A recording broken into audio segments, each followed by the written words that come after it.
What's up, guys?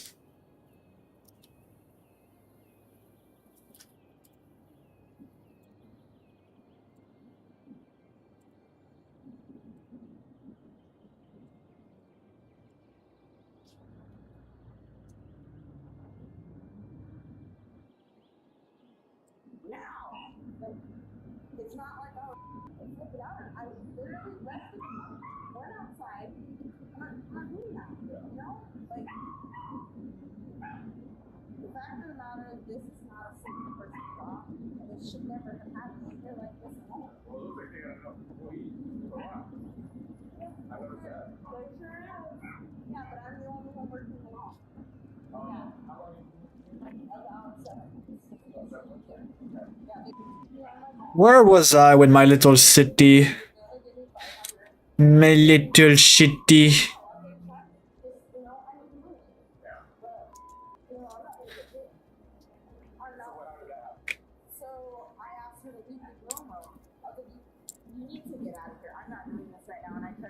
Oop.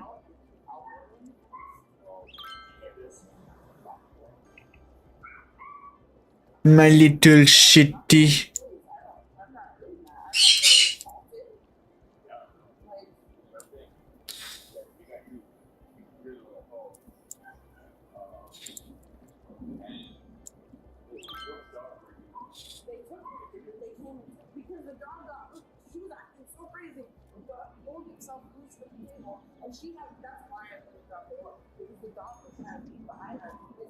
Hopefully there's no earthquake. But I'm gonna mute you because I was dreaming about something. Yeah, I was dreaming about the game, imagine. I'm so into the game, I'm dreaming about it. Even though I can play it at any time. I was thinking of putting a harbor right here. Oh, I just realized my mic is really loud. I was thinking of putting a herb the fucking the fucking the fucking fuck the ship.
I'm sorry, guys. I was making a coffee.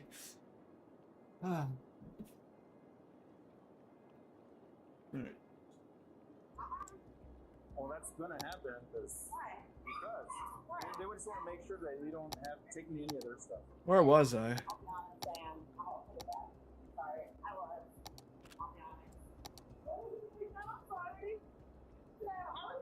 60,000? Whatever. Okay, it's fine. Just leave it there for now.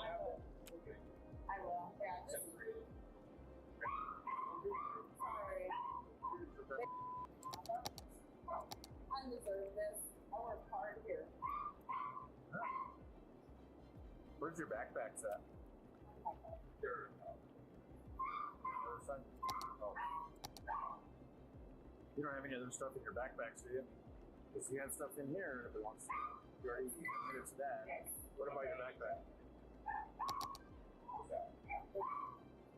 Yeah.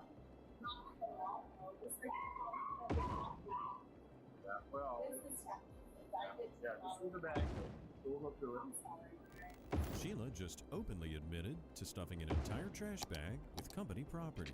Sheila somehow thought she was going to just walk out the front door, but the cops let her know that that wasn't going to happen. You watched it. I saw the dog right there. I just saw the dog.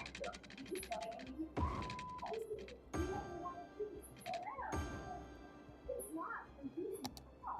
I did stop that dog. But it's not like I was doing it. Making that right.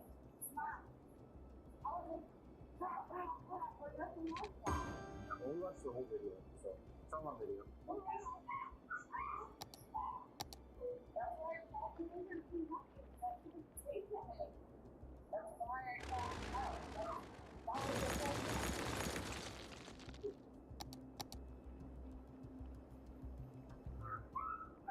Yeah, just sit tight for now. You can sit down if you want, or whatever. You don't know yet.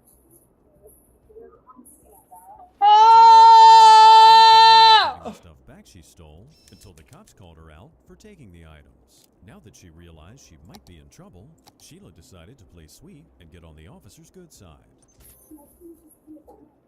Yeah, well, we'll see. No. No.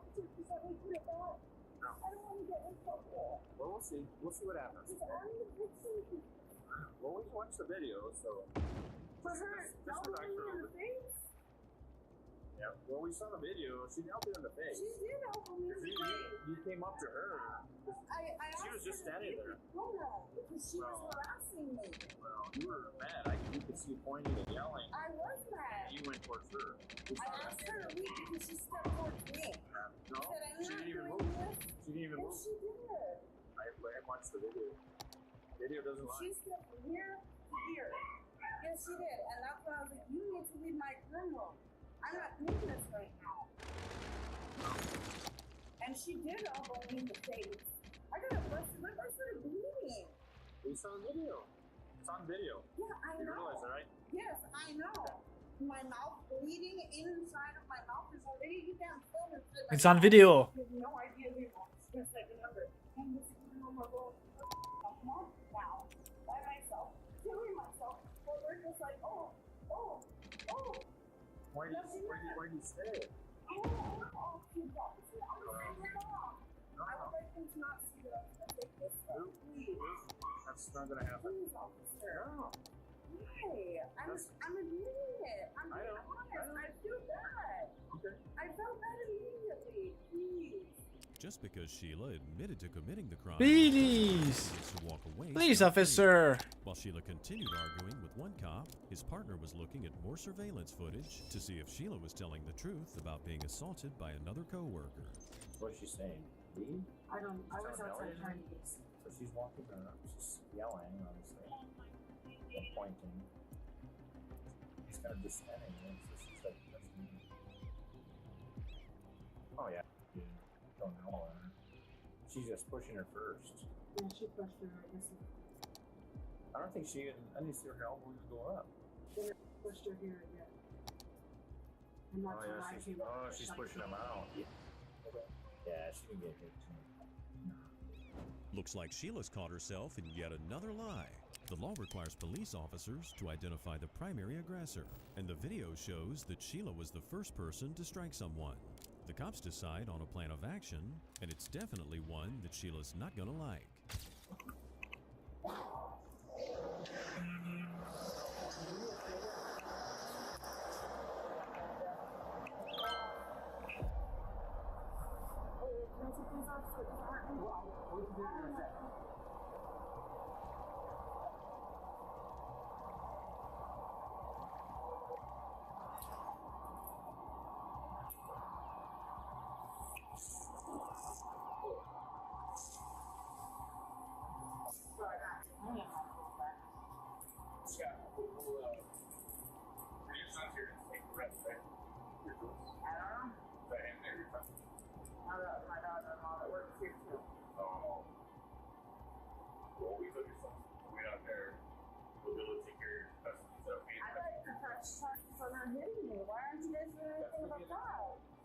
Why isn't she getting arrested? That's assault.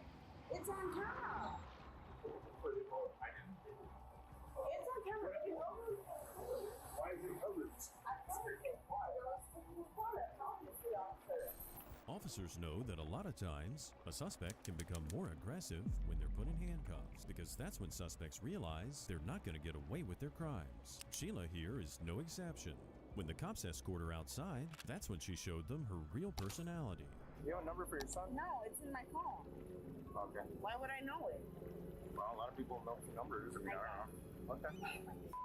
What's your date of birth, Sheila? I'm not telling anything else. He has it. You have his son? Yeah, it's Brad, can we call your son? Is that okay? Can you like take one off at least? Like I'm not gonna that. Return to Sheila, Plaza Valley, negative 29. Hey Sheila, do you still have that address? Yeah. No. What's your address? I gave it to you. Like, why am I gonna tell you guys all kind of things over and over? This is ridiculous. So are you gonna conceal your identity too? What are you talking about? I gave him my identity. Okay. You're trying to steal my tools. You guys need to come back and get them. Okay.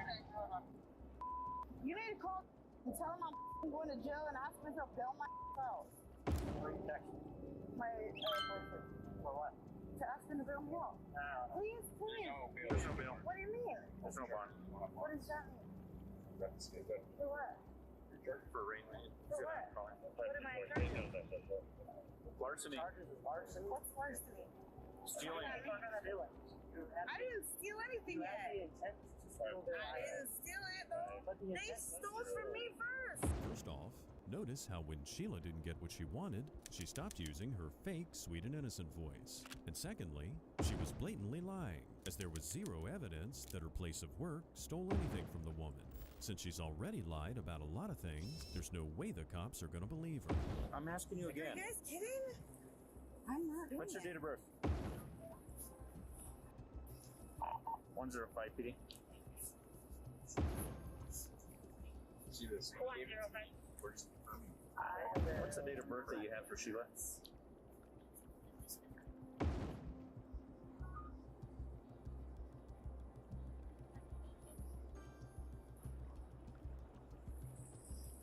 Can I go in there and hit her?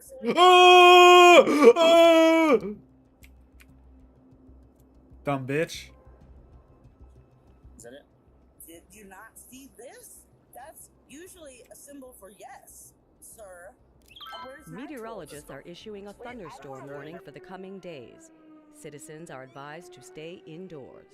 Fuck me! I hope it's not gonna burn down a bunch of houses.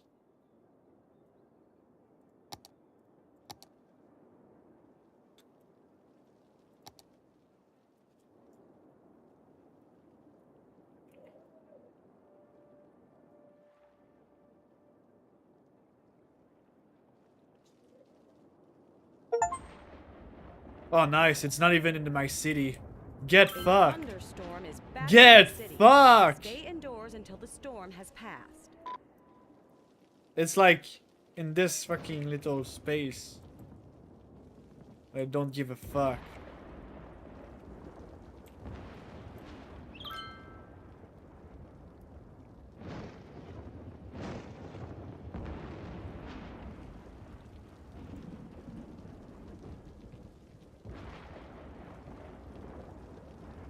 Stop using this one. Use this one instead.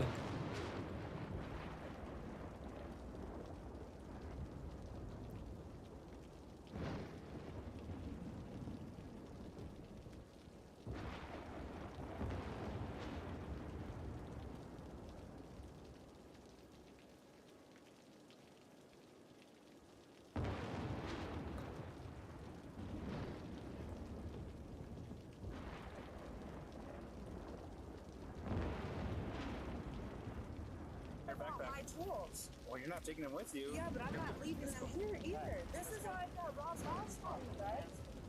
I'm gonna have to come over here and throw another thing. You're gonna have to come arrest me again then.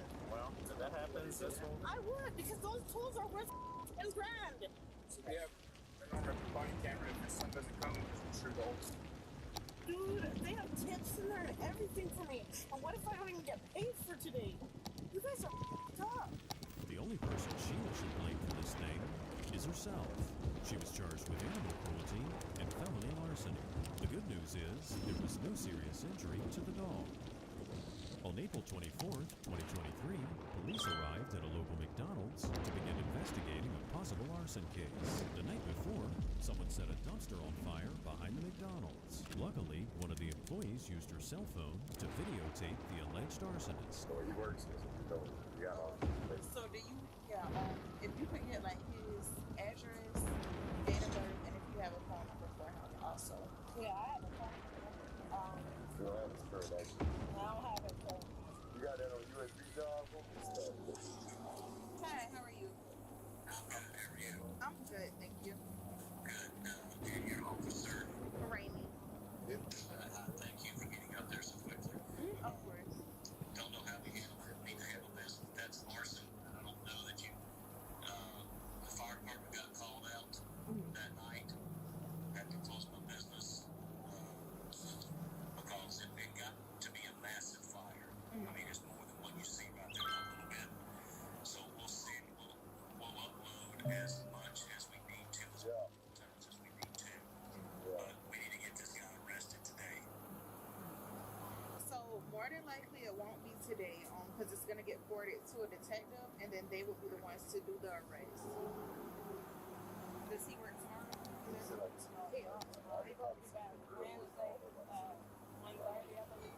Alright, she says he comes back Wednesday at 1:30.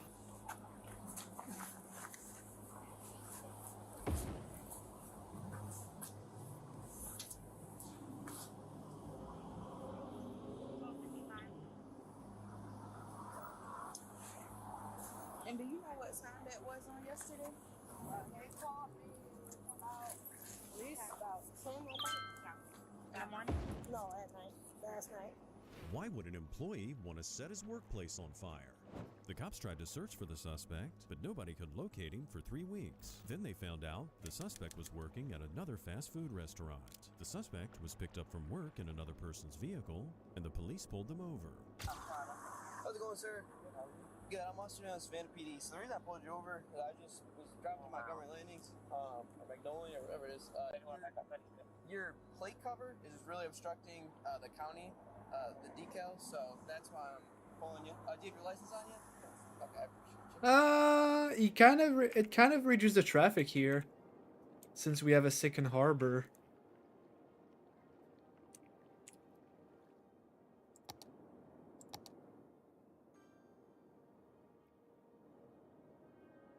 Joel, I had another bridge here. Or here. I think we're gonna add another bridge here. So they have 4 bridges.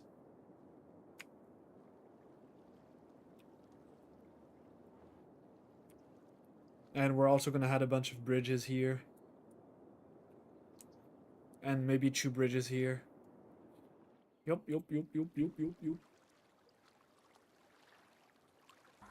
I'm gonna play the video. I gotta go eat something. My stomach is like blowing up. Mr. Are you working at... Are you working at McDonald's, didn't you? Also need a fire Alright, station step in soon. real quick and I gotta speak to you about something. I'll speak to you once you guys out of the car, okay? I really appreciate it, guys. I'll remove this one and put a bigger one.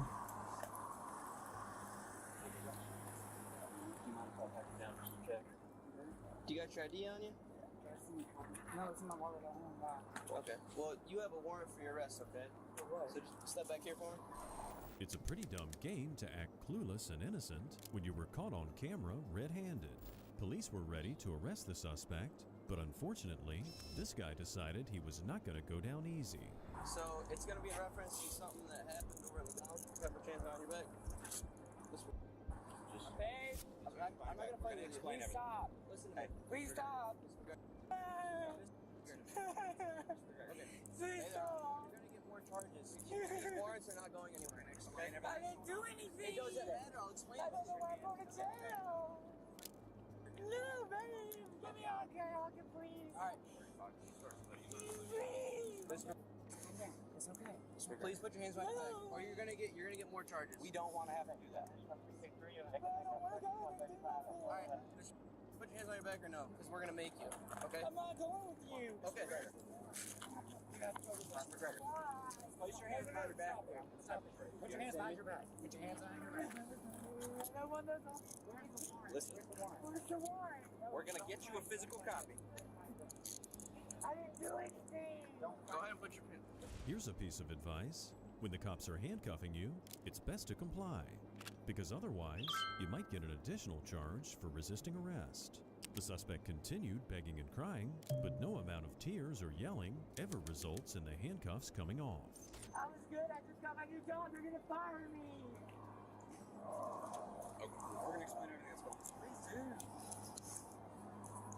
I have a warrant. I have a probation officer. Probation officer. He would have called me. Okay. Over here. Please don't put me in there. We're gonna explain everything to you. I know, because I don't understand why I'm gonna have a warrant. So you have an arson warrant from McDonald's, okay? Arson. Please spread your legs for me. That's We what did you're the warrant. doing. What? So that's what we're gonna work through right now. That's why, again, it's not worth fighting for because we don't make the decision on the warrant. Go ahead and step in there for me, okay? Please don't set me right. I swear to God. I swear to God. Sit in the car. It's okay. Let him talk. Go ahead. No, you guys shut the door. Put your foot in there. Just let him talk. So he has a warrant for arson, okay? One thing people don't realize is that cops don't decide who gets a warrant. It's their job to arrest anyone with a warrant, and they can't let people go even if they want to. The officer tried to explain this to the suspect's boyfriend, and that's when the suspect decided to suddenly turn violent. No. Stop. I don't want to be here. You're going to catch more charges. Stop it. Ow! Stop. Sit. Listen to me. Stop. It's okay. Is this your... Let me talk to them. Who is this gentleman to you? It's my boyfriend. Your boyfriend? Yes. Okay, he has warrants from McDonald's. More than one? No, it's just the one arson warrant. And that's what we're here today to serve. From McDonald's? Yeah, so I don't know the details of it, I just know that he has a warrant for his arrest. Okay? But, so... We're going to confirm the warrant, yes.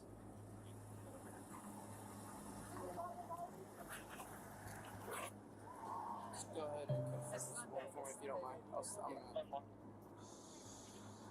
going to do whatever I can.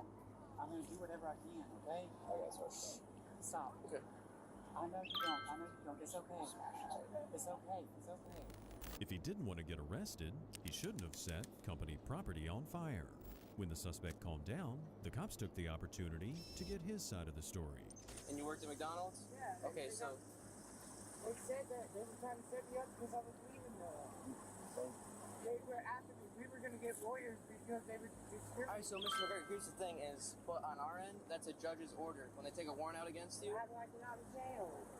you're going to have to see a judge. When? So I'm stuck in there all night. When? When can we see? I'm not sure when... It's going to be like a month. No, it is not going to be a month. No, there doesn't have to be a warrant for his arrest. There's not something we can do about He's that. got mental problems. Well, every person told us that. We have to release everyone from jail. But we're going to let the jail know about it so they can keep him in a environment where they think they put him by himself and train him. But nothing we can do about the warrant. But when does he get to see a judge then? Tomorrow morning. Tomorrow morning. Well, tomorrow afternoon. Tomorrow afternoon. And there's nothing I can do in this meantime to do anything. It's not even our warrant, it's another agency's warrant.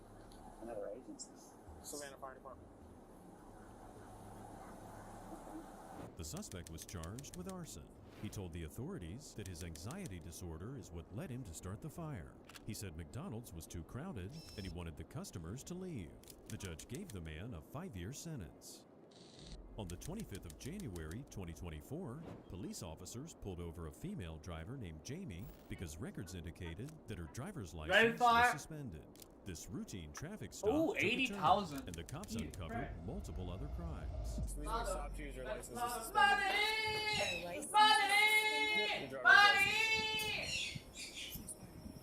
I can look up the date, but it was pretty recently. Failed to pay a traffic fine, so you had a ticket or something.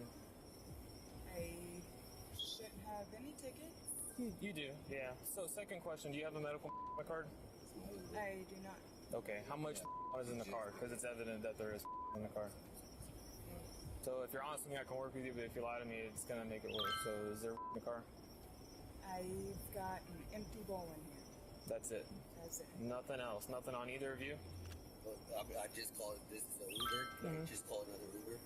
Well, you're part of the traffic stop now, unfortunately, so you're not in any trouble right now or anything, but you're part of the traffic stop, so. You're Uber driving right now?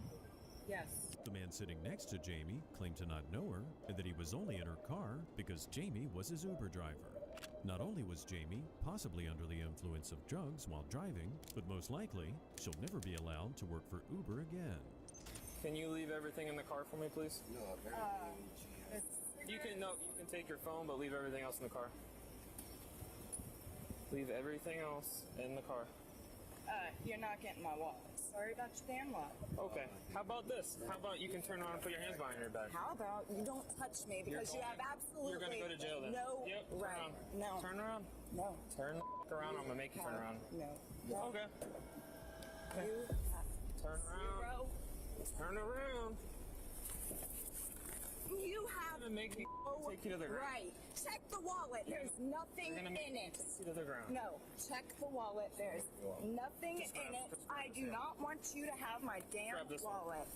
The fact that Jamie thought the cops were going to do anything shady with her wallet is ridiculous. The only person shady in this situation is Jamie, and she had no issue whatever with continuing to make a fool out of herself by fighting with the cops. Alright. Put your hands behind your back. I need to make a phone call first. I'm gonna put you to the ground. We'll figure it out, but you're making it worse. Put your hand behind your back. You still have my handcuffs.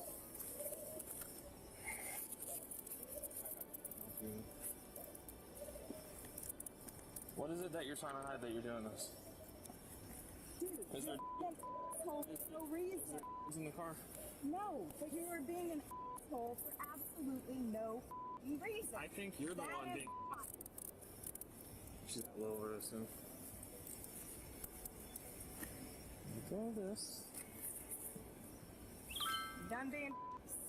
Yeah, Can I please. please make a phone call first? You I want to really see forward a little don't bit? know the phone number by heart, or at least write a phone number on my hand. Please. We'll let you do a phone call in a minute.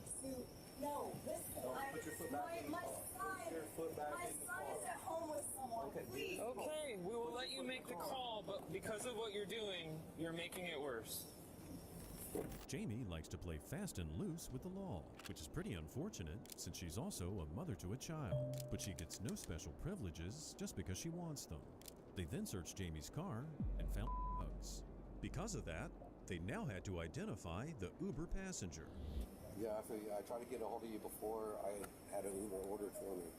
But apparently her license was suspended and I guess she had or something. I know, I just told them that too, like it's an Uber driver for me.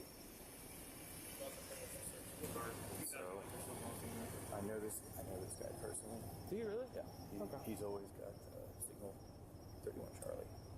Okay. So Well, I don't know how you feel about it.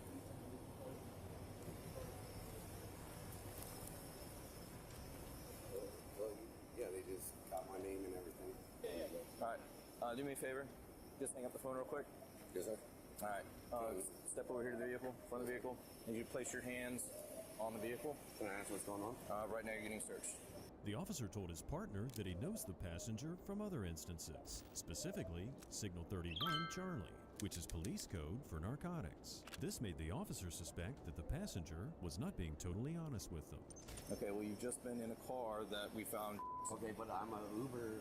I can show you. I'm Okay, an Uber. I'm just gonna go ahead and search you, okay?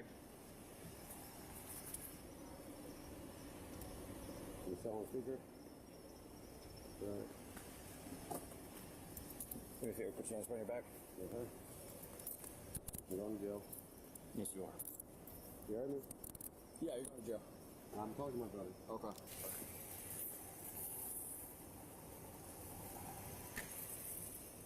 There you go. 31. He's in there released for robbery. You got a bag I can put all this in? What is it? 31 Charlie. Good? Oh, wow. Jesus. Not only did the passenger have pain on him, but the officer also said he had a purge, which meant the passenger had not paid the court-ordered amount for child support. Meanwhile, Jamie was asking to use her cell phone. The man she called wanted to come get Jamie's car, but by law, the cops had to tow it, and the man doesn't like that. Oh, come on, man. I'm sorry, just for our policy. If I hurry up and get there, No. I know it's not. I know it can be done. I'm sorry, man. I wish I could work with you. She's not even gonna have the money to get out of jail. You're gonna help her car. I mean, she's a single mother of a child. Literally. She shouldn't be traveling around on her, okay? Did you just say It isn't. Alcohol is okay. So I can't budge on it. For my policy, I have to tow the car. I have no other options. I have to do that, and I'm not getting hemmed up, okay? So for my supervisor, the car's being towed. I don't understand why. Okay, I'm gonna let you go. Jamie was charged with resisting arrest, driving on a suspended license, and possession of marijuana under 20 grams. Her passenger was charged with possession of cocaine, possession of marijuana, and possession of equipment. On June 29th, 2023, employees at a local Jimmy John's called police to report a disorderly male employee that was refusing to leave. The man had only been working there for 1 week. When the cops arrived, they issued the man a trespass warning. Alright, so, here's your stuff. When you leave, understand something. You can't come back to this location at all. You got other Jimmy John's, just not this one. That means if you're coming through this plaza, and you come up to this doorway, you need to make an overt action to show you're going around the property. You understand?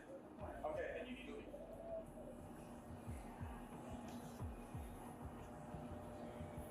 I said now. If you don't leave right now, I'm going to put you across and take you away for trespassing.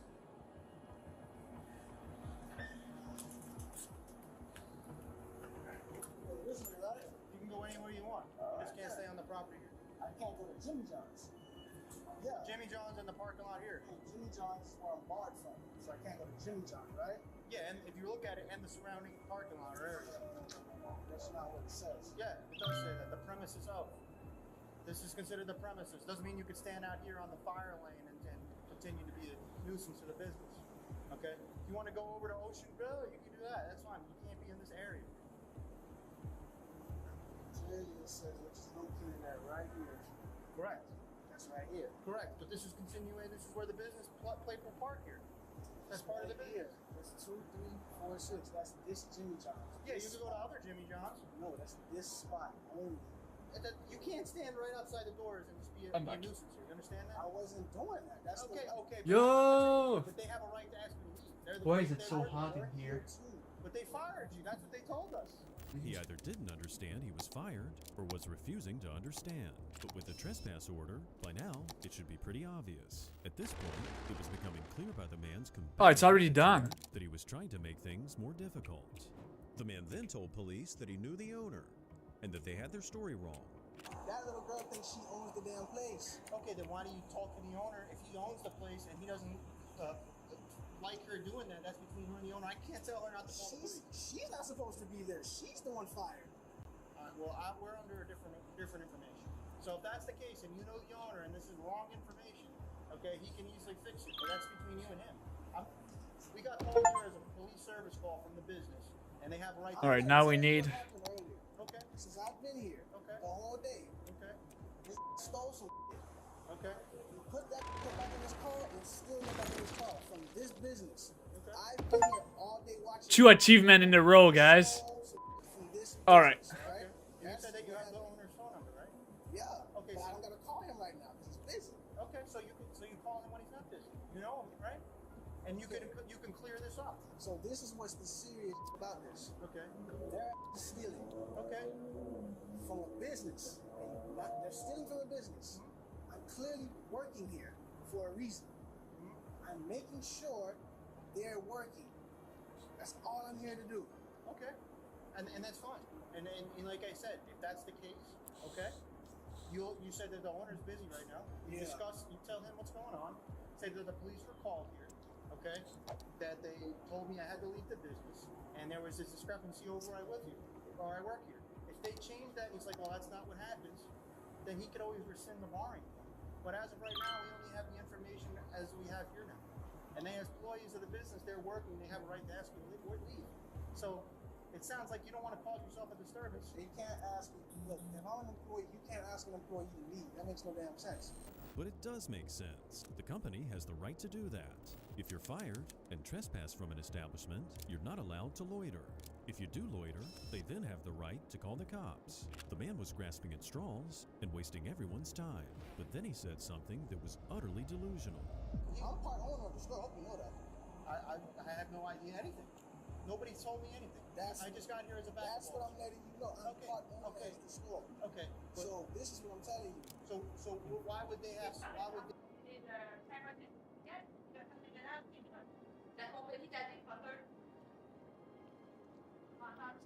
What?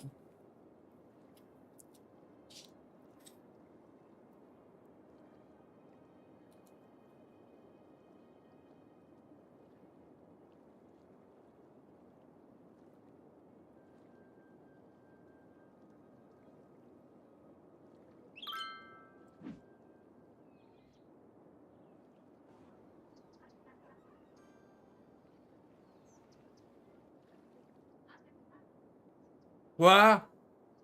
What?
Je me préparais 10 000, plus 40 000 d'enfants à la banque.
Maybe telling the part owner of the store to leave. Well, that doesn't make any sense. That's what I was trying to tell him, but I don't understand why he did all of that. So I'm telling you, okay, I am part owner of the store. Okay. And so this is what I'm telling you about those two. Okay. Those two sat there and created diversion today. Okay. Watch this one steal some shit and put it in his orange car. Okay. That's what happened today. And I understand that, and I'm not trying to negate that that's not what happened. But my advice to you is this: if that's what happened, you know the owner said he's busy. That's what I was here today for. We wanted to find out who's stealing from the store. Okay, you have 5 seconds before I put cuffs on you. 4 seconds, 3 seconds, 2 seconds. The employees confirmed the man was not part of the ownership. They told the cops that they hired the troubled man a week ago and that he refused to speak to anyone, and they had to immediately fire him. The cops suspected that most likely the guy might turn up again, so they stayed close by. And sure enough, the man returned, but he probably wasn't expecting that the cops would still be there.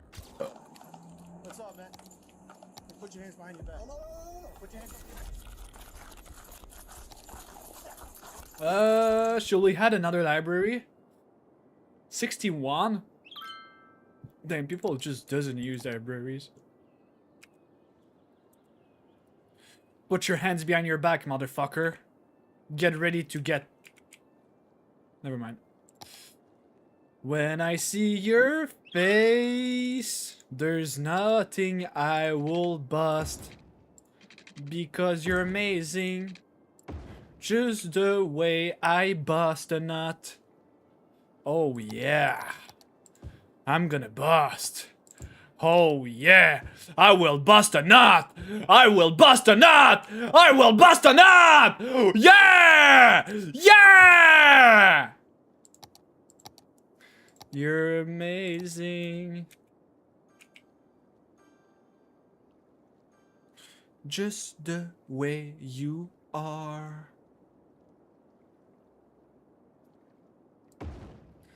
Yeah.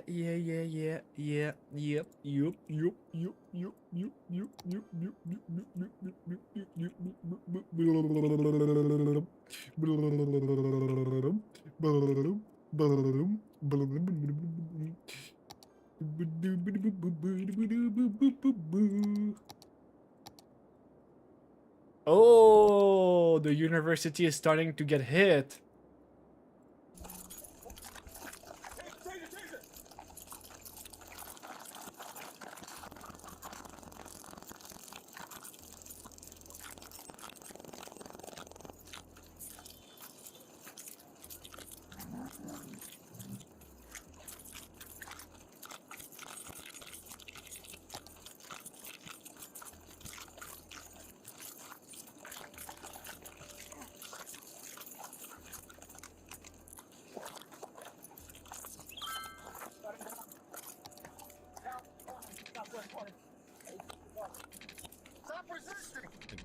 that, he made another dumb decision and another.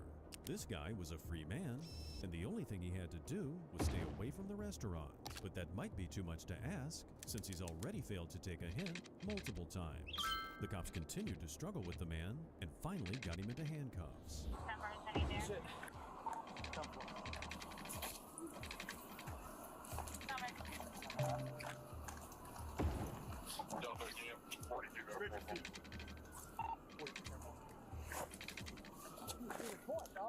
No, this is exactly what you deserve. The fight with it. You're told doing a lot of things. You shut up anyway. You immediately started throwing hands on my partner. Yeah. Y'all can't take that. We can't take it. It looks like we took it just fine. No, y'all can't keep my. Oh, take it? No, we don't want you. Yeah, temple. 2398. Oh, yeah, well. Y'all gonna have to let me go. Y'all gonna have to let me go. I ain't. Y'all want to. Bro, y'all can't say otherwise. Y'all want up on me. I am barred. That's the truth. So therefore, I am not trespassing. Trespassing means I have to be inside of the place. Not true. No, that's the law. If I'm not inside the place, it's not trespassing. What's going on? So if I'm not inside the place, I'm not trespassing. Yeah, my cuffs fell out when I went after them. And go grab it. Respect these not, motherfucker. I can't be trespassing if I'm barred. This is different. Does this work for you guys? I am not trespassing. That means I'm not inside the place. Nothing this guy said makes any sense, and now he's just caught himself a possible felony for battery on a law enforcement officer. Despite that, the man still had the audacity to continue debating the police about their role in the altercation. You grabbed me. I didn't grab you. You just grabbed me. I can't grab you. You're committing a crime in my presence. You're going to jail. What's the crime? Trespassing. That's a lie. Okay. That's a lie. You can go to the chief and talk to the judge. You highly aggressive. I'm highly aggressive. I've been very calm with you the whole time. Even over there, I listened to you talk and everything. I didn't have to do that. So I don't know what you're talking about. When I talked to you earlier, it's in my face, bro. Yeah, that's what happened. You punched me in my damn head. Yeah, because you're resisting arrest. Oh, you punched me in my head, and then you said resist arrest. How you punch me in my head and say resist arrest?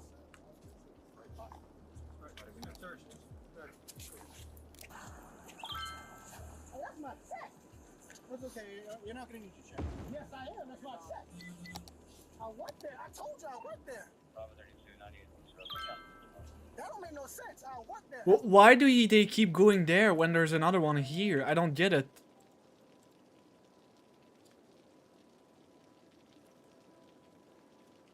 Now, shall I put a third one? Let's get real.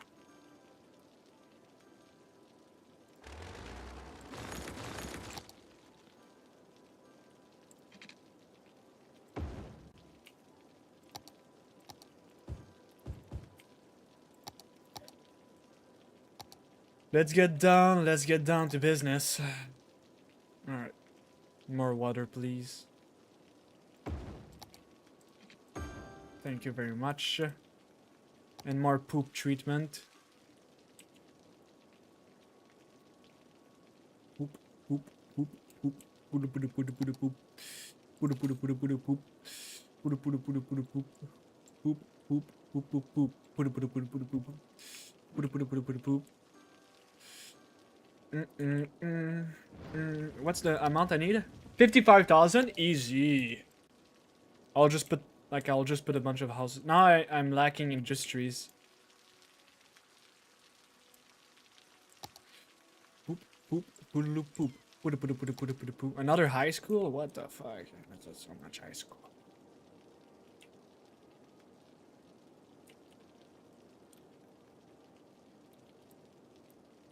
There's a real lack of these nuts in your mouth. There's a lack of these nuts in your mouth. Can you explain that?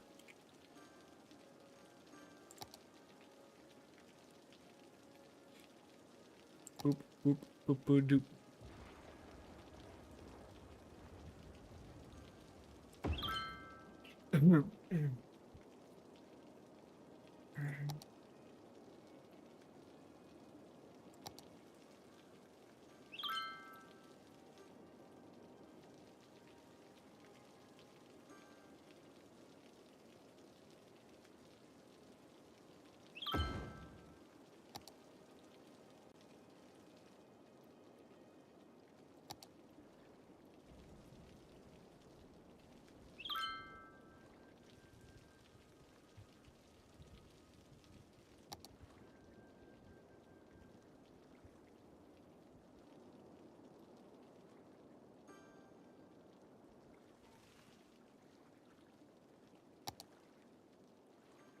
Bum, bum, bumbacla. Bada bada bada bada bada bada bum.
Bum, bum, bumbacla.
Hmm.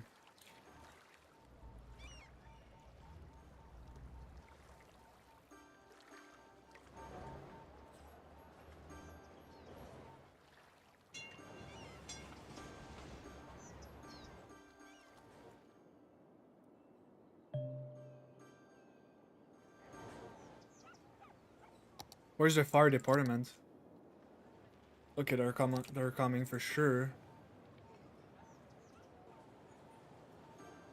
There's the guy.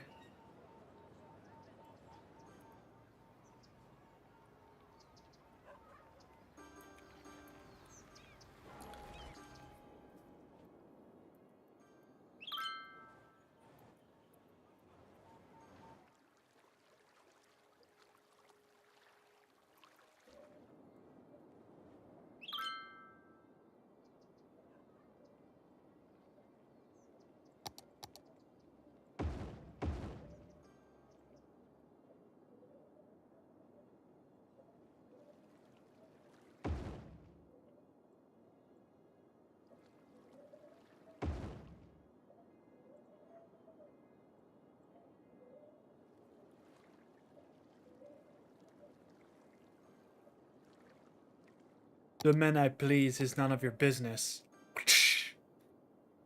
Wait, where's the meme again?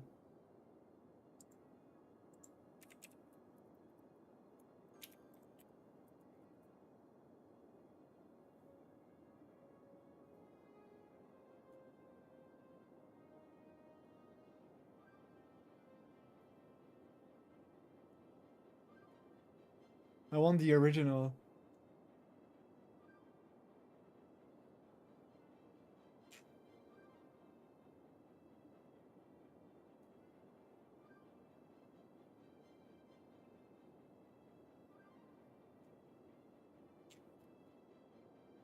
No way, what? That's literally the meme name. It's the man I please, not. Waitress, can I ask you something about the menu, please? No, that's not the. What the fuck? Where's the original one? Waiter? Yes, sir. How can I help you? Yeah, can I ask you a question about the menu, please? The menu I please is none of your business. No, that's not it. What? Fuck y'all doing over here? Nothing, just chilling. I like your answer. Fuck you doing over here? Waiting for a friend. Oh, okay. Fuck y'all doing. Okay, I'm just fine making fun of. Wait, I got it. Oh, no way, it doesn't exist anymore.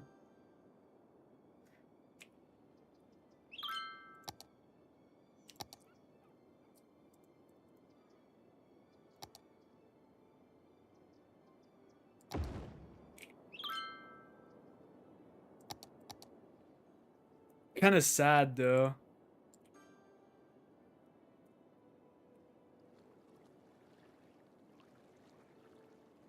Kind of racist, not gonna lie. Kind of racist, I'm not gonna lie. The man I please is none of your business.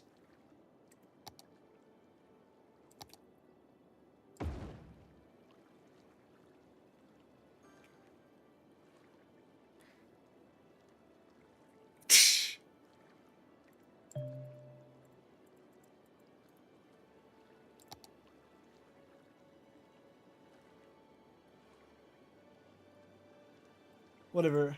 That's my check. I told y'all I was rehired. How can you fire somebody who's rehired? That don't make no sense. Did they ask you No, they told me to put my hands behind my back. And what'd you do? I moved. Took off? I moved. What does that mean? I moved. That's it. You punched me in the face. No, dude grabbed me and that was a reaction. That's luckily everything somebody. What's that? Your stuff? Your bead. What do you mean your bead? You mean your necklace? No. And what do you mean? What is your bead? Never mind. Okay. Step out to the feet right there. Behind you, I gotta take some pictures for the document your injuries. Step back from me, buddy. That's it. Stop right there. Just look towards me real quick. I gotta take some pictures of your injuries. This entitled employee was charged with trespassing, resisting arrest without violence, and battery on a law enforcement officer. On June 13th, 2022, in Taos, New Mexico, police were called to a Domino's Pizza because allegedly an employee tried to set the place on fire and then subsequently fled. The cops investigated the scene of the crime while the state police tried to locate the suspect. You see, that's why I put another harbor. It's to avoid this bullshit. But they just don't use it. They don't care. Or they do use it, but not a lot.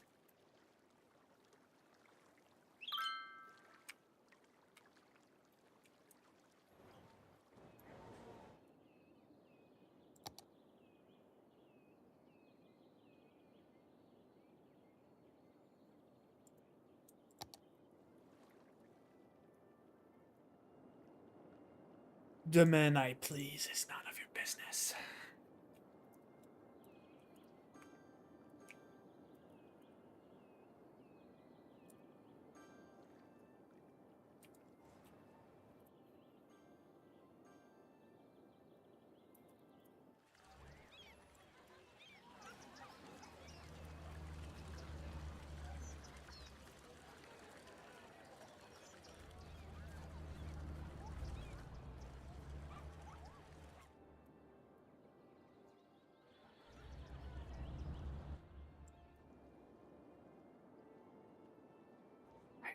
It's none of your business. He told me he has his propane tank lit, and he's like, I'm gonna Nerd! start a fire, and I thought, yeah, right, dude. You know? So he's sitting in his car, where did they put that propane tank? There, propane tank, and he walked in there and threw a trash can full of papers, and they opened it up and turned it on and lit a match, and it caught on fire, and he took off running. See, where's the propane tank?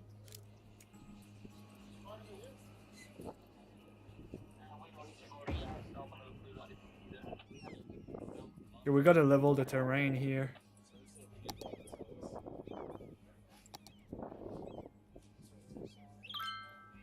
Well, there's a propane tank that it's right here.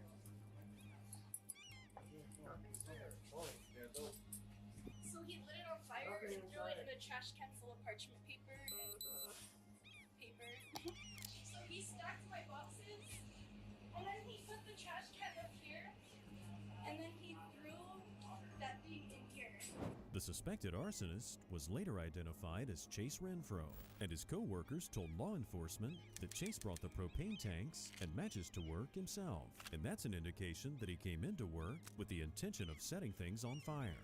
It was neither an accident nor a last-minute decision. He was talking to himself at that point, but I was just listening to him, and I was standing like right here, and he was making all these hand gestures. He's like, and then we're gonna have it like right here, and it's gonna go up like this, like playing it to be a. And he was talking to himself when he was saying that? Something, and then we're like something about being paid, not getting paid or something, and then it's like, well, it's not worth it, but we be here anyway then, and went like that, I think, and then that's when I went around in there, and then that's when he disappeared. I was just trying to make some pizza, man, and then the next thing I know, my store's burning down. I was just trying to make pizza, Kevin, and then the next thing I know, we're gonna die? He said he's homeless, and he usually hangs out in that black Nissan Walmart and the plaza that usually. To slap. The cops continued to give state police some tips on how to find Chase, and that's when investigators saw that a security camera pointed to the back room, and it may have caught this whole-chilling incident on video. And they just stayed looking at us for like 3 minutes while we're talking to the cops. Yeah, and then he was just sitting there. No, he wasn't even on the clock. He just came. Yeah, and then they just sat there looking at us while we were talking to the cops. And then they stuff to the ground and everything. Yeah. I would do actively that for sure.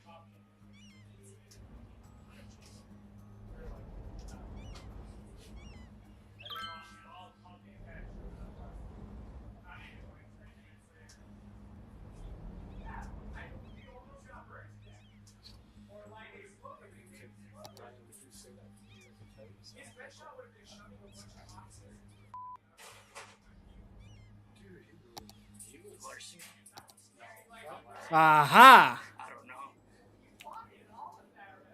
This one works now. Okay. Wait, so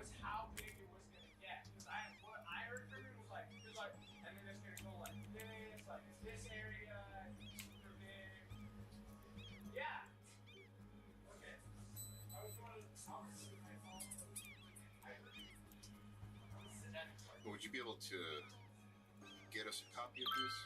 No, I don't think there's a way to give a copy at all because last time that I checked, they said there was no way to give a copy, but you can record it all you want. Okay.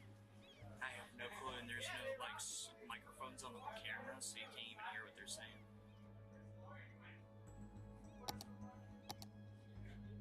Yeah, no, it was just some random crackhead. We were all Yeah, this one has stopped bugging. Oh, we got it. It didn't even look like the propane source lit. An employee explained they believe Chase started the fire because he was upset about not getting paid. But the scariest part was that Chase had no qualms whatsoever about possibly killing or injuring his coworkers. The cops finally caught up to Chase, and he was not happy to see them. Driver, open your window! Gonna be felony stop. Driver, put your hands out the door! Drop the knife! Drop the knife! Oh, it's right here. Keep your hands where I can see them! Keep them up! Keep them up! Keep your hands up! Keep your hands up! Keep your hands up! Stop right there! Stop right there! Get to your knees! Get to your knees! Keep your hands right now. Drop down. Did it fix? Drop down. Go! No. Turn around. Your other hand right now. We don't want to hurt you. Give me your other hand behind your back right now. We're not trying to hurt anyone.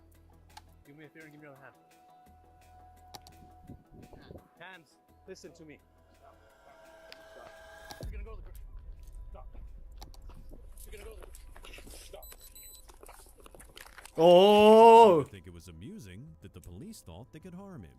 It was almost like he thought he could win against them. But this guy was no match for New Mexico's finest. Chase was charged with arson, aggravated battery, and assault with a deadly weapon.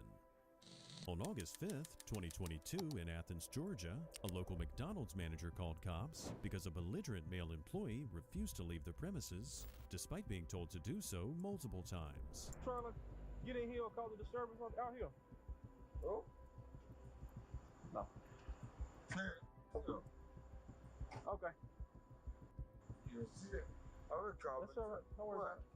Are you talking about you might Okay. I don't know that he has a way to get home. I think he wanted to Uber to work, to and from work. Is that correct? But he's been asked to go home for the evening. Okay. And he calls. What's your name, man? What's your name? I'm Officer Craig, Clark County Police Department. Good for you. Train. Okay, what's your name? My name is Mike. Okay. So go ahead and grab your stuff, man, so you can go ahead and leave, all right? I ain't gotta go do man. Okay. Well, they asked you to leave the property. So, do you work here? Yeah, I ain't got anything for you, partner. Okay. Calling the police officer punk is not a great way to start the conversation or get on the officer's good side. It was clear by the man's slurred speech that the employee was drunk as hell, and as a result, he continued to argue and speak gibberish to the officers.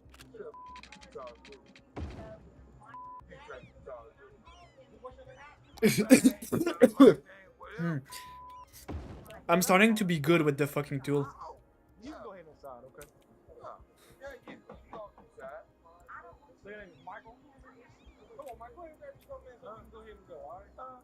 Well, I get ready, right? Hey, cause you might man, I ain't getting there, yo. You don't tell me what to do. I'm not telling you what to do. You are not a won't. I know it's fun to you, ain't it? I know you got a white teeth. I get them. You get them. That's why I get them. See? Yeah, I get them. Yeah, I get them. Well, go ahead and get your bags. No, I ain't going that bad. I get the teeth. Yeah. All right, oh. Yeah, yeah. I mean, just go, yeah. What's your birthday like? I don't even know. I don't give a man. No. Okay. The last thing most cops want to do is use force on someone, so they tried their best to keep this situation from escalating. The cops gave the man two choices. They could either take this guy where he had to go, or they could take him to the jailhouse. It's gonna look like us, but whatever. They want you to leave. They all behind my head. Oh, let's go, man. I'm gonna go. All right. Okay. That's fine. That's how I figured this was gonna end anyway. Hey, relax your head, relax your head. Stop. Hold on. Record that baby post because this is their Yeah, I'm working. Don't kick me. I ain't never kick you, baby. Dang, boss, checking my bed like I got this is checking my leg. I got I ain't got What is this? what? Who? You Okay, had me there. that's fine. Hey, won't you, Tracy? No, thank you. Good. I hope. Hey, this kid. Yeah. Huh? Hey, baby girl. See what I'm talking about? Don't push me in the car. I know it's not. So you got my hand back. But you want to push me. You want to push me when I ain't got my goddamn hand behind my head. Sit out. You ain't good. Sit out. I don't even like you. Hey, man, get your get out. When he wakes up in the morning, this guy's gonna have a hangover and a large sigh of regret. During the car ride to jail, the man continued spitting out profanities. And when they got there, he refused to comply with their orders. Come on, out of the car. Come on, bro. You what? You want the handcuffs off your arm? We'll take the handcuffs off, but you got to get out of the car. Come on, bro, get out of the car.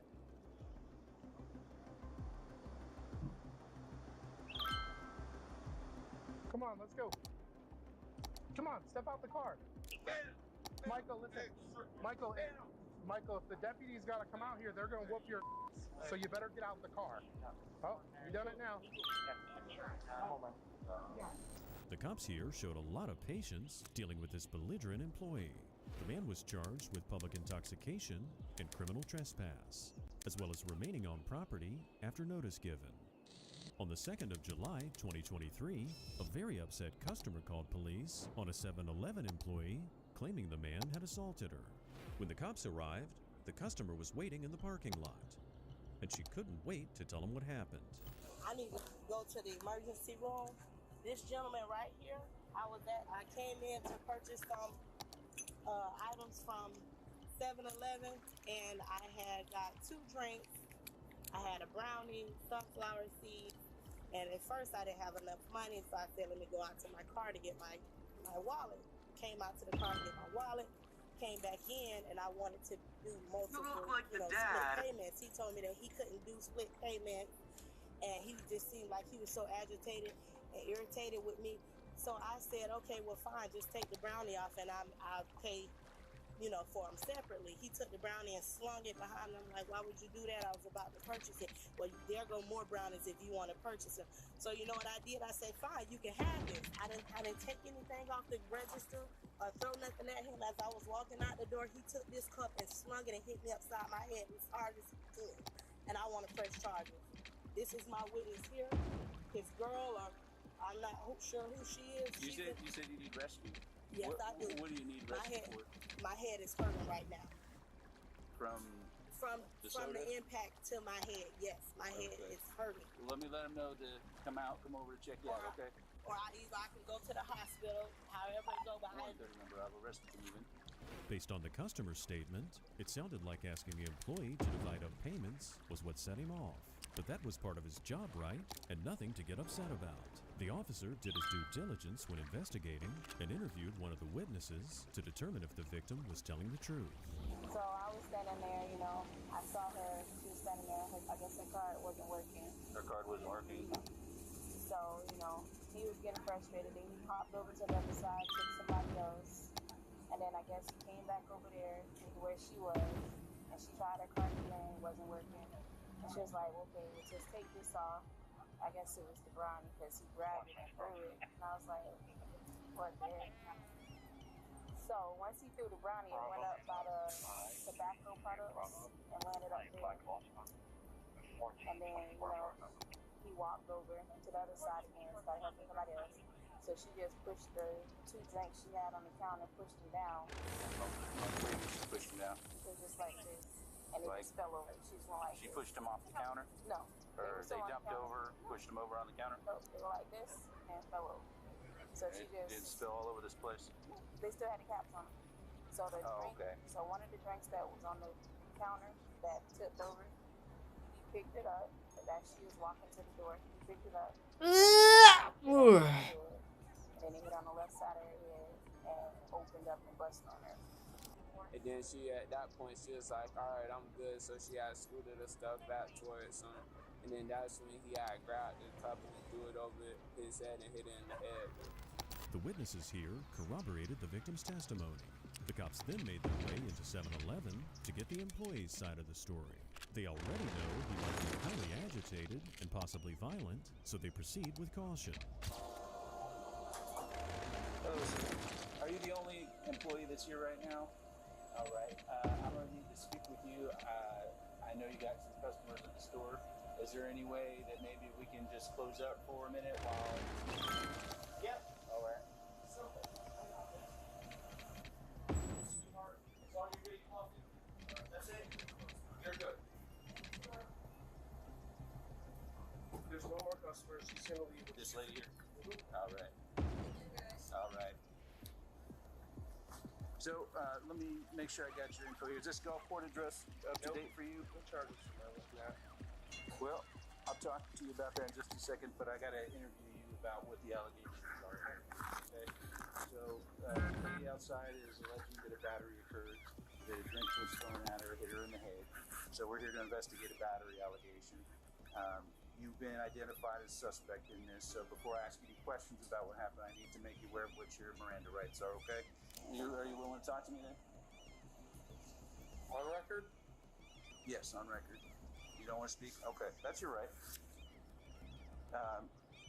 There are cameras in here. Is there any way we can take a look at the cameras? Do you have access to the cameras? You don't? The employee wasn't cooperating and continued thwarting police efforts to get information. He refused to grant them access to the video cameras unless they called his boss. But when the cops explained to him what the witnesses said, he divulged something very interesting. Saying that you threw a big old drink at the lady's head. Absolutely did. Okay. I mean, the evidence is right there. Okay. Well, based on that, that's sufficient. Meteorologists have issued a severe tornado warning for the area. No. Residents No. should No. No. Fuck. seek shelter immediately if any is available. No. Please. Where's the tornado? Please tell me it's in the square that it doesn't matter. Don't go in the middle of the city, please.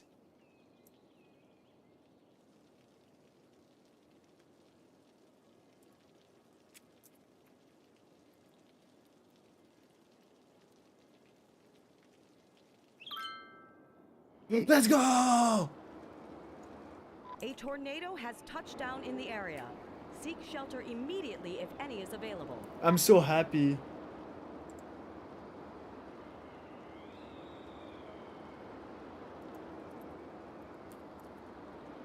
Oh my god, he's such a dumbass. That's the worst body could attack. Let's go, let's go!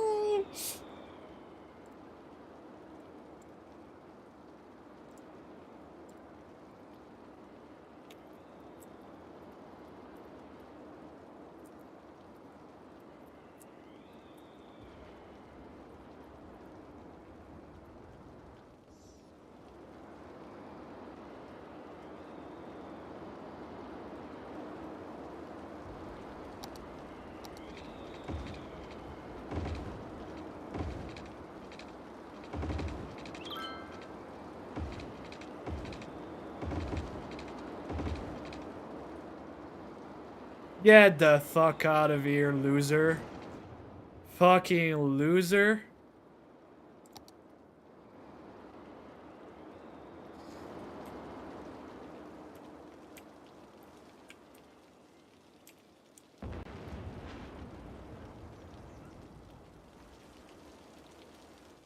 I ain't gonna attack my city.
A tornado has touched down in the area.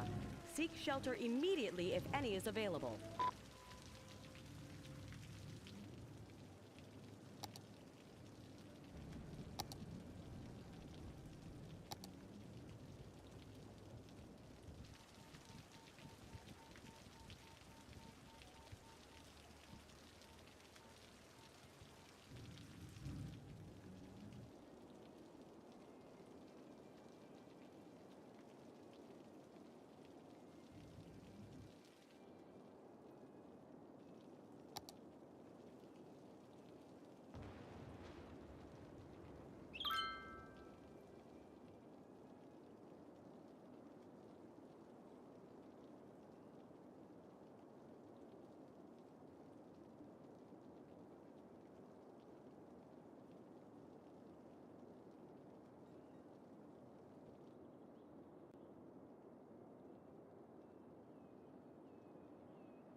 Yeah, I can tell the traffic is less intense here.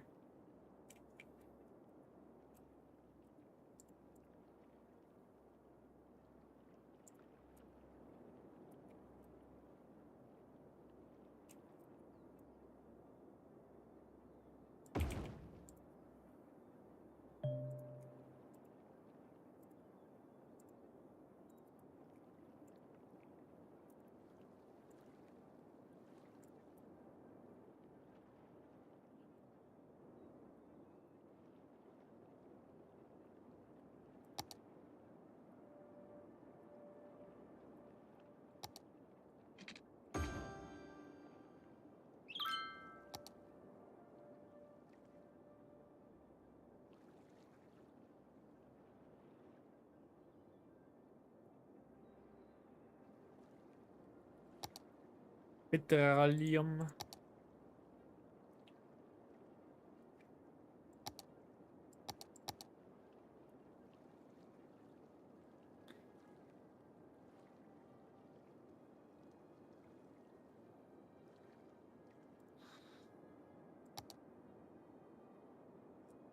Petroleum.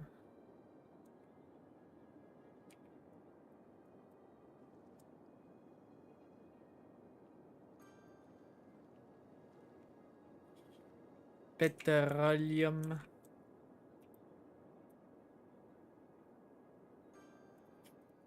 These nuts.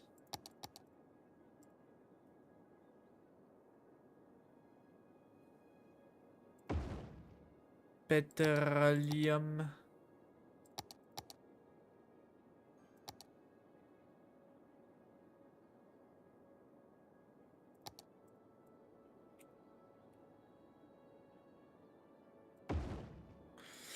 Petroleum.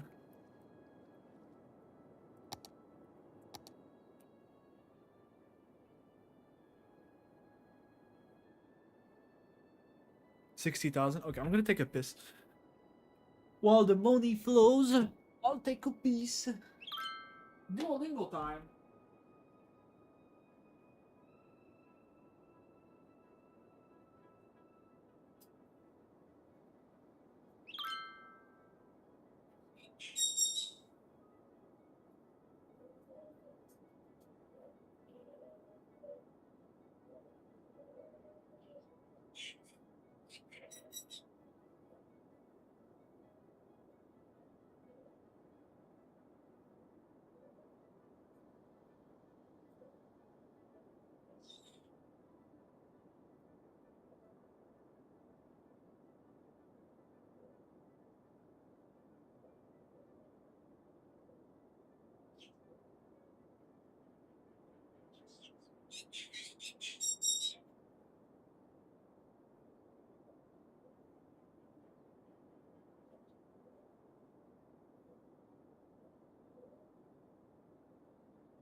L'antipasto. Sta. Menu. Secondo. Sera. Secondo. Sera. Secondo. I'm your host, Lucy, and today we're listening to two people at a dessert shop. Buonasera, ecco il menù. Buonasera, vorrei la pasta, per favore. E come secondo? E come secondo?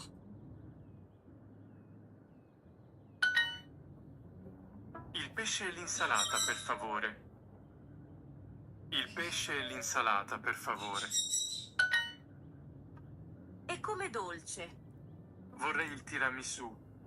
Grazie mille e a presto.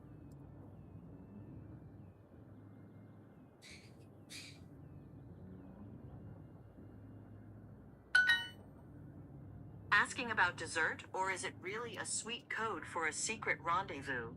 Could be that dolce refers to a drop point for the next big mission. I'll get to the bottom of this. Remember, I'm always listening. Fuck you.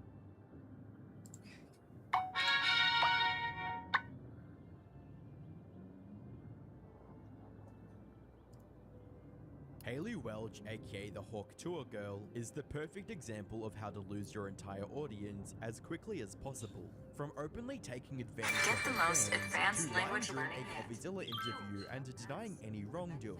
It's no surprise that all of Hailey's social Coffee media penis. stats are in the red and dropping fast. However, that decline seems to only be the beginning of Hailey's career downfall. Oh man, I should have bought Thank you to this all my true instead. fans and all the people that actually watch my stuff and they keep up with me.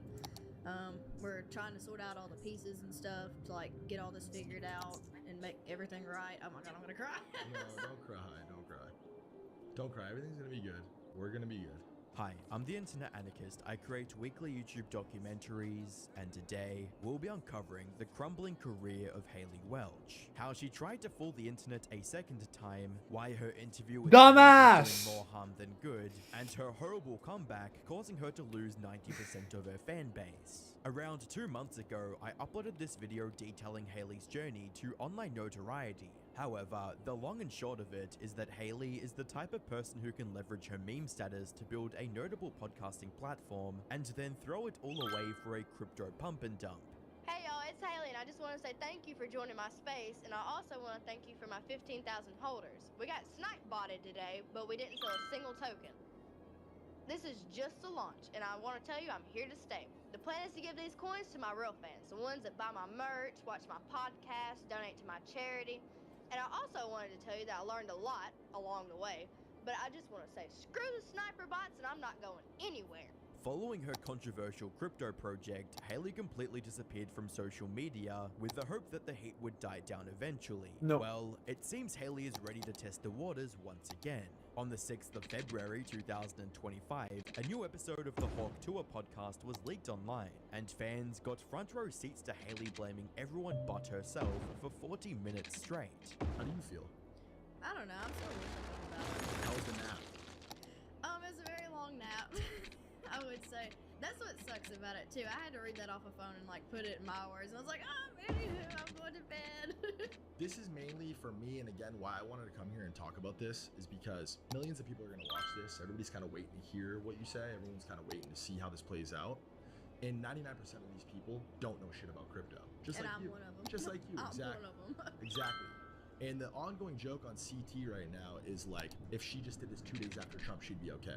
Exactly. Which isn't necessarily true because of the way it was done, and that's kind of the whole point, right? There's a right and a wrong way to do this, and if you have interest, it's mostly important that your network and the people that you trust to walk into this market are exactly that, people that you can trust.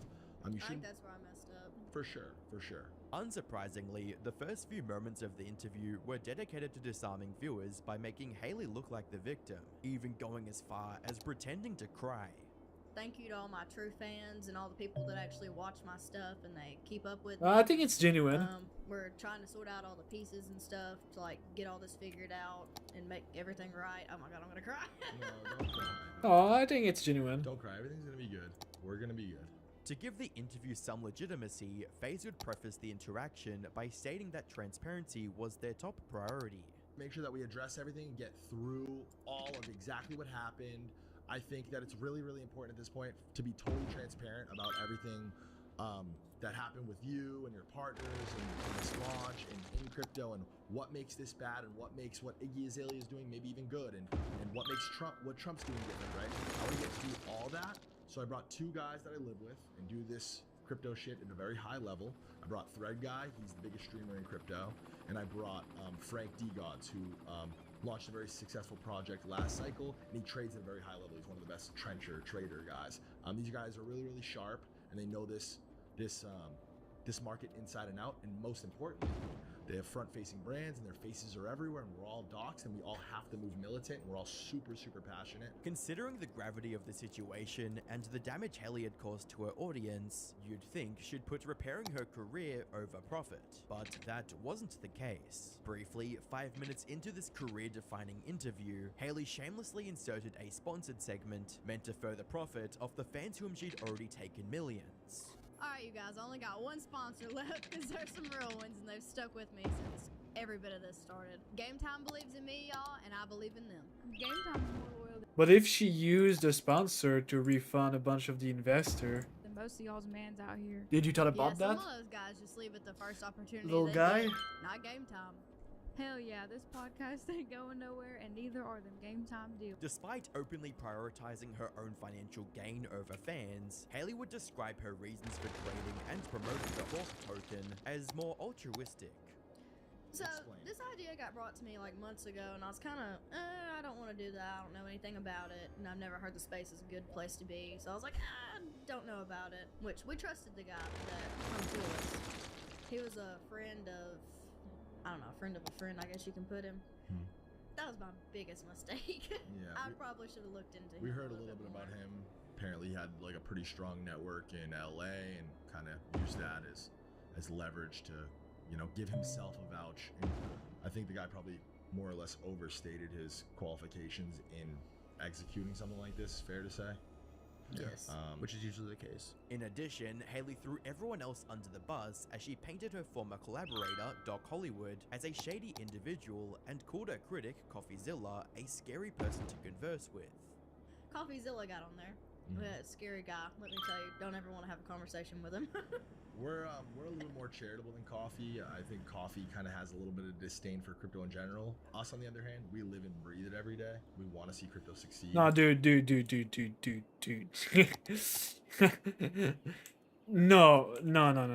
There's not a disdain against crypto. It's a scam. It's a fucking scam. CoffeeZilla just pointed out the scam. There's no such thing as a disdain for crypto with CoffeeZilla.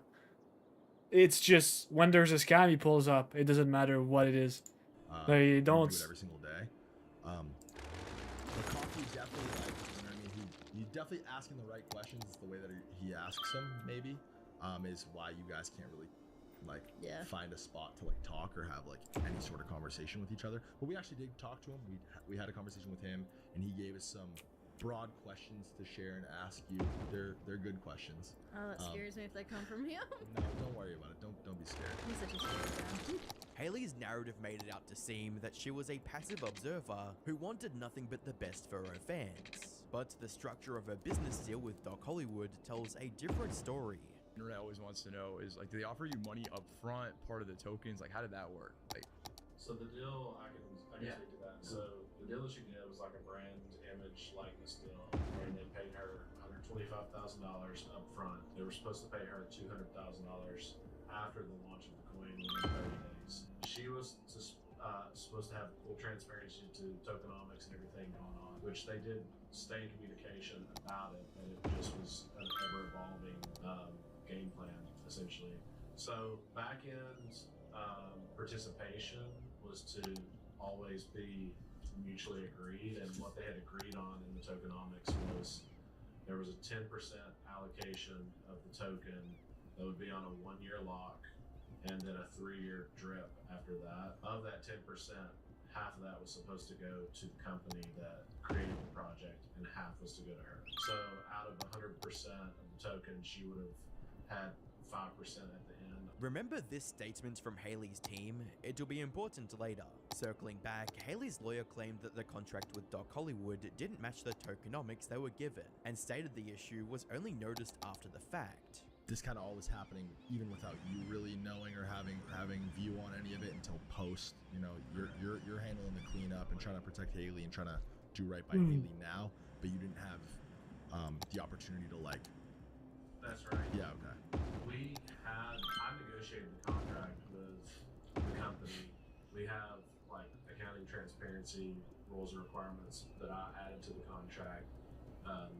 SEC compliance requirements I added into the contract that they would have to do as project manager. And so we continued to inquire all along the process about the tokenomics. It was a kind of a shifting narrative and explanation of tokenomics. The most recent tokenomics that were given to us prior to the launch had the pre-sale investors being on a 1-month lock with a 1-year drip after that. That's pretty obvious on chain that didn't happen. But 80% of the supply is still in control. The dev still controls 80%. And who are they? I do not know who the dev is. That was never disclosed. The contract already reeks of mismanagement. Tokenomics wasn't accurately discussed. Haley's team didn't even know who was creating the product they were shilling. And apparently, most of it is still controlled by unknown individuals. Which leaves a clear question. How on earth did they think the project would work out well? What was the pre-sale structure exactly? I'm not certain to the structure of the pre-sale. There was a 17% allocation. Most of the pre-sale investors, my understanding is, were based in Asia. Okay. And there was, again, supposed to be a 1-month lock with a 1-year drip after that. And how much was raised for that 17%? 2.8 million. Despite Haley and her team's gross incompetence, FaZe thought the real issue with the token was that people were calling it a scam and making crypto look bad. And then obviously we've seen this story a million fucking times, right? So we more or less know what happens. The issue for you is the millions and millions of people who farmed views off this and made stories about this and covered it. Your average fan, the average fucking middle America 16-year-old kid who's a fan of you, just sees crypto scam, which is again another huge part of the conversation. No, what happened is the team retrieved the money when the project launched and the market has raised. Thus, the value of the token greatly reduced because the team withdraw all the token. They trade it off for real money. That's what happened. There's no such thing as like, oh, because the crypto space is a scam. The project was a scam. It's not. There's no. Oh well, the value got down because people think it was a scam. No. The project sucked. The project was bad, and the dev fucking retrieved the money when people start putting money in it. It's that simple. It's a rock pool. Not passionate about where it's just like crypto already has this bad rap, and it's because of things like this, and it's because the onboarding process is flawed, the barrier to entry is flawed. You probably don't even understand half of what's being talked about right now. That's what I'm saying. It's like there's a real language barrier, and the point is like, if you have no business in crypto, you probably shouldn't be in. Even though most of the interview's talking points were focused on sympathizing with Haley's poor introduction to crypto, her co-host thankfully brought up some ways she could help the people who were actually scammed by the token. But I think if you took all the money that you made from the deal, whatever, and just like bought back the coin and then locked it up, I feel like that's a very like clear action that you can make, back to the community. And I think that would just like stamp it and the community can run with it. So that's like the idea that we were talking as far about. as narrative goes and a gesture, I mean, you just fucking nailed that, by the way. And that would, you mentioned it earlier, 125,000 plus 100,000, or what did I hear? Yeah, so how much total money has been received due to this? 125,000 has been received. Yeah. Basically what Frank just said in normal people terms is you take every dollar that you made on this and you mark it by this token and you lock it up. You walk away from it. You don't ever see that money. You can never touch it again. And you say, I'm not going to talk about this every day, whatever, but I'm going to stand on business. I put my face on this. I'm accepting the responsibility that this happened. And hopefully, everybody is made whole at some point. When presented with such a clear way to start undoing the havoc they caused, one would imagine Haley's team would gladly take the opportunity, especially after they claimed to have good intentions from the start. Unfortunately, Haley's team had other plans, as they took advantage of the hype around the interview to briefly pump the price of Hawk and sell some of the token. And there you go. Keeps going. It keeps fucking... Jesus fucking Christ. They really don't learn anything, do they? The interview. Reading. So in an attempt to hear Haley Welch's side of the crypto scam story, I agreed to do her first podcast back. I had heavy stipulations, including 1. Not allowing markets to be manipulated by leaking this episode's existence before a resolution was found. 2. Her team finding a real solution regarding the money she made, where that should go, and what to do with the Hawk project moving forwards. These were non-starters, and we were already told this episode would only ever see the light of day if we explicitly greenlit it. FaZe would also expose the reason why the podcast was leaked in the first place. Reading. We noticed a random spike in volume on the coin coin, along with random messages asking if we did the podcast. Very clearly, her team was not as solid as they claimed to be. Now today, the episode randomly gets leaked. The price of Hawk is pumping, and they completely effing fumbled the bag yet again. What a effing mess. Poor girl. It's a wonder how she found herself in this position in the first place. Now, Haley Welsh, I'm gonna speak to you directly and say the exact same thing I said to you on Spaces that night. Fire everybody, your team's redacted. Once again, Haley let her greed and lack of concern for fans get the better of her. And just like before, it landed right in CoffeeZilla's crosshairs. By the 8th of February 2025, CoffeeZilla published a video titled Hawk Tour is Back, which discussed the disastrous state of Haley's career and revealed some exclusive information about what's been going on behind the scenes. I got on there. That scary guy, let me tell you, don't ever want to have a conversation with him. Whoa! Don't ever want to have a conversation with me. Guys, I'm not intimidating. I don't know what's the problem here. I'm Joe Rogan inches tall, guys. It's not a striking figure here you're gonna be scared of. If you meet me in person, you're not gonna be like, ah, you know? Relax. It's fine. Just get on the call. Let's have a conversation. I don't understand.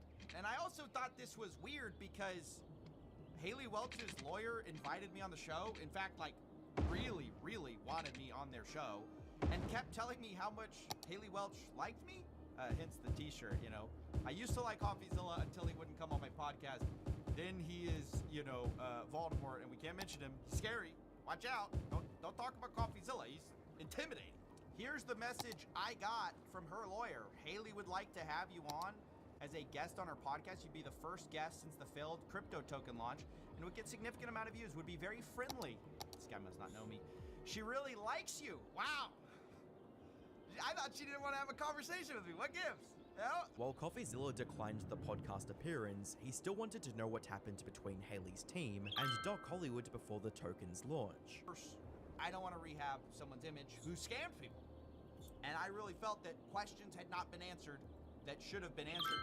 Such as, what was the agreement with Haley Welch and with Doc Hollywood? Very simple question, right? Basically, Haley Welch's position is, oh, I was a victim. I didn't know what I was doing. I didn't know how much, I was barely gonna make money. 125K plus like, you know, half of 10% of the tokens, locked for a year, like this terrible deal I got taken advantage of by these monsters. Like that was kind of their position. And all I wanted to know was, you know, give me the contract. Show me that that is true. And unfortunately, they were not able to give it. He's not in a position to share it, he says. I'm sorry. I said, can't verify anything you say then. Even what you told me about the 50% split, which I had heard Hawk Tua Girl was gonna make 50% of all the profits. And he kind of told me, no, that just applies to the tokens. So I was like, oh, well, maybe she's less of a stakeholder in this than I thought.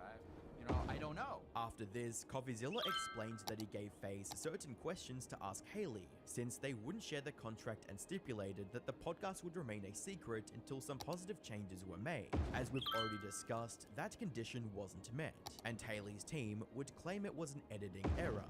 The guys behind it, they said it was an editor mistake. Oh, oops. Yes, the guys who interviewed us thought we may have insider traded the coin, but this guy says he vouches for the internal team, saying it was none of them. And Better, which is Jake Paul's team, I guess, no way they would ever do something like that, guys.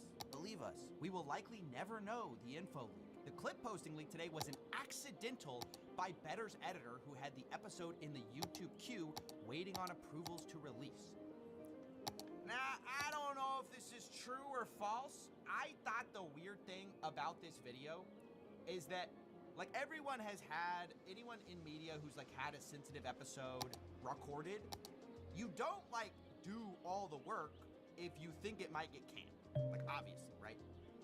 These people not only edited the show, they put an ad in the leaked version of the episode, okay? So I'm not saying it didn't leak. I'm saying it's highly convenient.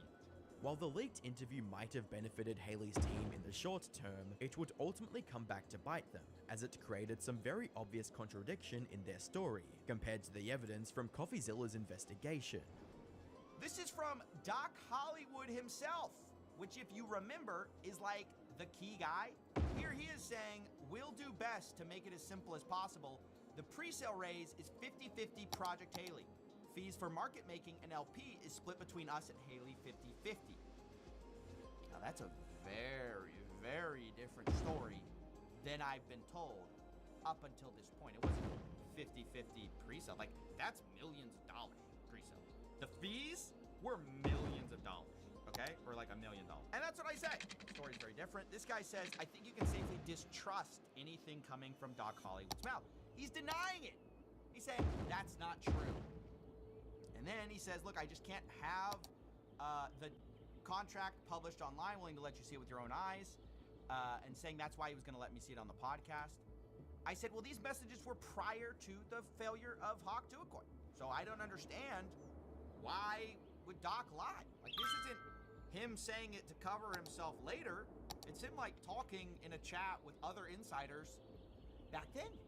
Naturally, Haley's team denied the evidence and tried to cover it up with a different explanation. Haley would benefit from such a bad contract if what you said is true, and this is really how I feel. Half of 10% of tokens plus 125K makes 0 sense for someone who's bringing in all of the name recognition. Like, you're bringing the whole thing, and you're getting this, like, measly piece of the pie? It doesn't check out. Like, 125K is a lot of money, but they made, like, $4 million. So then he says this, the contract says she was paid 125K on signing, 200K within 30 days of launch. Interesting, we didn't know that. And 50% of the net proceeds of the project with mutually agreed upon tokenomics. The tokenomics we agreed to were for half of the 10% of the tokens. Now, I want you guys to realize that what he just said is backtracking on what he's been saying the entire time, which he's been saying the entire time, oh, it's just 50% of the 10%. 50% of the tiny amount of tokenomics we're gonna get. No, what he's saying here, finally he's giving us the real story. It's 50% of the net proceeds of the project, period. That is completely different from what they've told me. And so I say 50% of the net proceeds does not mean half of 10%. It means 50% of net proceeds, which is market making, pre-sale. This is like $4 million that they talked about.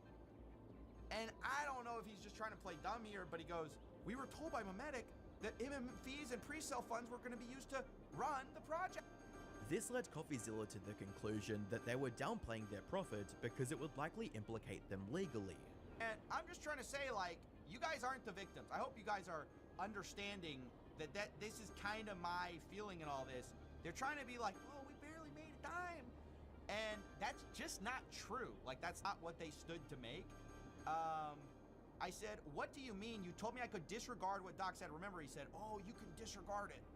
But y'all literally had a contract for 50% of net proceeds. Doc himself said the project was going to cost a few $100,000.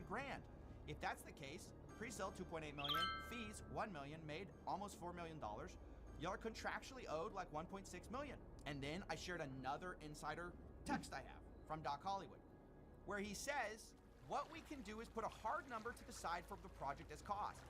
Like, we spent a few $100,000 on the project already. That money will be paid back to us off top.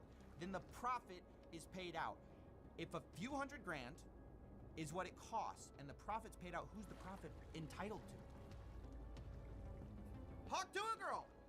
That's who it is. And we're all being gaslit about, like, oh, I'm the victim. I stood to make no money. Wrong. You wanted to make no money after you realized the money is like being scrutinized and being sued over and possibly being looked into by law enforcement. Like, we don't know. Seeing no other way of denying it, Haley's team would admit that they were entitled to some of the profits, a revelation that discredited everything they said on the podcast. You're right that as it stands, she may be entitled to whatever amounts. However, she was supposed to have mutual approval on tokenomics. Her not being given the opportunity to approve the transaction fee, SAFs, and pre-sale identities led to the end result. So literally, he's admitting that he's been not telling the truth about how much money they stood to make. You're right, she may be entitled to millions of dollars from a scam? Like, what? Regardless of what Haley and her team say, the fact of the matter is that they were willing to act dishonestly with the people who were trying to help them remedy the situation. They only care about the fans when it bolsters Haley's public image, and they would have gladly taken the profits from the token if it didn't come with the possibility of jail time. Fortunately for Haley, she isn't going to have to worry about facing any legal consequences, as the SEC would drop their charges against her the following month. Her attorney gave TMZ the following explanation for the investigation's closure, reading, "The SEC closed the investigation without making any findings against or seeking any monetary sanctions from Haley. Because they did not bring any action against her, there are no restrictions on what she can do in regards to crypto or securities in the future. With her legal troubles out of the way, Haley must have felt that she could put everything behind her and return to her usual podcast uploads." Sadly for Haley, the internet wasn't going to let her off the hook that easily. On the 8th of April 2025, Haley uploaded the 16th episode of the Talk Tour podcast and brought on KSI as the main guest. Okay, well, welcome back to another episode of Talk to Him. It's been a hot minute since we've been back here, but now we're the official owners of Talk to Him. And we may or may not have flew to London to get a very special guest for you. We got KSI. Yo, live in the flesh, baby. It was one thing to shamelessly crawl back to the audience you stole from, but it was another story to give them one of the most uninteresting interviews on the internet.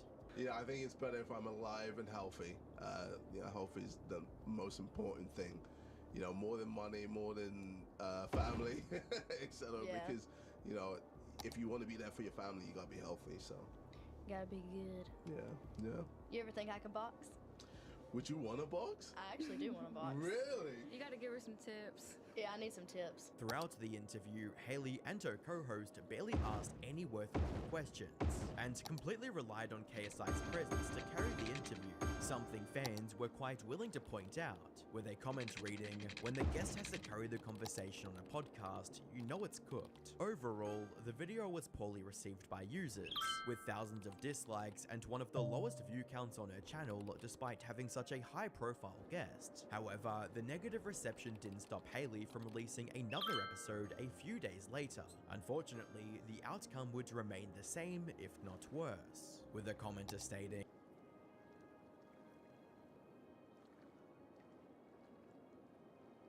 "She got a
Dude, I think the bug is back.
Okay, I think I fixed it.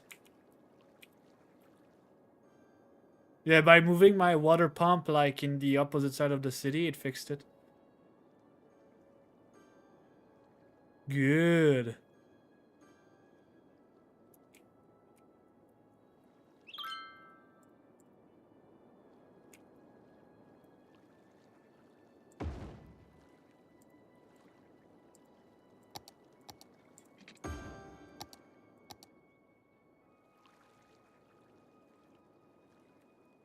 Well, actually, I'm not sure.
Geologists predict that a sinkhole could strike at any minute. Residents should take precautionary measures.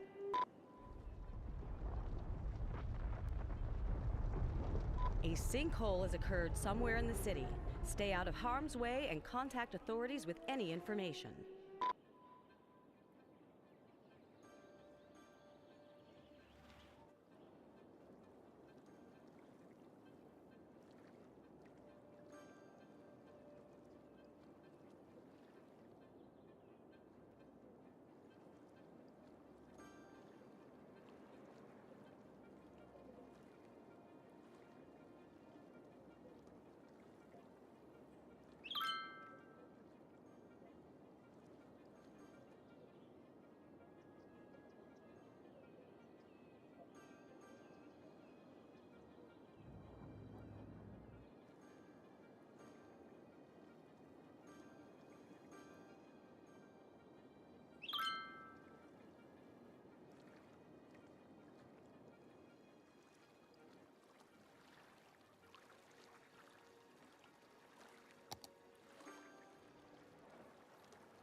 What the fuck, dude?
Well, my guys, my run is done because yeah, the bug has happened again.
I'm kind of pissed. I'm tired. I thought it was just a isolate issue, but it seems like it's worse.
Well, they still get poisoned.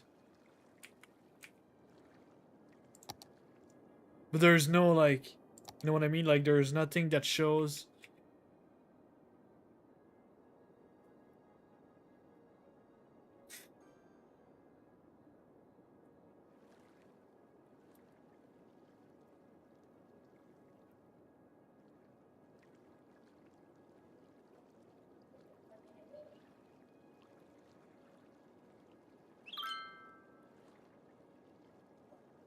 They get more and more poisoned.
I just don't.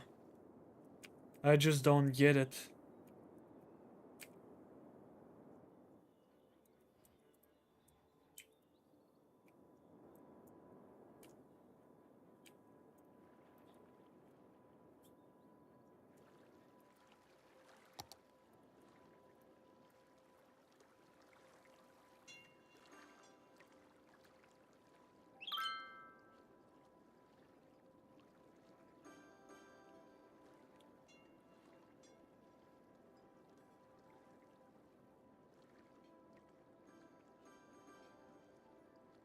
He's gonna get sick, but the water is clean. Look.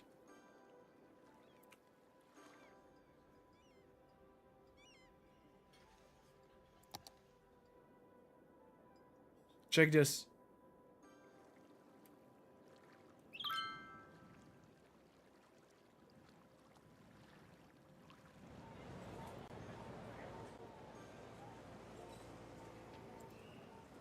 Check this one. He's gonna be sick, but there's like the water is clean. Like, it's so dumb.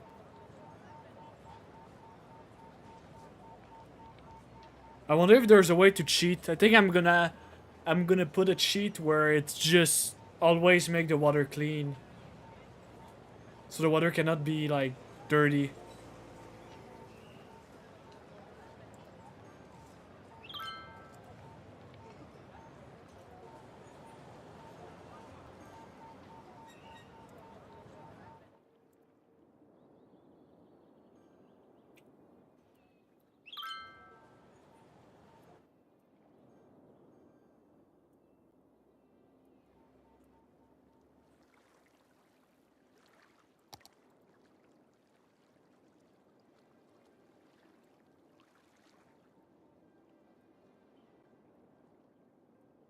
Yep, and they start being sick again.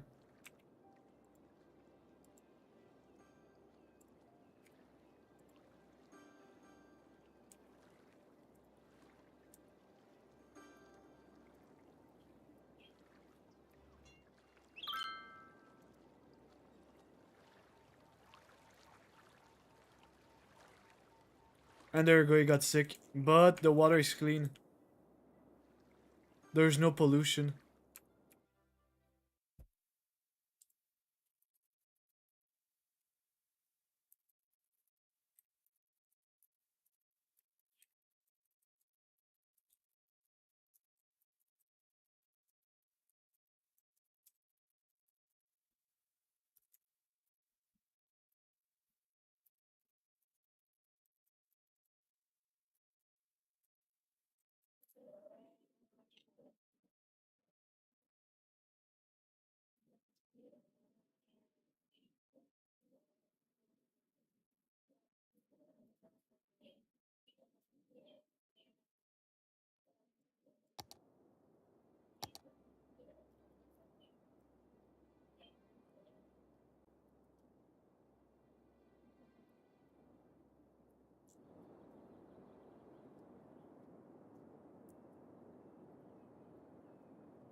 Purple skull symbol.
Bro, what the fuck?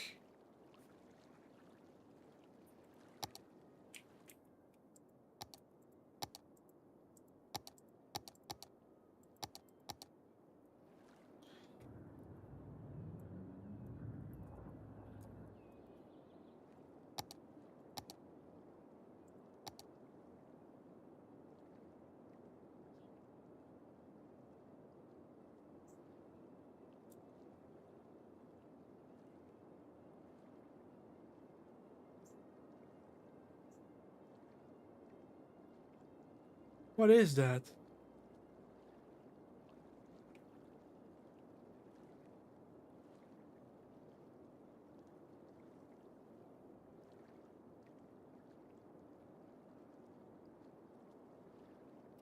Heat pump?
Dude, I'm flabbergasted.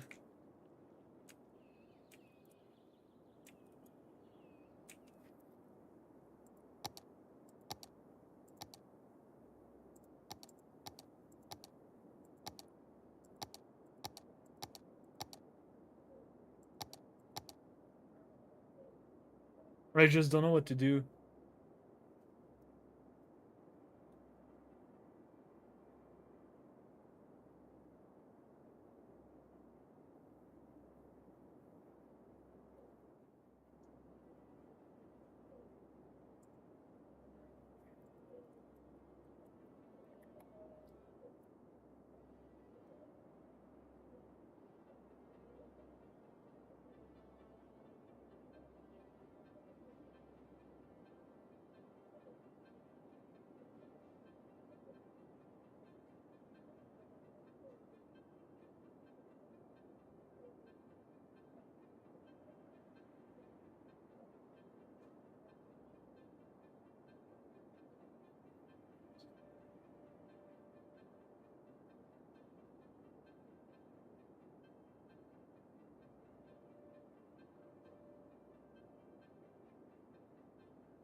I'm gonna eventually get the mod to fix my shit.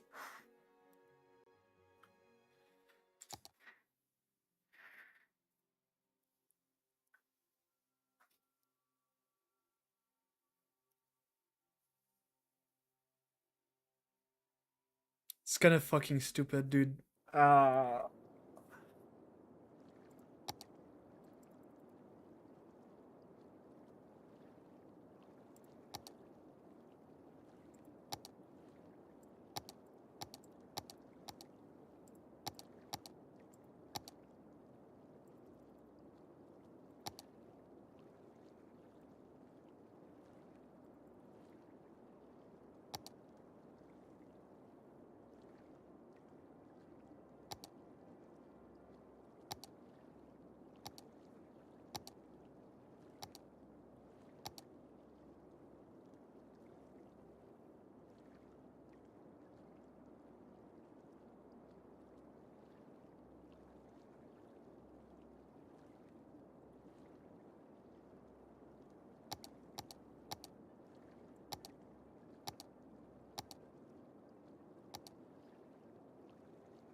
Save the nature.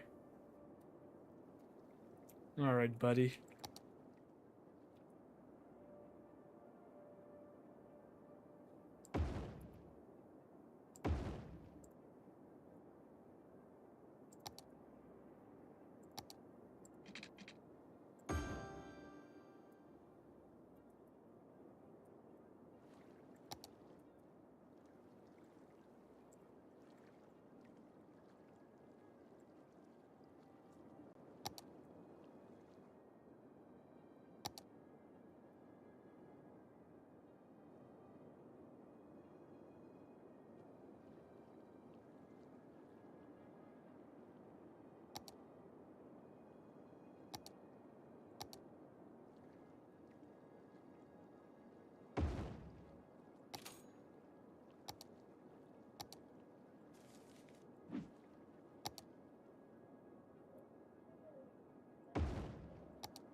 Okay, so this has a design. This purpose is to clean the water, right? So if they get sick, it's really a bug and not like my fault.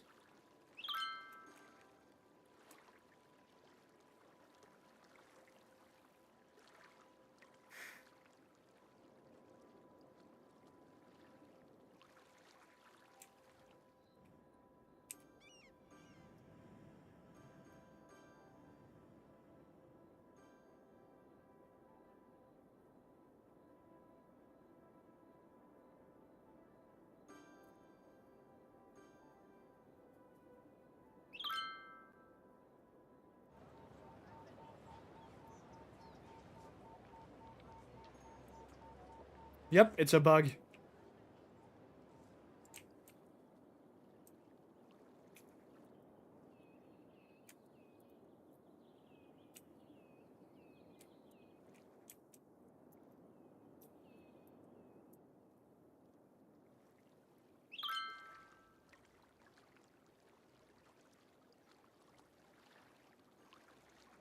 Yep. They all get sick, but it's literally a cleaner.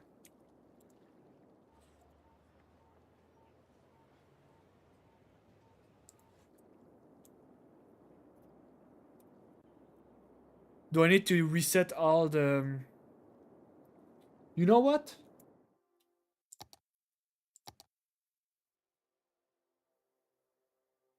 Let me try something.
Is this because there's too many people in the same pipe?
They don't get poisoned anymore.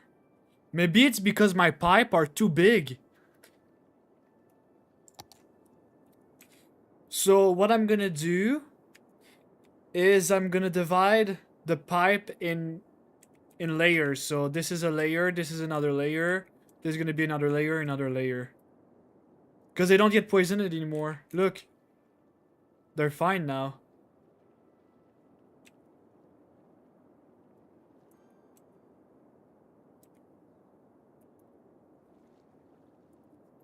So let's roll.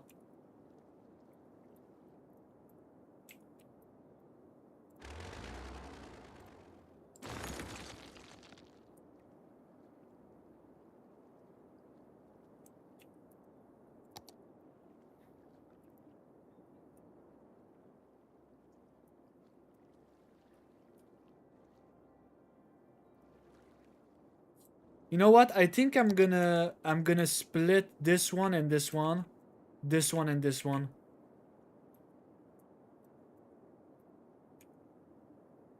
Yep. Okay.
Guys, I fixed it.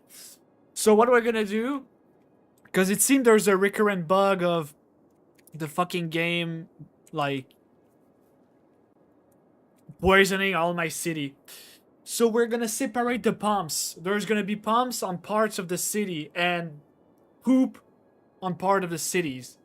The goal is to isolate each part so we can fix it afterwards. So it is more optimized, and it will also help me figure it out.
Uh,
Come on, come on.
What is that? That's so cute.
Pizza, pizza, pizza, pizza.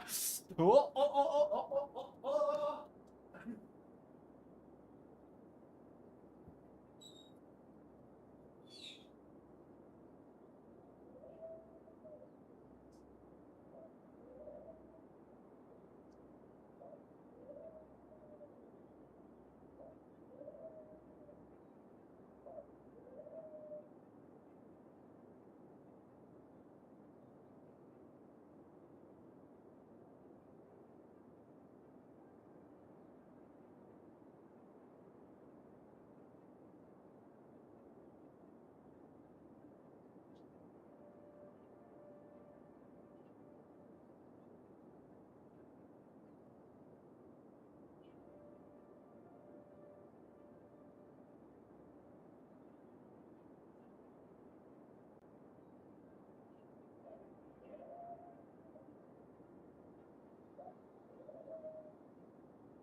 Fuck me!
Are you fucking kidding me? You're literally on the pipe.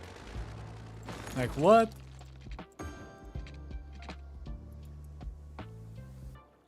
Oh, that's so dumb, dude.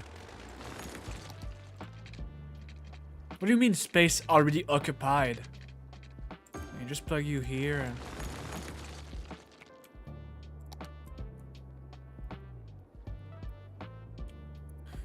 Eventually, I'll split the city in two, so this part is gonna be this one, and this part is gonna be the other one.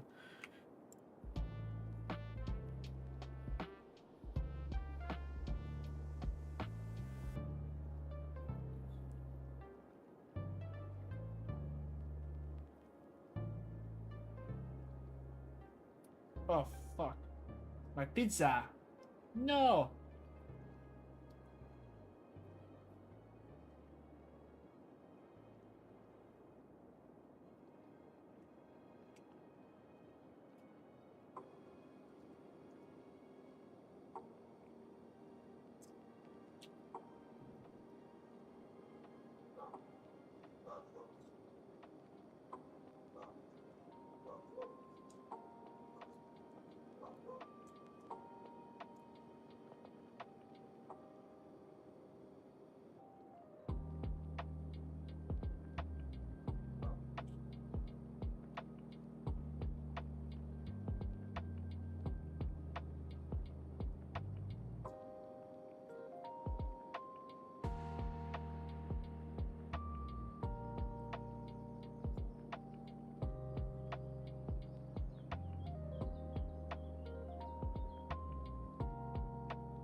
Meteorologists have issued a severe tornado warning for the area.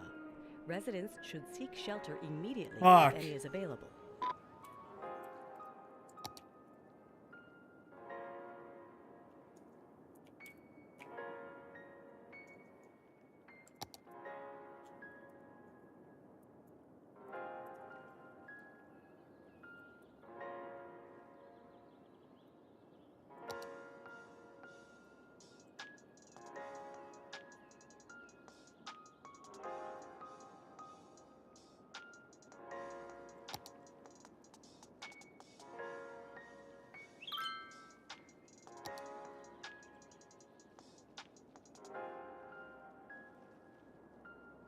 Okay, it's in the other side of the map. A tornado has touched down in the area. Seek shelter immediately if any is available.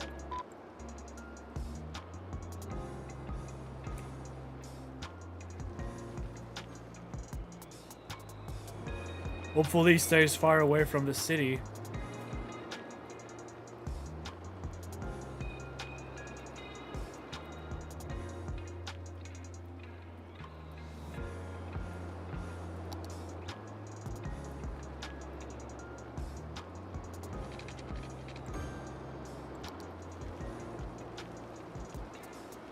Maybe he's gonna get a few houses here and that's it.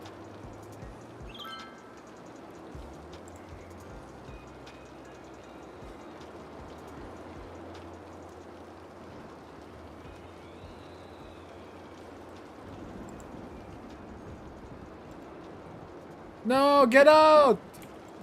You're in the tornado!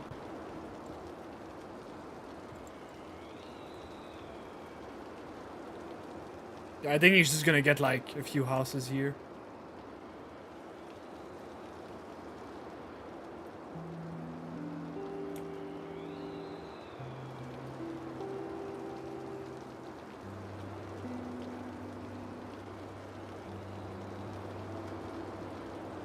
No, please stop! Stop!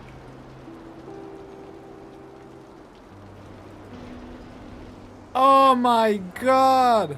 Don't kill the harbor! No! Shall I reload? Let's reload.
Alright. Hopefully I don't get fuck.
Okay.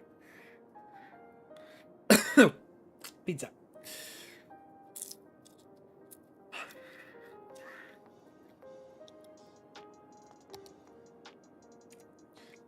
Give me another, motherfucker.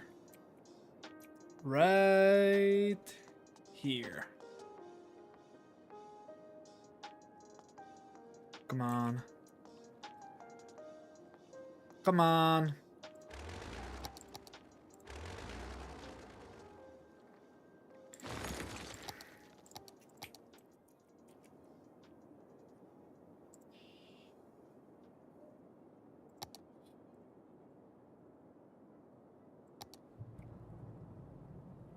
Oh, it doesn't fit there.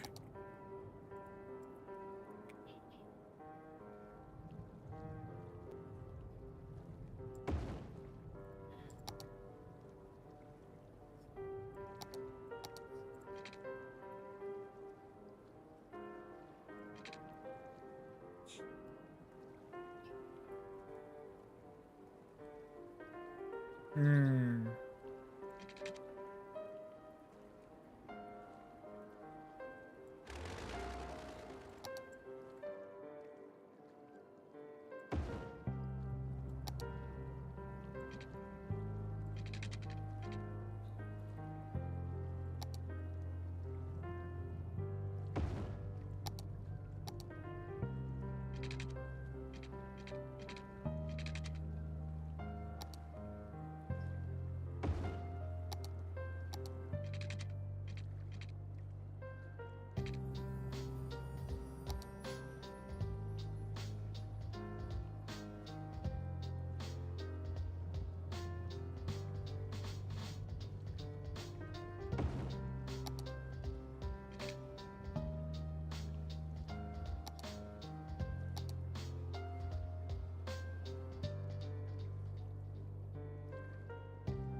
Beautiful.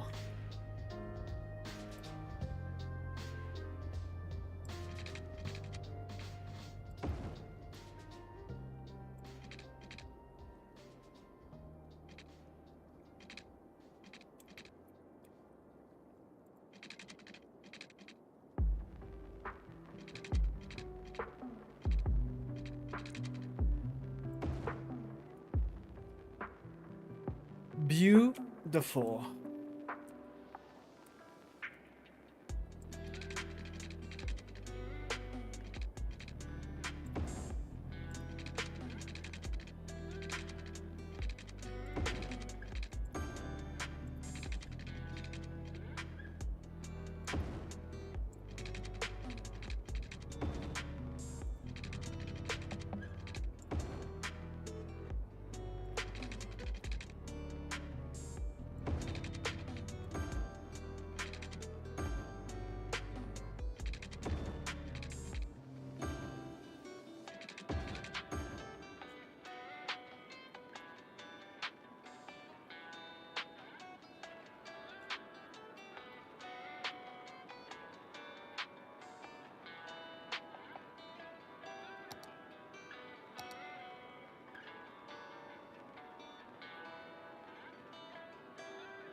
All right.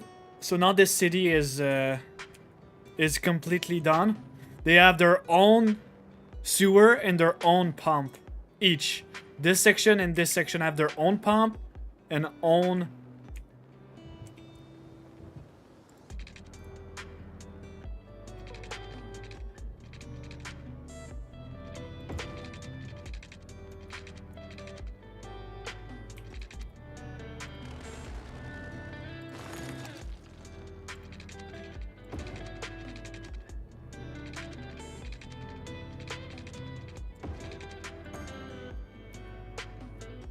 Look how beautiful it is.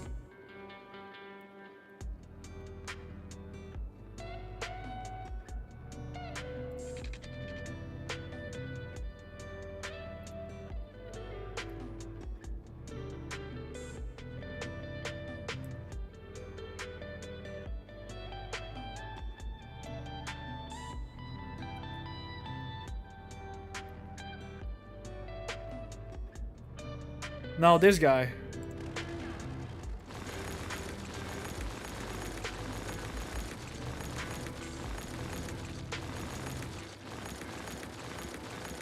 We need to make sure the pump doesn't infect the other pump. So we remove all the little dirty shit.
Ah, fuck. Get out!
Um.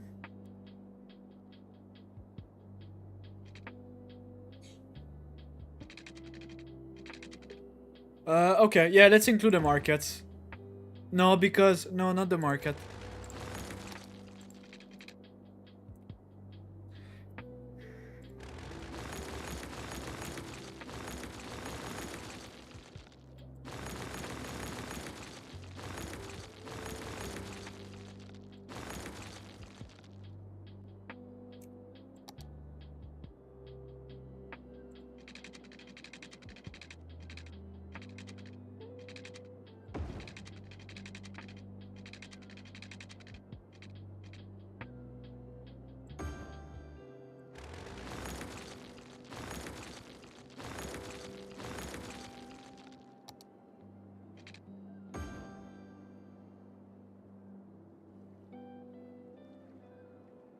Okay, good.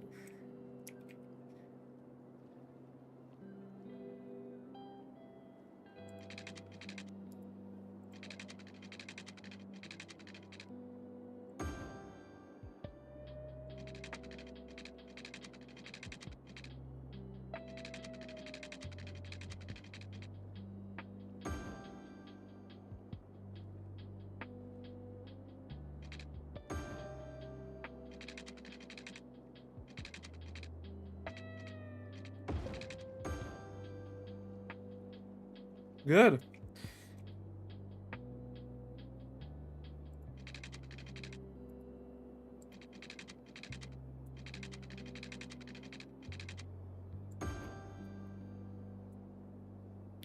Perfect.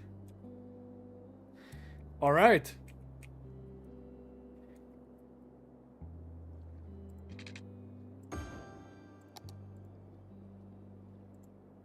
Now we need the waste. Give me one here. Let's put it here.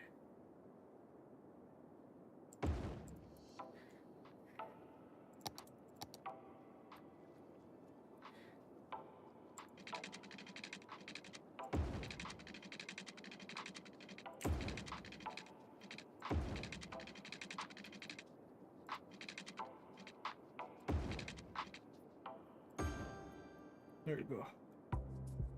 So you have the waste for this, this, and this. So that's 3 parts. Okay. Shall we give it a try? Also, I'm just gonna add...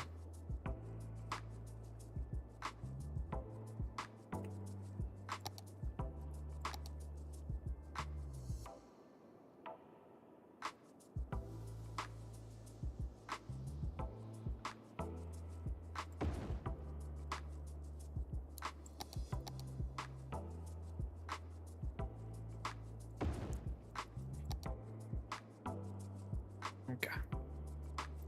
So I got one for the industry.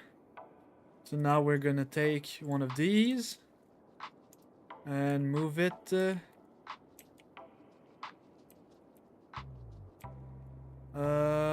We'll put it here for now, but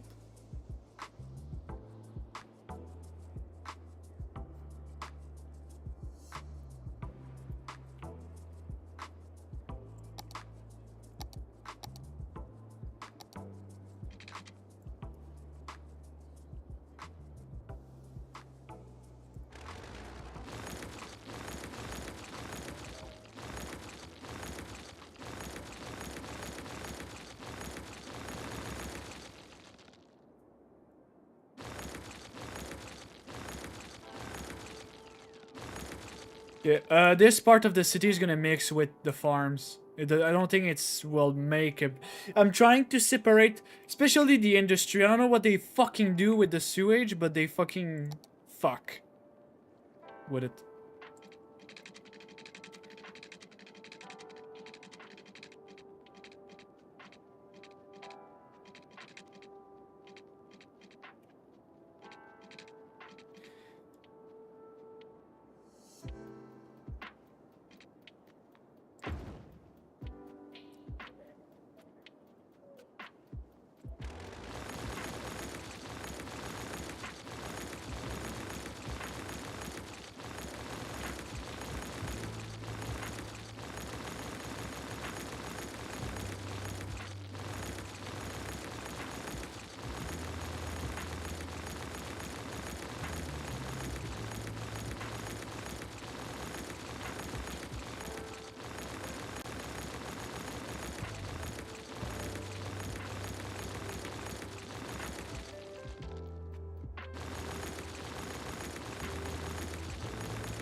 All right.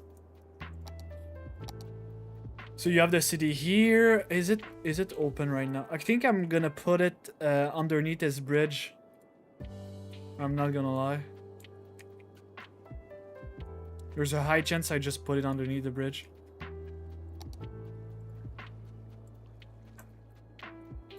Let's give it a try. And see if there's still poison. And the poison stopped. Okay. Good. I figured it out, guys. It's because I mixed the sewage from the industry with the sewage of...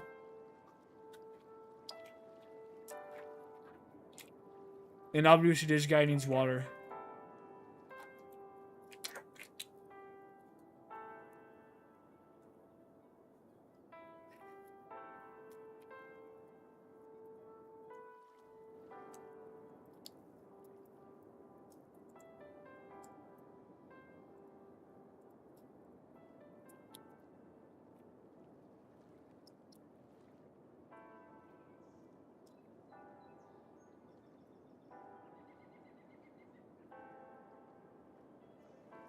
There.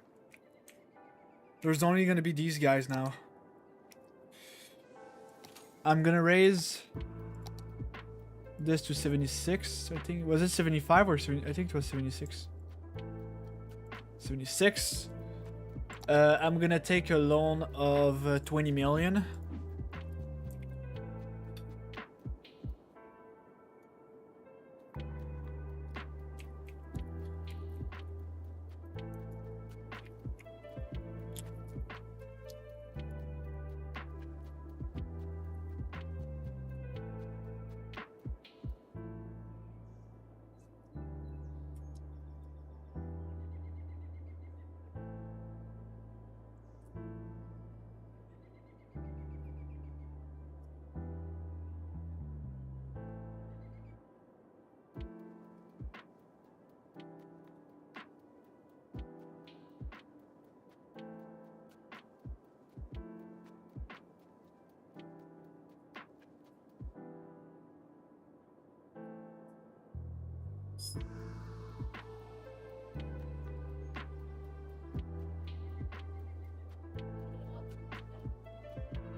I'm back.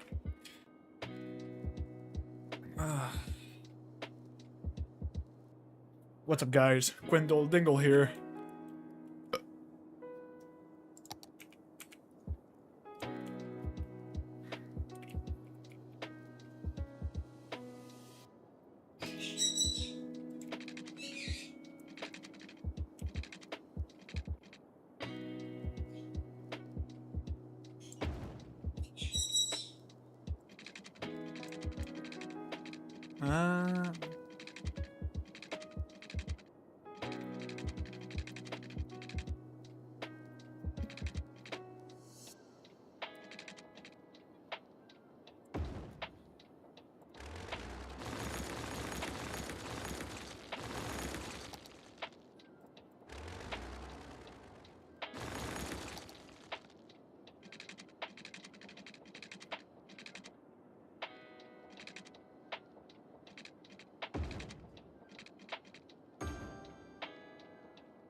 Oh, are you for real? There's a small little...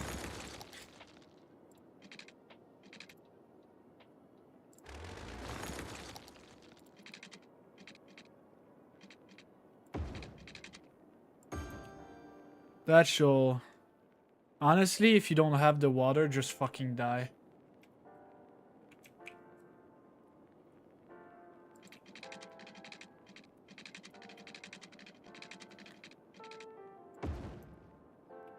Alright.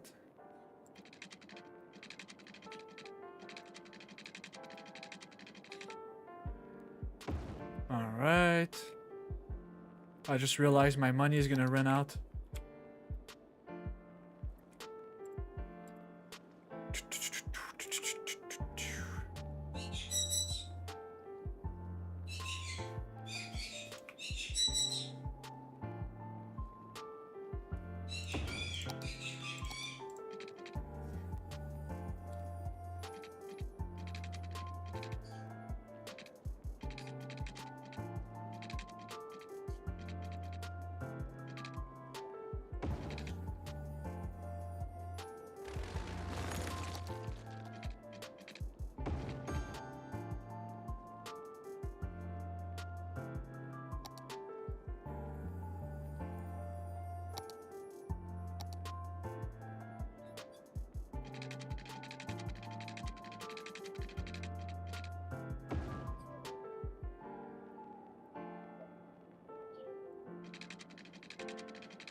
A part of the industry is... Oh, fuck. I forget the city.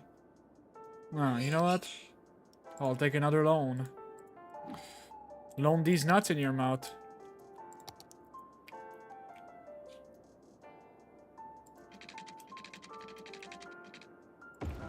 There you go.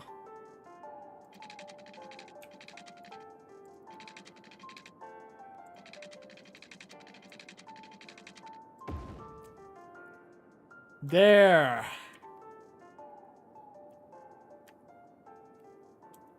Honestly,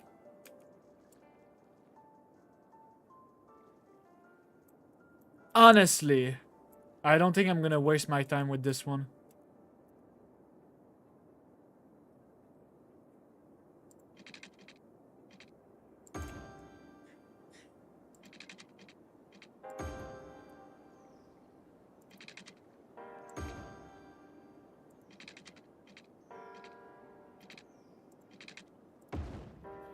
Alright. Now we need a waste for this one. Otherwise they're gonna shit their pants.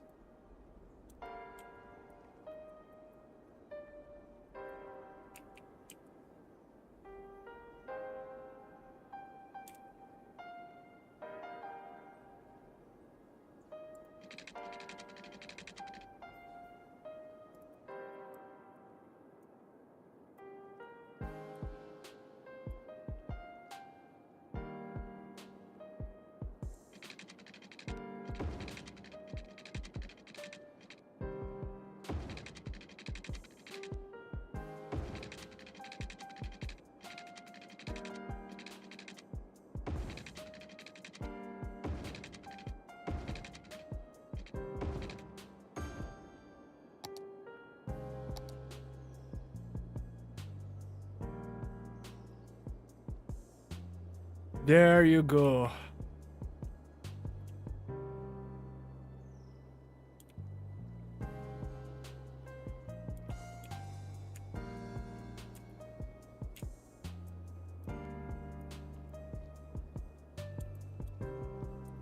I guess that's not enough water.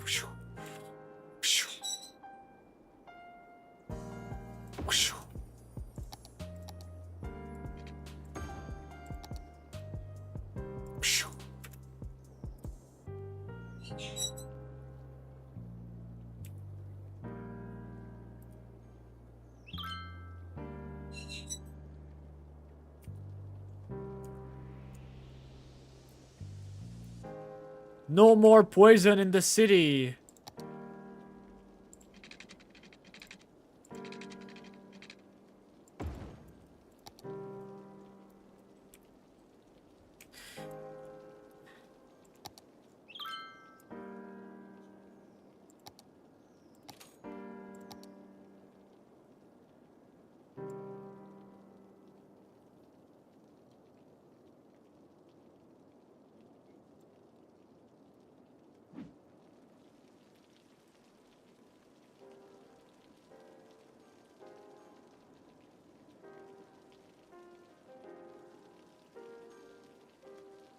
Fuck.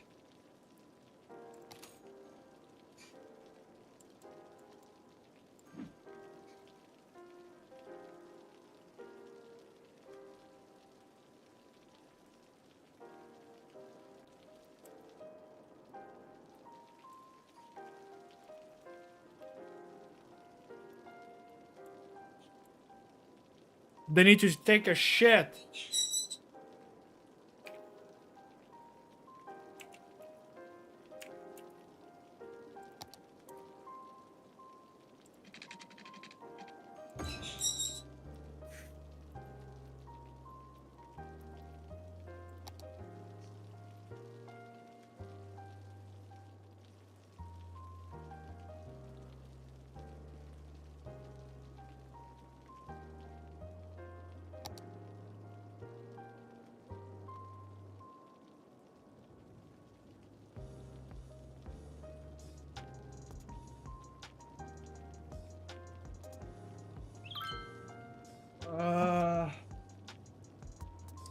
That's really unfortunate. What I could potentially do...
Oh, they really need to take a fucking shit.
It's funny. Why is the water with the farmland poison people?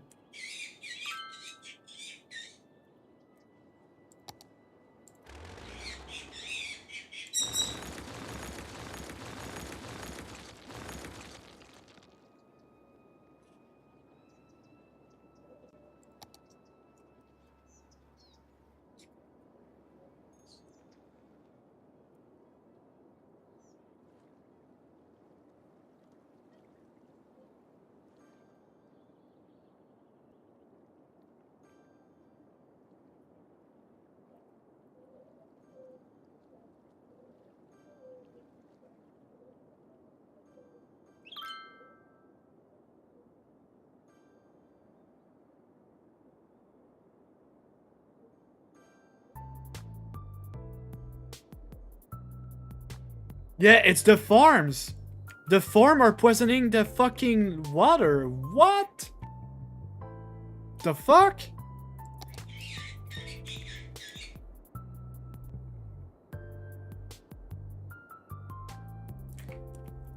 So you see here, they're all clean, right? Also here, they don't get poisoned anymore.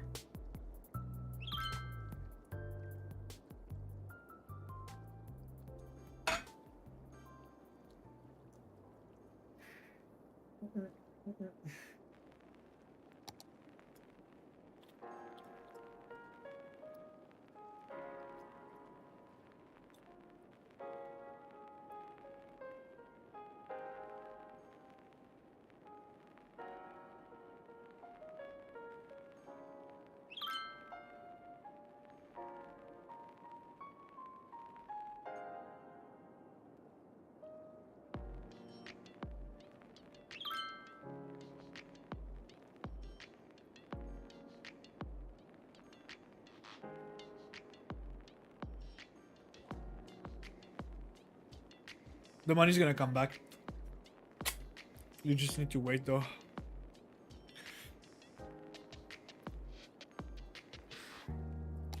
I'll also gonna raise the tax.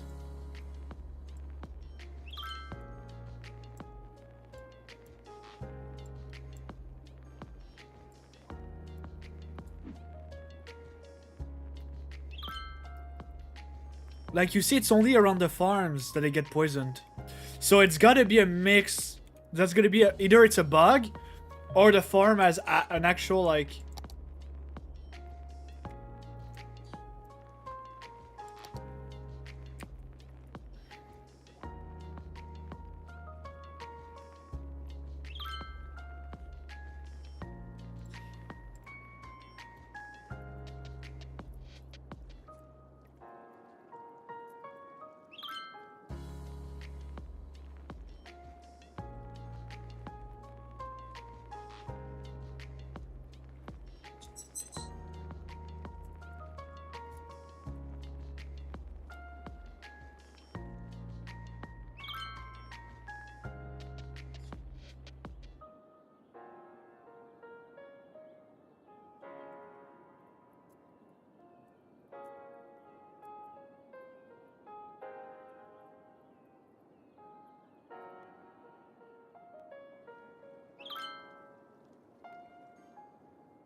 That's so dumb, dude. What the fuck?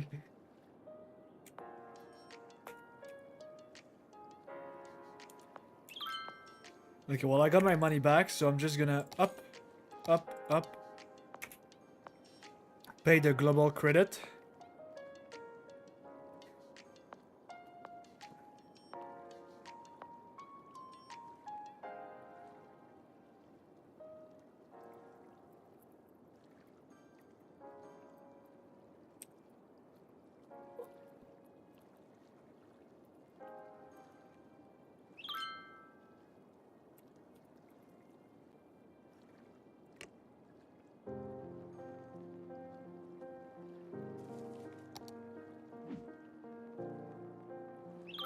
Alright, so the farm calls the water to be poisonous. Good to know.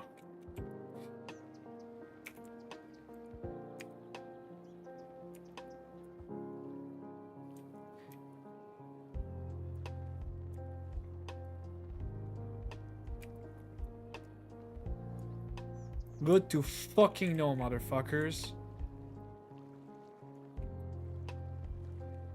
I'm gonna rate the DLC. I think I'm gonna give. It's because if they had fixed that, I would have been wasting my time on this.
Whoa, whoa!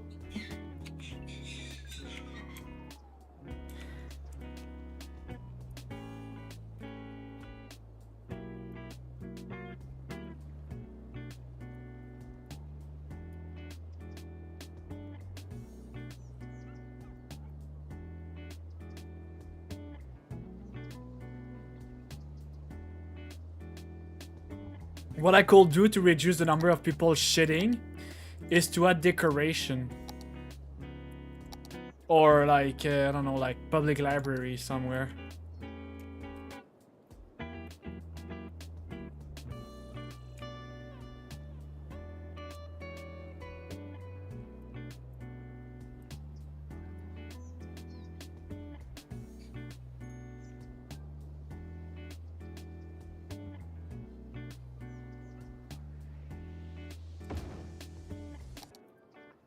So now some of these guys gonna be able to shit. Look. See? Cool, right? So you had decoration. And the guys are gonna be able to shit.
Fixed! Oh my god, it took me too long.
Fuck me in the ass.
Say goodbye on SC then.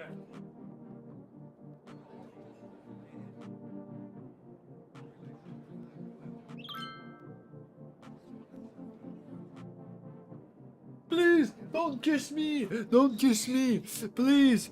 Don't fucking kiss me! I beg you, don't kiss me! Don't kiss me, please!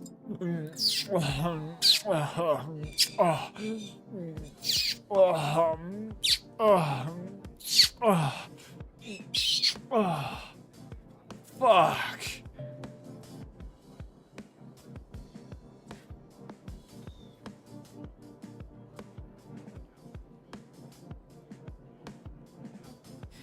Marsh critical! Don't fuck me in the ass, please! Marsh critical! Come here, Lorax, come here! No! Please!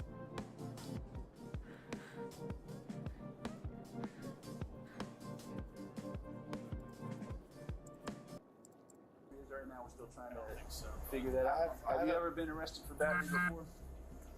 I've been arrested for domestic violence, capital sexual battery. Okay, so you got a history. That was that was when I was 13. I'm 35. That was. How about since you've been an adult? Have you been arrested for any kind of batteries? No. Okay. We still just have to check your. It's cool. I got a domestic violence, which I don't know if it was dropped or not. Depending on the circumstances, you may qualify for an adult diversion. I just have to check on your criminal history and see if you qualify for it. I doubt it. You doubt what? That you qualify for an adult diversion? Okay. I mean, well, I'll still check into it. But if you're talking to somebody that has a charge that he could have gone to prison for the rest of his life, I highly doubt I qualify for a diversion. Okay. Well, then, it sounds like it might be a good idea for you to call to see if you get another employee in here so that they can work here. Because if I can't give you an adult diversion or anything, he's not going to do anything until I know for a fact. So once you tell me, I can call him and then. I'm not. You want to just stand by with him and then I'll see what I can work out with Echo here. Based on the employee's alleged criminal record, sounds like the guy has a history of anger issues. The cops informed him that they were going to arrest him.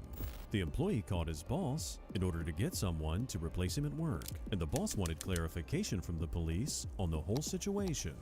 Yes, but my question to you is, throwing a drink at a customer, is it like arrestable as an offense? Of course. Yes, it's yes, sir. It's considered battery. It's a yes. Yes, it is.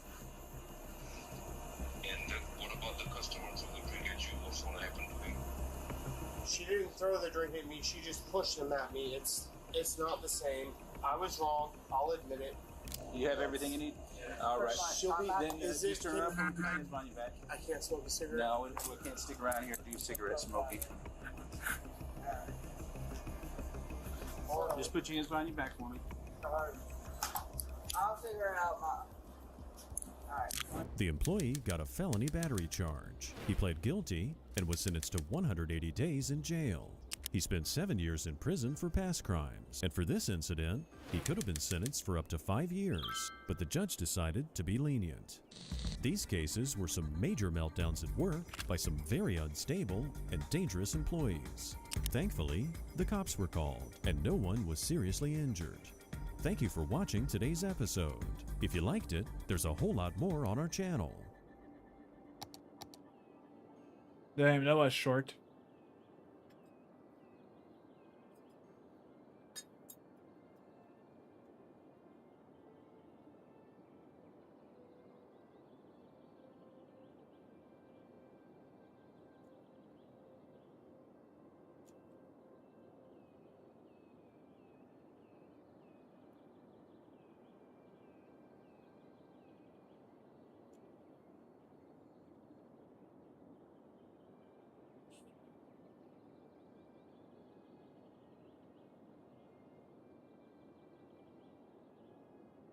Dang.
President, you have said that Canada should become the 51st state. No. No. Well, I still believe that. You know, takes two to tango, right? But no, I do. I mean, I believe it would be a massive tax cut for the Canadian citizens. You get free military, you get tremendous medical cares and other things. There would be a lot of advantages, but it would be a massive tax cut, and it's also a beautiful. You know, as a real estate developer, you know, I'm a real estate developer at heart. When you get rid of that artificially drawn line, somebody drew that line many years ago with like a ruler, just a straight line right across the top of the country. When you look at that beautiful formation when it's together, I'm a very artistic person, but when I looked at that beauty, I said, that's the way it was meant to be. But, you know, I do feel it's much better for Canada, but we're not going to be discussing that unless somebody wants to discuss it. I think that there are tremendous benefits to the Canadian citizen protecting Canada. If you have had places that get along. We're sitting in one right now, you know, Buckingham Palace that you visited as well. That's true. Having met with the owners of Canada over the course of the campaign last several months, it's not for sale, won't be for sale ever. But the opportunity is in the partnership and what we can build together. And we have done that in the past. And part of that, as the president just said, is with respect to our own security. And my government is committed for a step change in our investment in Canadian security and our partnership, and I'll say this as well, that the president has revitalized international security, revitalized NATO, and us playing our full weight in NATO, and that will be part of it. And they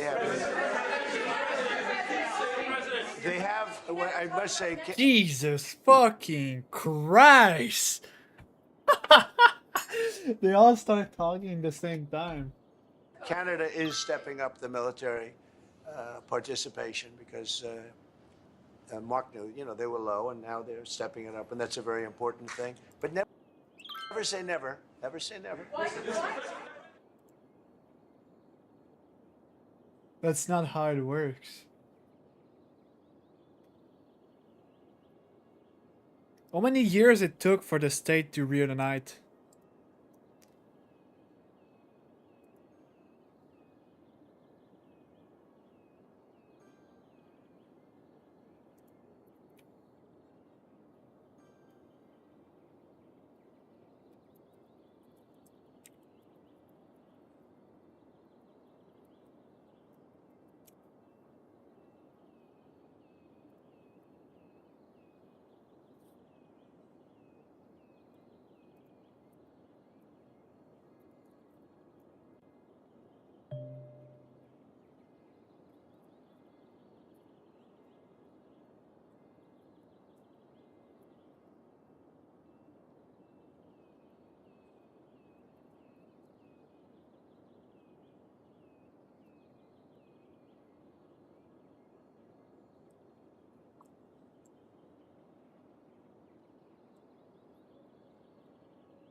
Okay, so it took.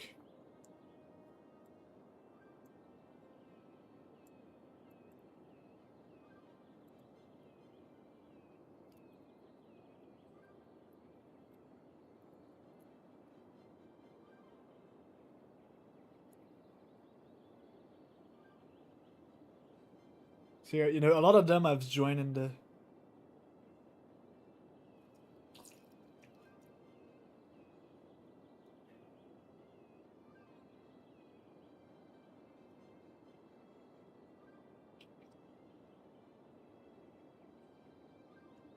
Interesting.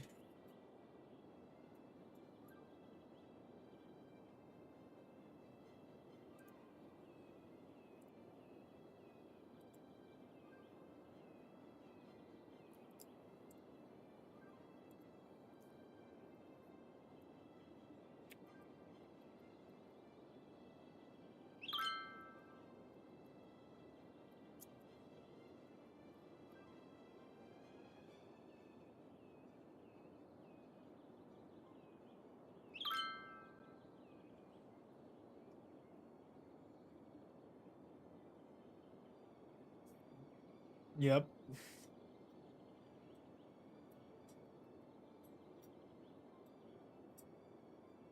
Yep.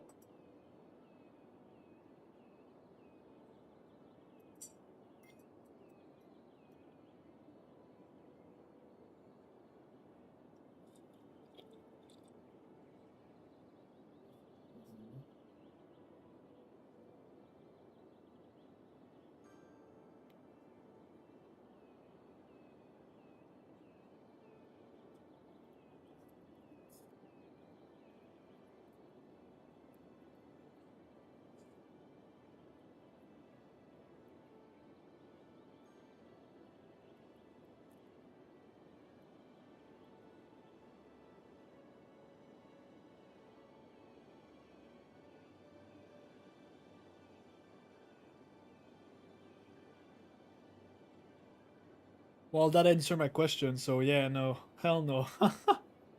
There's no way.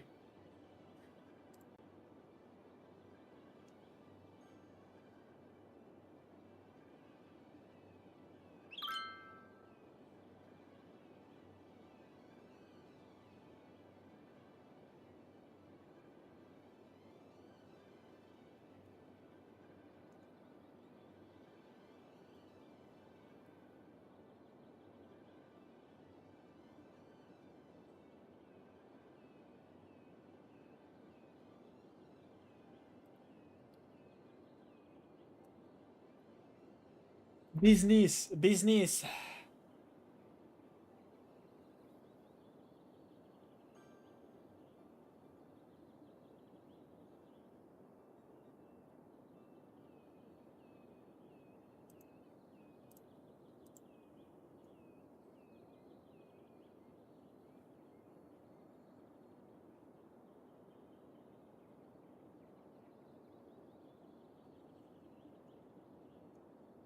That's crazy, guys.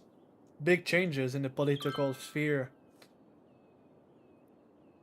Thank you very much, everybody. It's a great honor to have Prime Minister Mark Carney with us. As you know, just a few days ago, he won a very big election in Canada.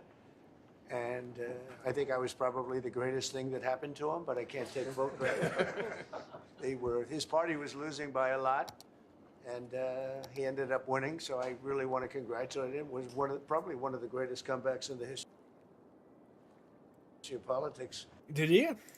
Maybe even greater than mine, you know. But I want to just congratulate you. That was a great election, actually. We were watching it with interest, and I think Canada chose a very talented person, a very good person, because we spoke before the election quite a few times. And it's an honor to have you at the White House and the Oval Office. And you see the new and improved Oval Office as it becomes more and more beautiful with love. You know, we handle it with great love. And 24-karat gold, that always helps too. Right? But it's been a lot of fun going over some of the beautiful pictures that were stored in the vaults that were for many, many years, in some cases over 100 years. They were stored in vaults of the great presidents, or almost great presidents, all having a reason for being up, every one of them. So it's very interesting. But I just want to congratulate you, and ran a really great race. I watched the debate. I thought you were excellent, and I think we have a lot of things in anymore, and that's what the purpose of what we were doing. So that's just news. We just found out about that. So I think that's very, very positive. They were knocking out a lot of ships going, as you know, sailing beautifully down the. We can stop, and so the job was. By the way, it's a pretty big announcement. Yeah, this was always a freedom of navigation mission. These guys, these are a band of individuals with advanced weaponry that were threatening global shipping, and the job was to get that to stop. And if it's going to stop, then we can stop. And so. I'm always curious about the tariffs and the industrialization of the U.S.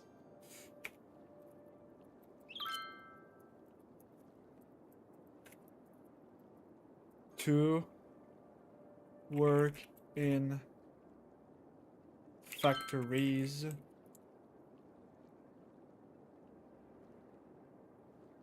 Oh, whoops! He thinks I'm still talking about Canada. Let's forget about Canada becoming the 51 state. Let's talk about the tariffs and the industrialization of the US.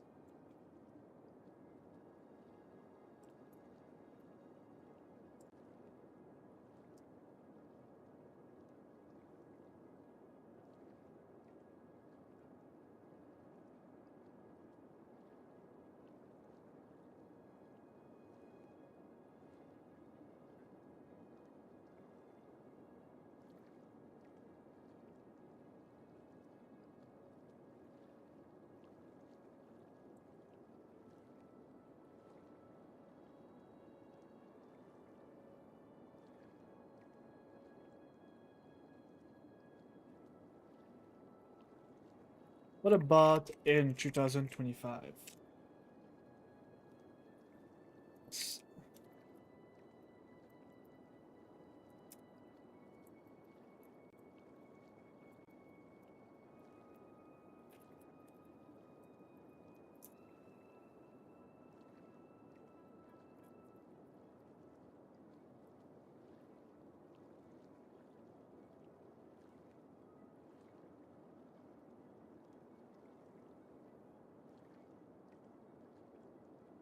$164 million.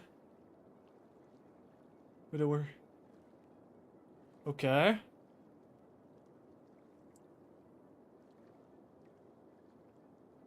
Yeah, that makes sense. Yes.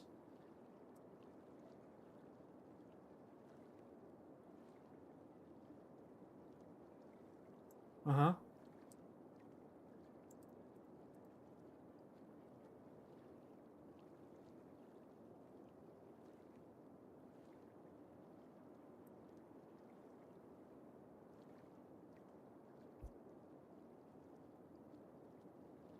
Mm-hmm.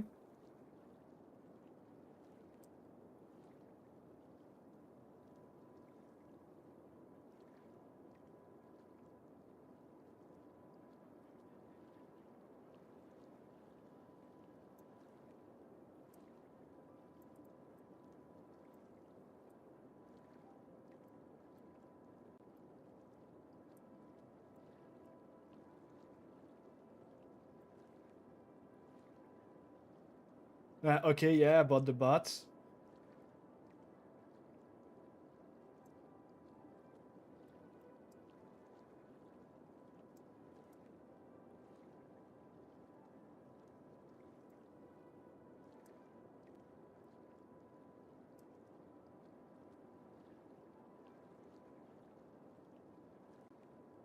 Ah.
A quarter.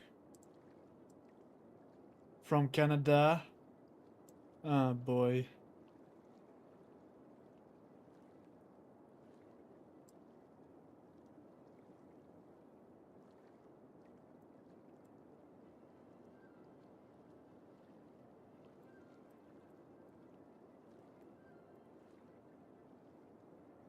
The wood is fine.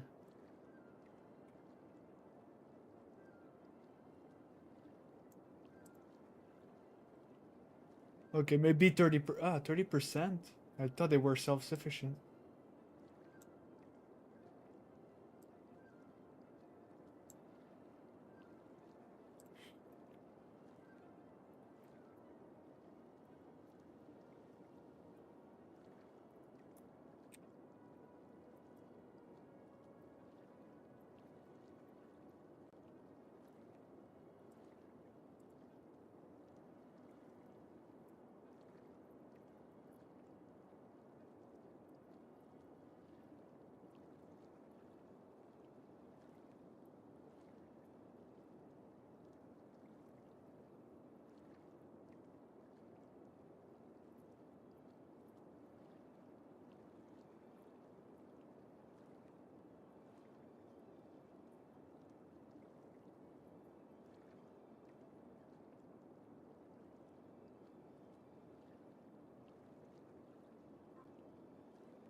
Energy intensive.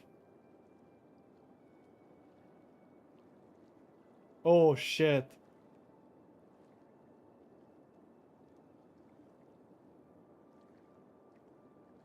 Uh-oh.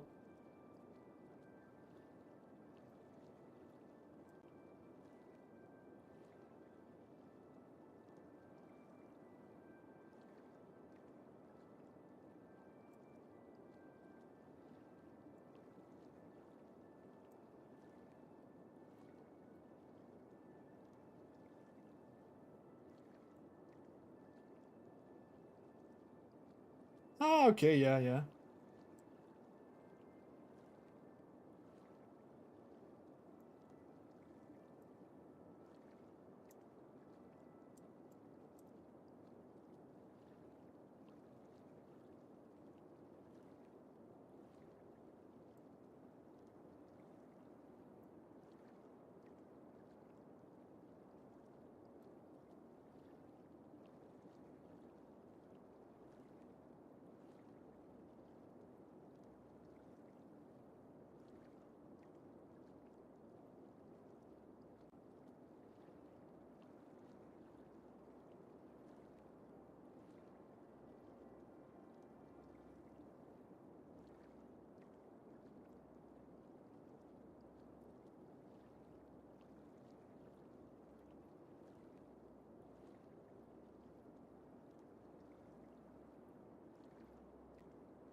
Oh boy.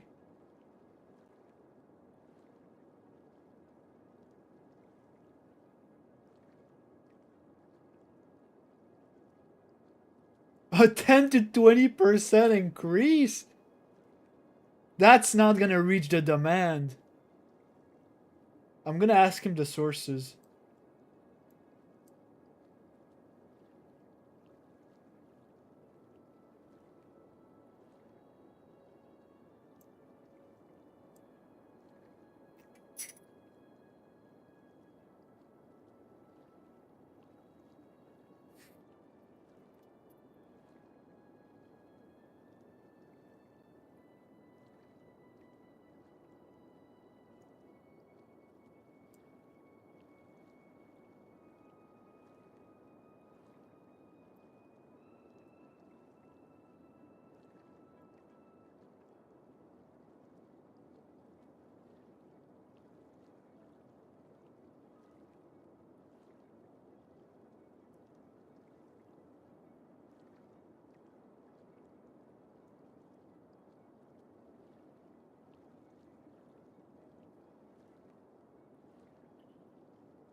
Oh, fuck me.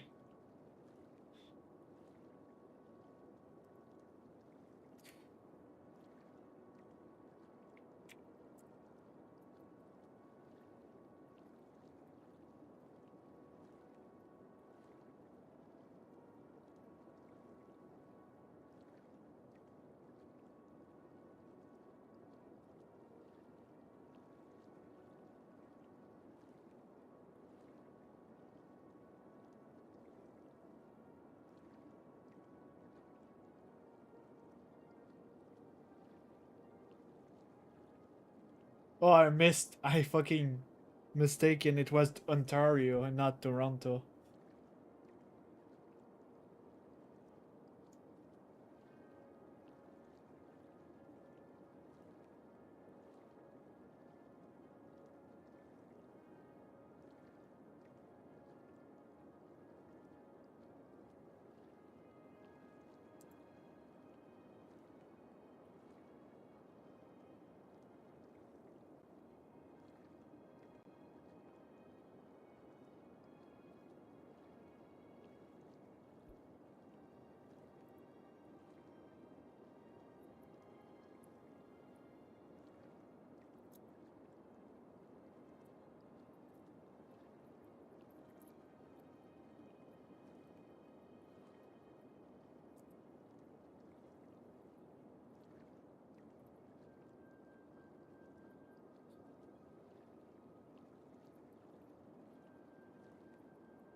Holy shit.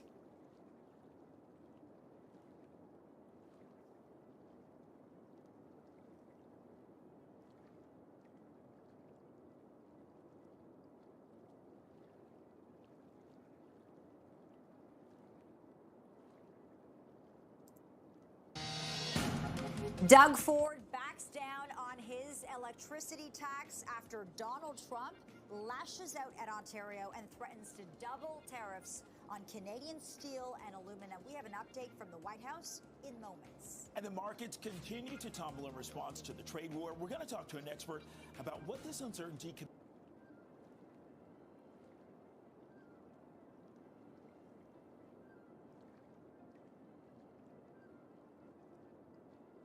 mean for your investments. And we'll take you live to Brampton this hour, where a woman was stabbed to death, and police say a child was inside the apartment unit to witness the incident. We'll also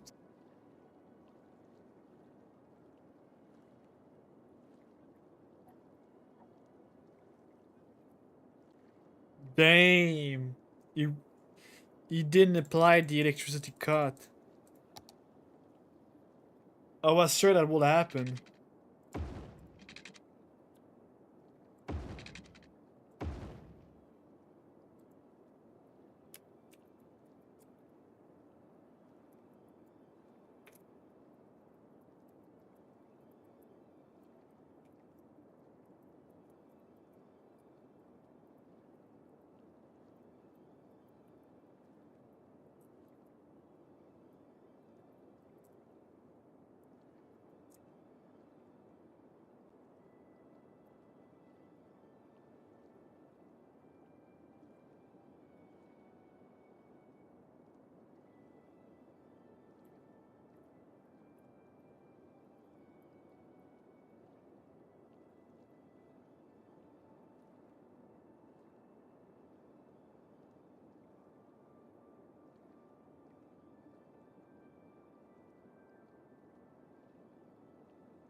Huh.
Hmm.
I think it's an important development.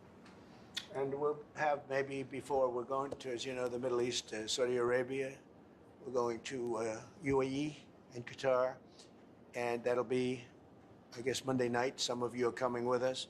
I think before then, we're going to have a very, very big announcement to make, like as big as it gets. And I won't tell you on what, but it's going to, and it's very positive. I'd tell you if it was negative or positive. I can't keep that out. It is really, really positive. And that announcement will be made either Thursday or Friday or Monday before we leave. But it'll be one of the most important announcements that have been made in many years about a certain subject, very important subject. So you'll all be here. Mark, would you like to say a few words? Well, thank you, Mr. President. I'm on the edge of my seat, actually, for the big announcement. But thank you for your hospitality and above all, for your leadership. You're a transformational president, focus on the economy with a relentless focus on the American worker, securing your borders, ending the scourge of fentanyl and other opioids, and securing the world. And I've been elected with my colleagues here, with the help of my colleagues here. I'm going to spread the credit to transform Canada with a similar focus on the economy, securing our borders, again on fentanyl, much greater focus on defense and security, securing the Arctic and developing the Arctic. And the history of Canada and the U.S. is we're stronger when we work together, and there's many opportunities to work together. And I look forward to, addressing some of those issues that we have, but also finding those areas of mutual cooperation so we can move forward. That's great. Very nice. Thank you very much. It's a very nice statement. Mr. President. Anybody? Yay!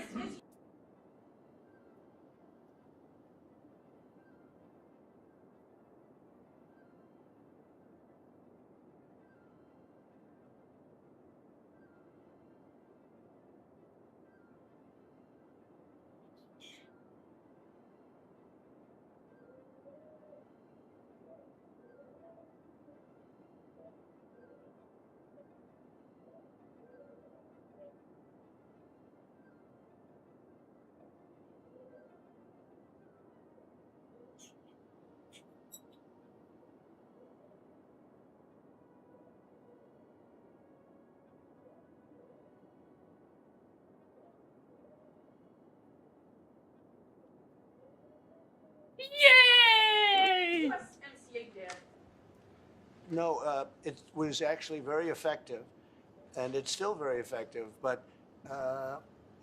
people have to follow it. So, that's been a problem. People haven't followed it.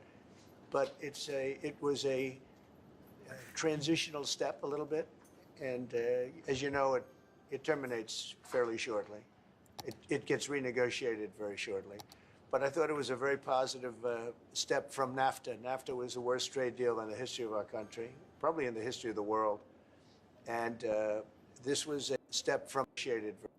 But it was a transitional step a little bit, and as you know, it terminates fairly shortly. It gets renegotiated very shortly. But I thought it was a very positive step from NAFTA. NAFTA was the worst trade deal in the history of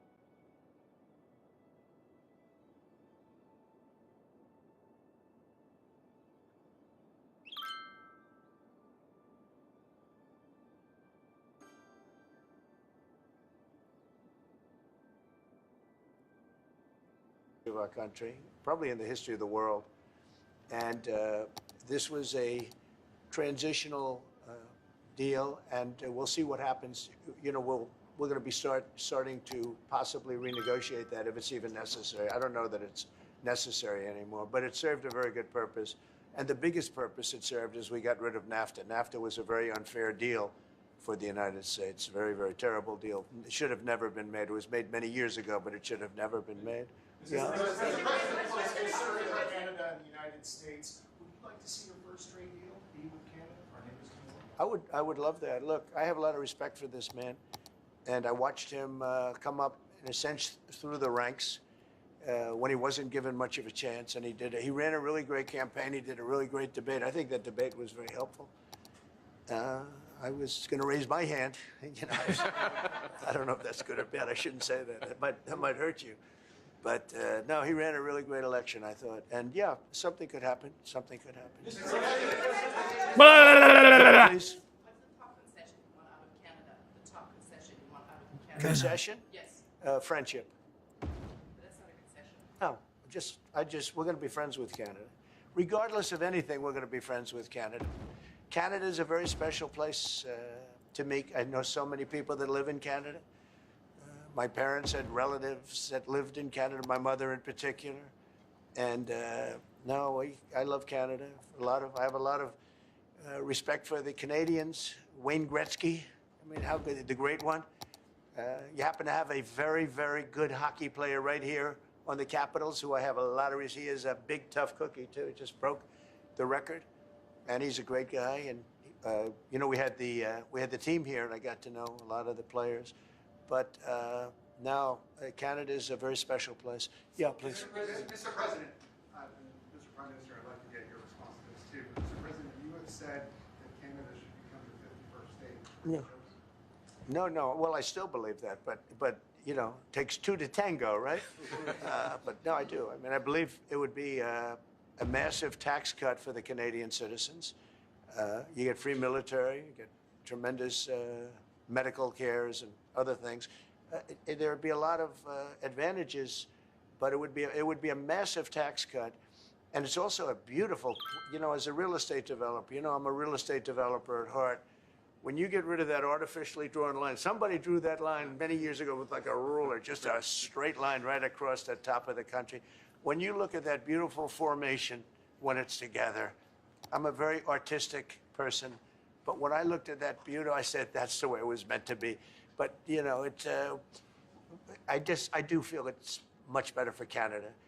But we're not going to be discussing that unless somebody wants to discuss it. I think that there are tremendous benefits to the Canadian citizens, tremendously lower taxes, free military, which honestly we give you essentially anyway, because we're protecting Canada if you ever had a problem. But I think it would really be a wonderful marriage, because it's two places that get along very well. They like each other a lot. Well, if I may, as you know from real estate, there are some places that are never for sale. That's true. We're sitting in one right now, Buckingham Palace, that you visited as well. That's true. And having met with the owners of Canada over the course of the campaign last several months, it's not for sale, won't be for sale ever. But the opportunity is in the partnership and what we can build together. And we have done that in the past. And part of that, as the President just said, is with respect to our own security. And my government is committed for a step change in our investment in Canadian security and our partnership. And I'll say this as well, that the President has revitalized international security, revitalized NATO, and us playing our full weight in NATO, and that will be part of it. And they have.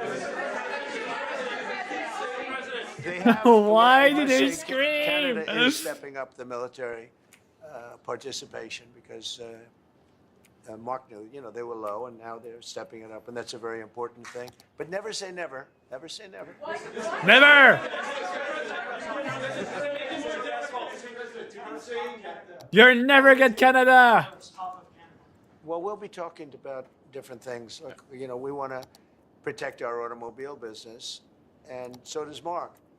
But we want to make the automobiles, and we want to, we have a tremendous abundance of energy, more than any country. We have, just in Alaska alone, Anwar has been reopened now. Anwar is probably the largest find anywhere in the world. They say it's larger than Saudi Arabia. I don't know, but it's a lot. But we have tremendous amounts of energy. He likes to be around the farms. That's kind of cute. I should buy another one. We're both lucky in that way. They have energy. We have energy. We have more than we can ever use and more than we could ever sell, actually. And you have the same thing. So we're two countries that are very lucky. If you look at China, they don't have that. It's a big disadvantage. Other countries, most countries don't have. Most countries don't have that. So Canada and us, we have a lot of advantages over other places. Oh my God! Why do they scream? When you consider what Mr. Carney just said, that Canada is not for sale, does this make the discussion a little more difficult to start on? No, not at all. No, not at all. No, time will tell. It's only time.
Meteorologists have issued a severe tornado warning for the area.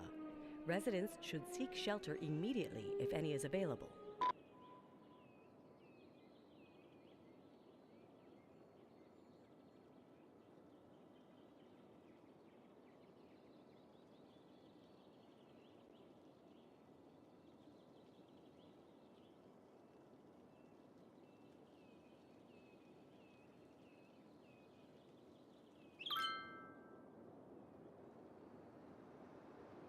A tornado has touched down in the area.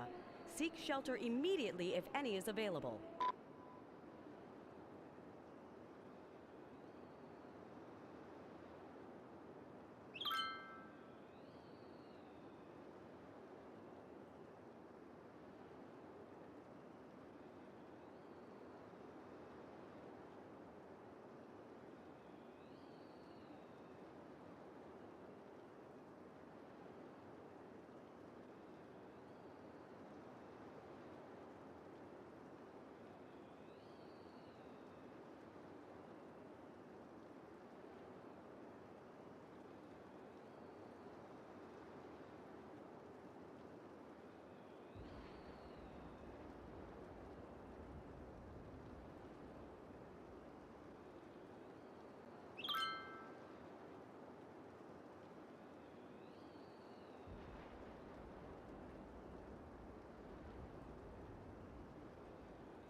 I'm back. I don't really want to watch politics right now.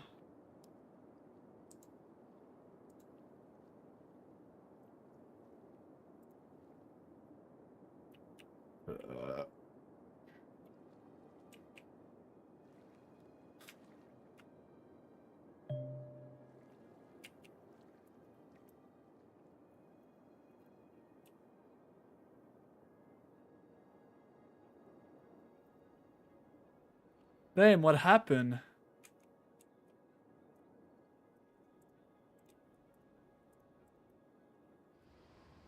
$500,000, 600,000? Holy shit. The game has been rolling.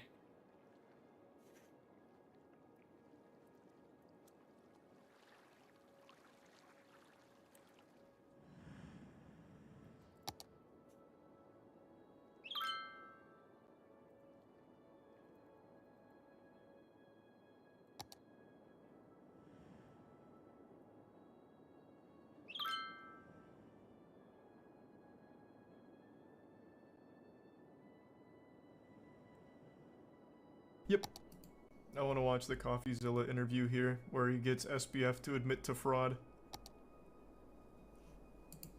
I tricked Sam Bankman-Fried into a third interview with me, and this time he may have admitted to fraud. You'll be the judge. You can click to this timestamp if you just want to listen to the interview, but I want to explain the background, the strategy that went into this call to try to learn where others had failed, including, by the way, learning from my own failures interviewing Sam. Now, first, I want to give some background. Sam at no point has wanted to talk to me. Every time I've kind of snuck on these Q&As and started peppering. I just cannot believe Sam continues to get these Q&As and continue to interact directly with human beings. Like, one of the biggest frauds of all time, and he is still perfectly content to try and pretend that he's not and just talk to people. Just constantly talking to people about it. Being super open. It's wild. I mean, I guess I'm glad that he's that open about it, because maybe that'll eventually lead to charges against him, since for some reason they don't want to pursue charges against him, even though it was billions of dollars worth of fraud. So maybe as he continues to put his own ass in his face, maybe then they'll be motivated enough to go after him, but it blows my mind that he continues to do this. Sam Bankman-Fried, that is. Usually leaves, but I realized that since this was my third time basically doing the exact same trick, it was probably going to be one of my last, because at some point he was going to catch on. So I knew going into this, it might be my last chance to interview Sam. And because of that, I had to think long and hard about what the perfect line of questioning would be to really pin Sam down. Ask him why he's hard stuck bronze in league. Dodging questions. He's done it with everybody so far, including me, by the way. And I mean, look, I think we've got some great stuff, but to this point, I didn't think anyone had gotten that smoking gun. He always denies everything. He always has a sort of a loophole out of it. So I'd have to try a different tactic. And here was my plan. Sam's whole excuse about not being a con man all hinges around Alameda Research. Basically, he says he knew nothing about what was going on there because he was the CEO of FTX. And while that's nearly impossible to believe that he's this stupid or incompetent, it's really hard to prove 100%. So I realized if we were going to do this, I'd have to remove Alameda from my case, right? I needed to show that Sam had knowingly defrauded people without invoking Alameda at any point. And here was my plan to do it. I was going to spend the entire time laser focused on the FTX terms of service. Now, some of you may know FTX lays out that interesting they cannot strategy. use customer funds for anything. They can't trade with them. They can't loan them out. And I thought this was a really important point because obviously that money is no longer there. So clearly something must have happened. But I'm far from the first person to notice this. Many people, including myself, have already tried to ask him about he called this it and out pin him already. down, but for various reasons, well, it didn't work. And I needed to learn why so we could avoid it. So I want to go through a few major interviews with Sam and show why this line of questioning has always fallen apart, starting with the New York Times.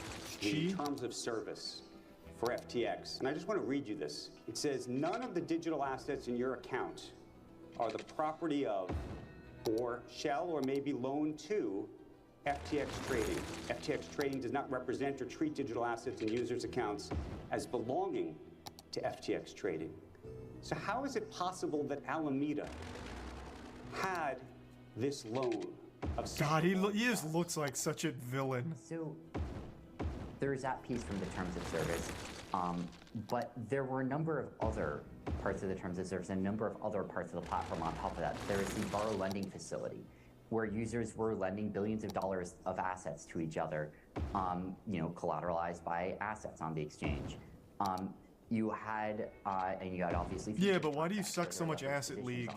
Now, of course, all of this, it's meant to be the case that these are positions where FTX could, if it needed to, margin call those positions and close them down in time such that it would cover all of those, all those shorts, all those liabilities. Obviously, that wasn't the case here, and that's a massive failure of oversight of risk management, and of. It's such a fucking frustrating defense to listen to. So instead of admitting to fraud, because obviously he's not dumb enough to just blatantly admit to fraud, until now, I guess, with the CoffeeZilla interview, instead of admitting to anything, he blames it all on I'm just a fucking imbecile. Like I am actually the dumbest. I want another balloon. I want another motherfucking balloon. Where do I get another balloon? There it is.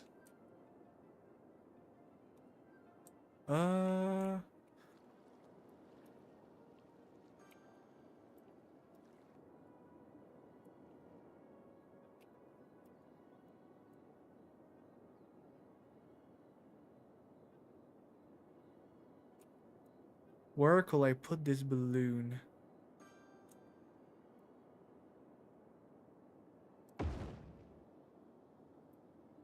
I want a bunch of balloon around the map.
Now we have 4 balloon around the map. Pretty burst, pretty burst. Can I change the skin? Like one is like. That will be nice if there's a mod for it. Let me check on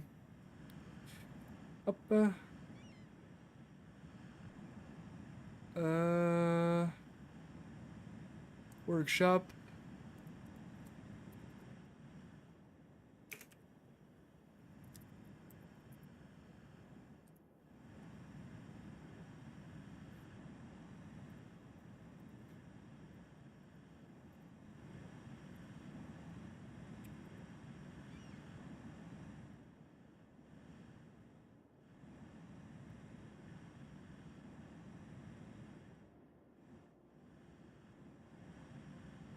I feel like it's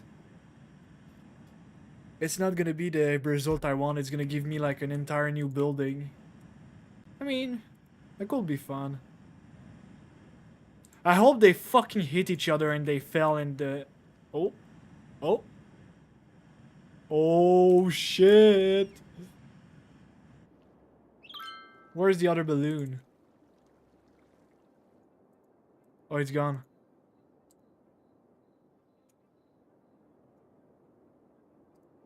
Wait.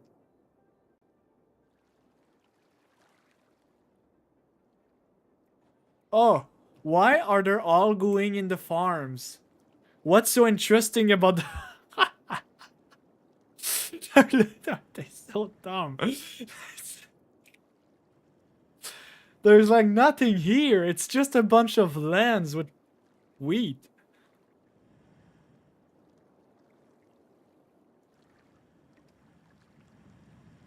Let me add another balloon. More balloon.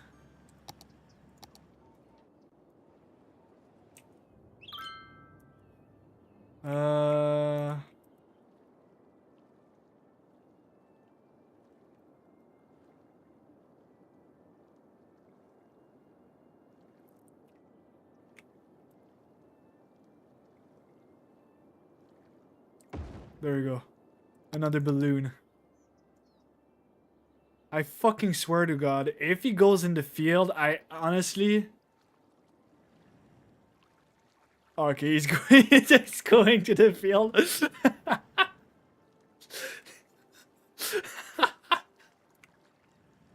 What the fuck? Alright, well I guess if he's if they're happy to go over the field. This one has left the field. He's going elsewhere. Damn. Yep, they do love going over the field.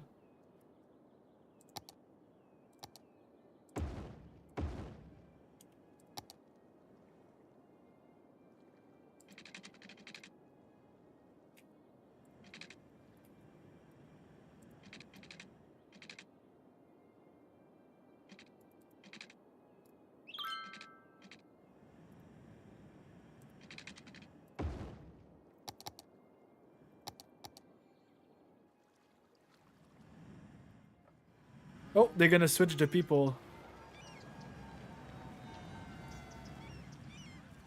Oh, oh, oh. And over the field. Let's go. So dumb.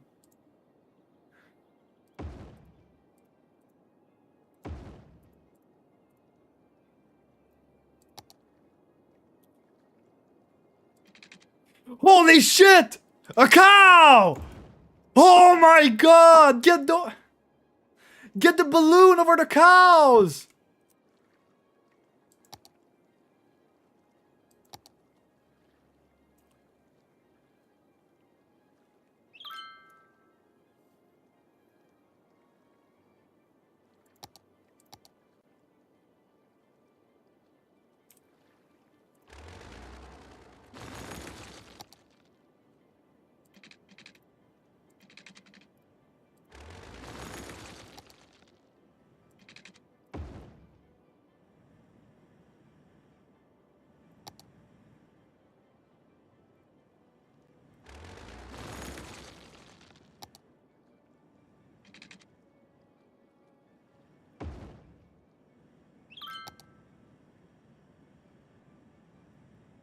Damn.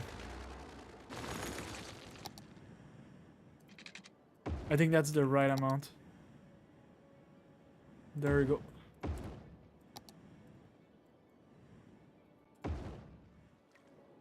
All right.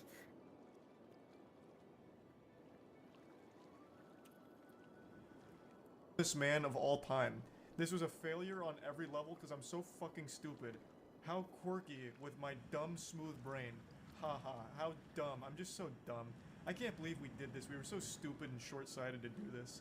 His defense is I am just a fucking moron. That is his whole defense. I'm not a criminal, I'm not a fraud, I'm just the dumbest man on this entire planet. It's so frustrating. It's so frustrating. These are some meatloaf, beak, and bats. Responsibility from myself running FTX. Because he is stupid. Like, don't get me wrong, I'm not gonna call this man smart. He is like observably dumb. But he is also a con man. He is a fraud. He knowingly committed crimes. Like, that's not some accidental thing that was a byproduct of being a fucking actual buffoon. It's because he is a con man criminal.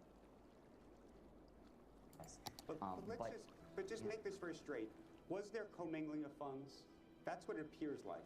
It appears like there's been a genuine commingling of the funds that are of FTX customers that were not supposed to be tier 1 commingled. score. with your separate firm. Oh, for real? That would have been so cool, I though. knowingly commingle funds. Okay, Sorkin tried and failed here to pin him down in the terms of service. Why?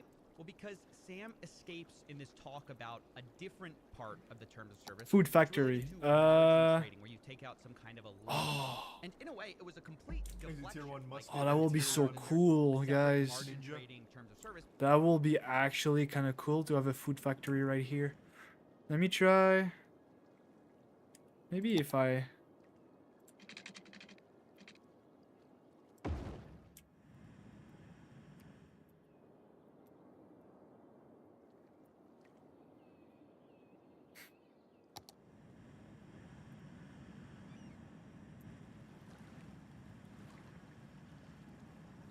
Wait, how is the trash not going in the... Can I make the road bigger? Oh! We're optimizing the roads.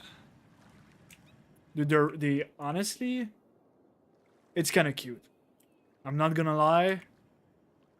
Maybe I'm repeating myself, but like the fact that they just roam around the field, that's kind of cool.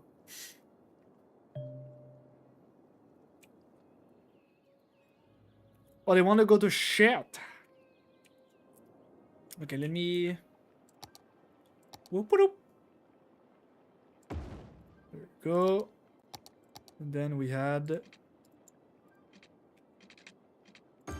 we go. Now they're gonna be able to shit.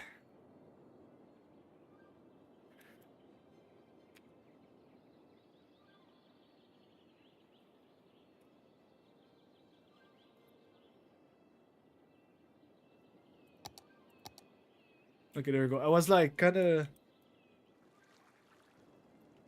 Because the people who weren't margin trading still should Why is the... Why is it so... It's kind of weird. had their funds kept safe, but it sort of threw Sorkin off track. And so now we're going to move to the Stephanopoulos interview, which was a bit better because Sam's going to try the margin trading story, but watch Stephanopoulos. He does a better job at honing in on the question. But as you know, the FTX terms of service tell the people who signed up, none of the digital assets in your account are the property of or shall be or may be loaned to FTX trading. Oh, I got it wrong saying again. that happened. My understanding is a few things happen. The first is there is a margin trading facility on FTX. Is it big? By which users can lend out funds, by which other users borrow funds. And so there are explicit cases where there is, margin extended, where there is borrow lending. If Alameda is borrowing the money that belongs to FTX depositors, that's a bright red line, isn't it? There are a lot of cases where that's actually explicitly part of the program's... Yo, what the fuck? It says that the digital assets may not be loaned to FTX trading. They can't be loaned out. Jesus. Just listening to the way he conducts himself, holy fuck, it is so grating. There is no man that is more, like, annoying than Sam Bankman-Fried. Oh my lord. And this is nothing compared to that video they made about him calling them the world's most generous billionaire. He repeats it to himself like he's a child in class trying to struggle to read something out loud. Ugh. Oh, did I write that? No, that couldn't have been there. You can't loan to FTX. No. Oh, I'm just another failure. Man, we're so goofy. Like, we're so stupid. I can't believe we did. We wrote that? Oh my god. Well, it wasn't on purpose. We're just dumb. You can't throw me in jail for being dumb.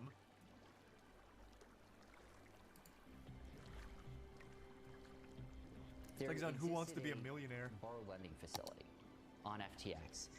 And I think that's probably covered, I don't remember exactly where, but somewhere else in the terms of service. But they'd have to approve of that. They're saying they didn't approve of it here. They're saying you approved of it. Now, this is great stuff from Stephanopoulos. He refocused the question, but Sam's about to weasel out with a new trick. Go ahead and watch. He crying. He cries. To, the beginning of FTX. Imagine. Where, some customers were, I think in line with sort of existing relationships that they've had, at least in some cases, wiring money straight to Alameda Research in order to trade on FTX. So you do know, and you did know, that FTX deposits were being funneled to Alameda. So I was vaguely aware that that was how some wires were being sent in the first place. Didn't that set off alarm bells in your head? Oh, don't give him a way out. This is throwing him a softball at the end. He was doing a great job, but yeah, I definitely see how SBF gets his way out of this one. He squeaks it out, little stinker. I was too busy playing League of Legends, and I was only vaguely aware of like crimes or something related to illegal activity or the violation of our own terms. Like, I mean, you know how much I play League, right? Because I am Bronze 3, and I just must have been so distracted or on tilt that day. God, I should have paid more attention. I'm so silly. I can't believe I've done this. So there were a lot of people who were involved in that process, and look, I really deeply wish that I had taken like a lot more responsibility for understanding what the details were of what was going on there. Jesus. Yep. Tried the margin trading explanation, it didn't work. So he pivots to, okay, well, there's this weird backstory where FTX used to take wires from Alameda, and maybe that's where we lost the money, right? It's another smokescreen, but unfortunately, it kind of hamstrung the conversation. And if I was going to succeed, I'd have to beat that explanation. And in the first couple interviews, Oh, what the fuck? I tried to go with like this insider angle, where insiders had Yo, something very different. that's so weird. Go ahead and watch. There's sort of all this talk about the terms of service. Did you break terms of service? Did you not? You're basically claiming that there was this separate side of your terms of service. But I talked to Anyway, somebody it was cool for from 2 seconds. Alameda and asked how big the position of, like, or how many people had assets in the type of accounts that that terms of service would apply to versus the regular terms of service, which said you couldn't use their money. And they said it was about $1 billion that was in the margin trading, or the margin, like, side of things, where you could reuse their funds or whatever, and there was the rest of it was not there. So it seems like you're putting all your eggs behind this one excuse about, you know, there was this separate side of the terms of service. How do you address everyone else? So I don't have all the data correctly. My memory is that it was substantially more than $1 billion. I can't verify that. On top of that, there were other effects as well. Some of those were early wire transfers sent directly to Alameda. Yeah, I kind of got stuck where Stephanopoulos roughly got stuck. I should have known that he was just going to refuse the evidence of insiders and just say, well, I disagree, and go back to his Alameda wire explanation. And I tried following it up. To be fair, though, I think CoffeeZilla's angle there was a smart one to play, but you're going up against a guy who's trying to be like I don't know, still trying to maintain that altruism almost, where he's like, I'm so open and honest, like everything collapsed, everything failed, but it's because of some shortcomings that I did out of, you know, a misunderstanding and a couple of mistakes along the way. I'm still young, I'm still learning, still time to grow, and then busting out an interpretive dance apology. So it's just like a really hard position to argue against. Into the prime fire, resub Noto, and 40F. Up a bit, but it didn't really matter. I had kind of missed my shot on that particular angle. And as I reflected on this, I realized all of the talk about margin trading, future trading, wire transfers to Alameda, all of Gonna it look sick, I'm not gonna lie. from the big problem.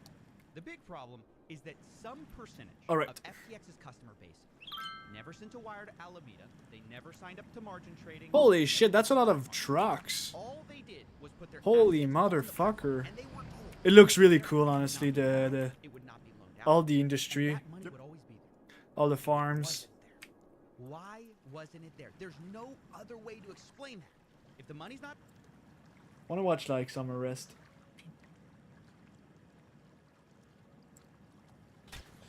Oh, it's the goofy guy. I'm gonna subscribe. This guy is really cool. I'm with somebody, and they had me.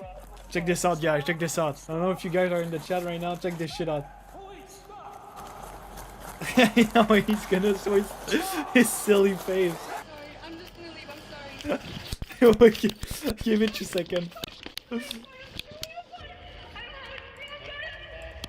Shoplifters often think they're invisible or smarter than store employees, but many of them fail to realize just He's how gonna closely appear, he's they're gonna being watched appear. by security, Check this and shit how out. quickly cops can catch them. Here are a few cases. There he is! of classified There he is! shoplifters in the act.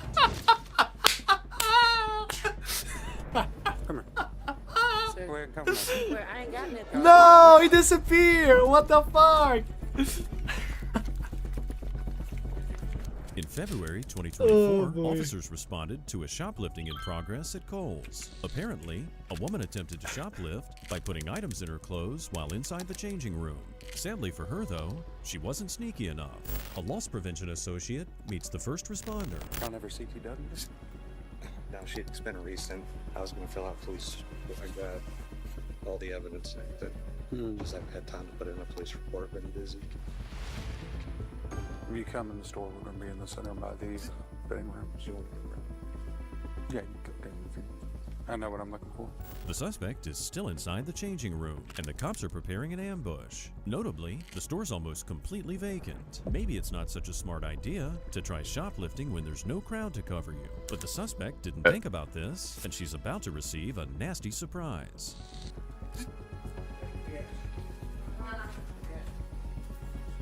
Come here. Sir. Go ahead and come with me. Well, I ain't got nothing, sir. Come with. Run, run, run, run, run! Go, go, go, go! 231 Central. I got one running. I'm surprised he didn't mention anything about the skin color.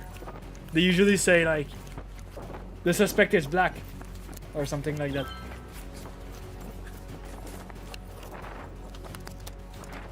Get her ass! Get her ass! Get out of car. Oh! Oh! Now that was quick and clean. It seems all that extra load on her body made the suspect a bit slower than she hoped to be. But there must be a good reason why she committed theft, and she's more than happy to offer an explanation. Now that was about the dumbest thing you could have done. Why we run? Because I'm in my no skin. All this. I'm with somebody and they had me stealing. Somebody that I used to know. For socks. You going to jail for socks?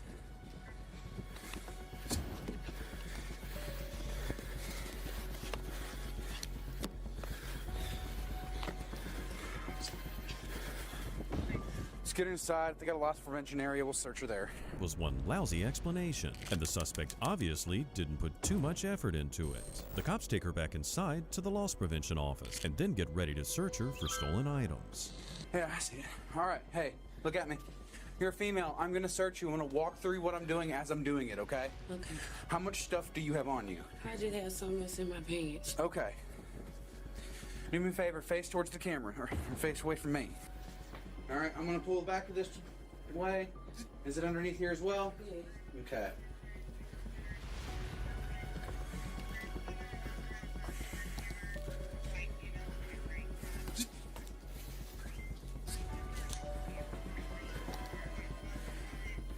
Fraser 1 mile for 25 minutes. Well, he's where?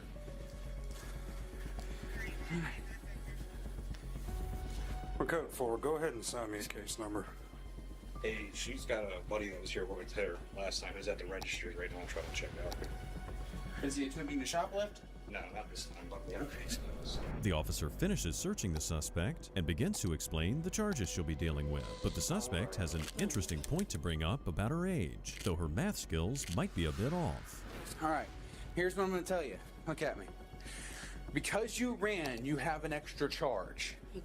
You are going to go to Perry. Okay? Concealing stuff on you when you get inside of Perry is an extra charge. Did I miss anything? No, sir. Okay. Press station. Not me being a minor, but I got it. You're a minor? How old are you? So my no, pretty. How old are you? Hold on, sir. You said Yeah. you're 20.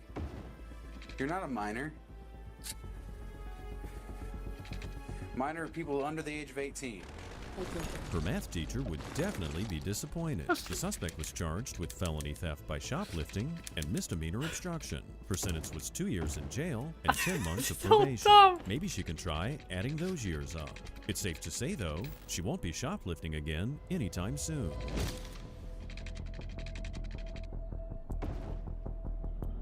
Shoplifters don't always go for items like mobile phones or clothing. Some of them have other interests, like collectible cards. In April 2024, Florida officers were called to a local shop because of an active shoplifter. This guy came in 3 or 4 times a day to steal sports and Pokemon cards. The cops arrived Let's on fucking scene go. and were given a full rundown by an employee. Actually happened July 23rd. July 23rd? Okay.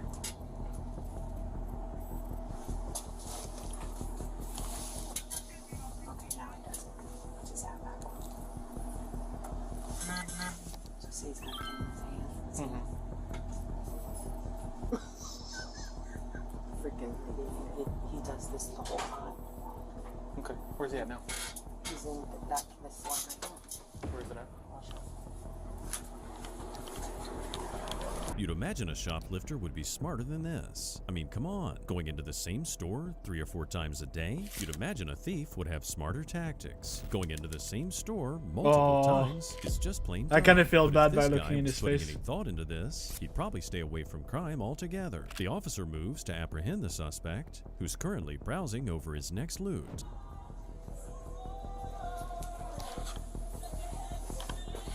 How you doing? I'm good. Set the cards down. Huh? Put the cards down. Why? Because I'm asking you to. Okay. So now put your hands behind your back. What did I do? What did you do? I haven't done anything yet. Is that the statement? We're not done anything yet? Well, I haven't left the store. No, but you did back in July with all this same stuff in the same area, buddy. I haven't been here. You're on camera, brother. I just watched it. Just to make sure before I came over here and bugged you. And you're over here going through the same stuff in a locked case. Damn. No, that box was sitting right there. We'll watch the camera in a minute. Walk out with me. I'll grab your phone. Is he gonna run? Dude, I've never been in this store. I live in Citrus County. Okay. And it's a really upset thing that you drove all the way here from Citrus County to get arrested today. I haven't done anything yet?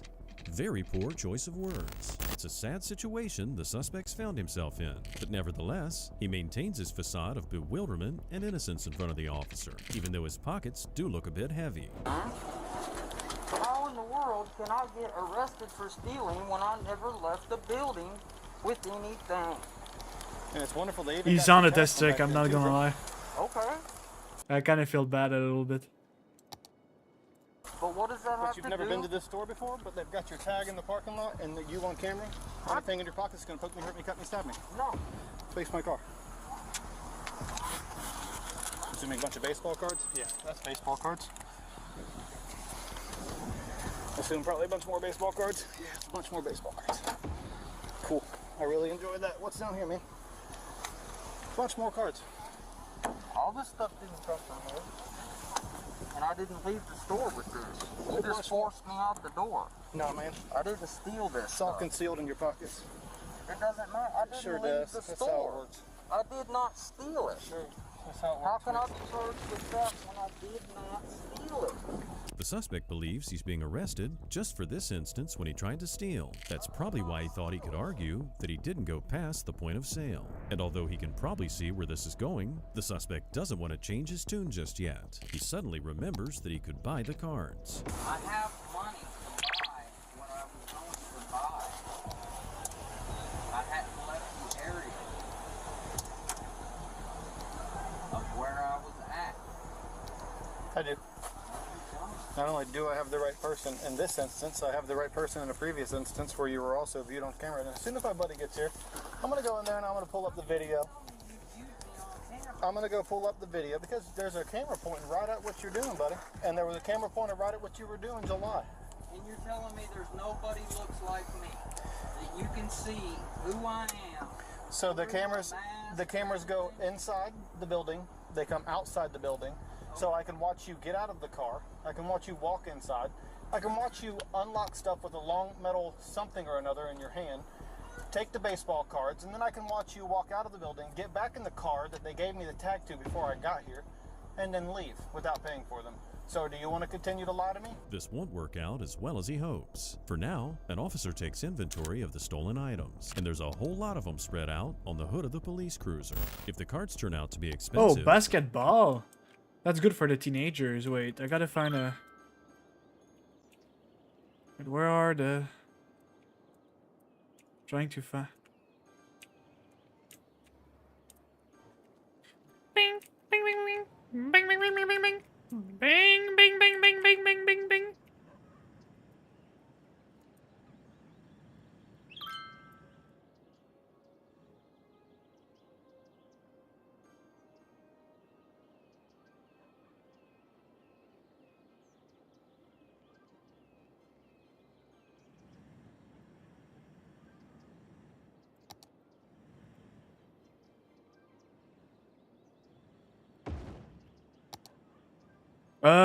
Where was I? Basketball. Oof. We're gonna add another basketball field. Is that a middle school? No, that's not. Oh, there it is. We're gonna put it right.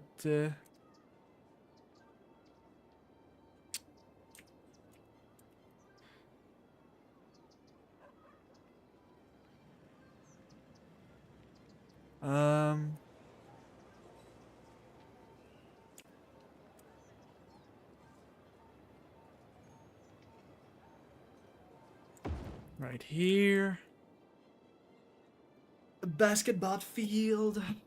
The suspect's gonna be in a whole lot of trouble. So they got him on camera just pulling handfuls of baseball cards out and stuffing them in his pockets. Thank you. Thank you, ma'am. Yeah. So today he was coming here to do the same thing because he's on camera doing it in July. Cool. He's going to go to jail for retail theft. Probably ×2. He's right there in the back. I'll keep the car unlocked. Let me go inside. Is that a school? Go back to it all over. I'll be a little bit. If you want to sit down in my car, you're most safe. Is he compliant? He tried to pull away from me when I walked him out of the door, said I'm not walking outside. Unfortunately for the suspect, you can't just unsteal the items by buying them after being caught. However, he doesn't seem to understand this logic, and further attempts to explain how the law works to a police officer. Boy, is that ironic. Listen, I know that in order to steal, you have to conceal items and leave the premises. I didn't do that. He came in, handcuffed me, and brought me out here. That's not theft. Okay. Whatever he said I did months ago, that wasn't me. Okay. He doesn't have me on camera. Right now you're detained. You're not under arrest, man. He's already said I'm under arrest and I did all this, that, and the Right now other. you're detained. He hasn't said you're under I'm arrest. stuck here with these tight You're handcuffs detained, on, correct. as little as I am, and I'm freaking out. Well, don't freak out. Listen. I've been taking care of my grandparents since started. My I got you. grandfather died in December. My granny is up there all by herself. Did he read you your rights at all? No. All right, so just chill. If the suspect's so worried about his sick old granny, he probably shouldn't have shoplifted. But he's pretty much securely detained for now. Meanwhile, the other officer at the scene talks to an employee who has an amusing story to share about the suspect. He basically told me, I said, we have you on camera. I'll show you to see if you recognize him. We have you on camera switching tags on a jersey. And he stood right here when I showed him this picture, and he's like, you have cameras here? And I was like, yeah. He's like, my bad. That's what he said to me. I'm gonna go put that back. You sure? Wearing the same clothes when coming back to shoplift definitely wasn't the best idea. A cop reads him his Miranda. Why is the cars are floating? Okay. Which? What the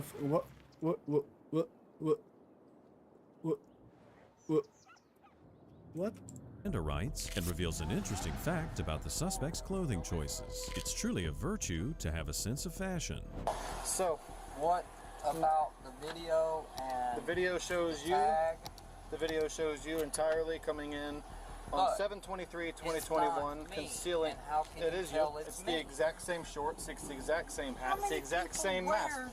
And they described you as the person they saw coming in because you've been coming in here for 2 years, and they identified you as the person who came in that day, right? Bought stuff. They've got still shots of you entering the business in the same hat, wearing the same mask. They've got still shots of you. You're telling me I'm the only person in Florida with a you're probably not the only person in Florida with that, but you're probably the only person in Florida that they can pick out of a crowd and say that's the person who comes here for the last 2 years, even though you told me you've never been here before. And they can also say, because you were lying. Because you were lying.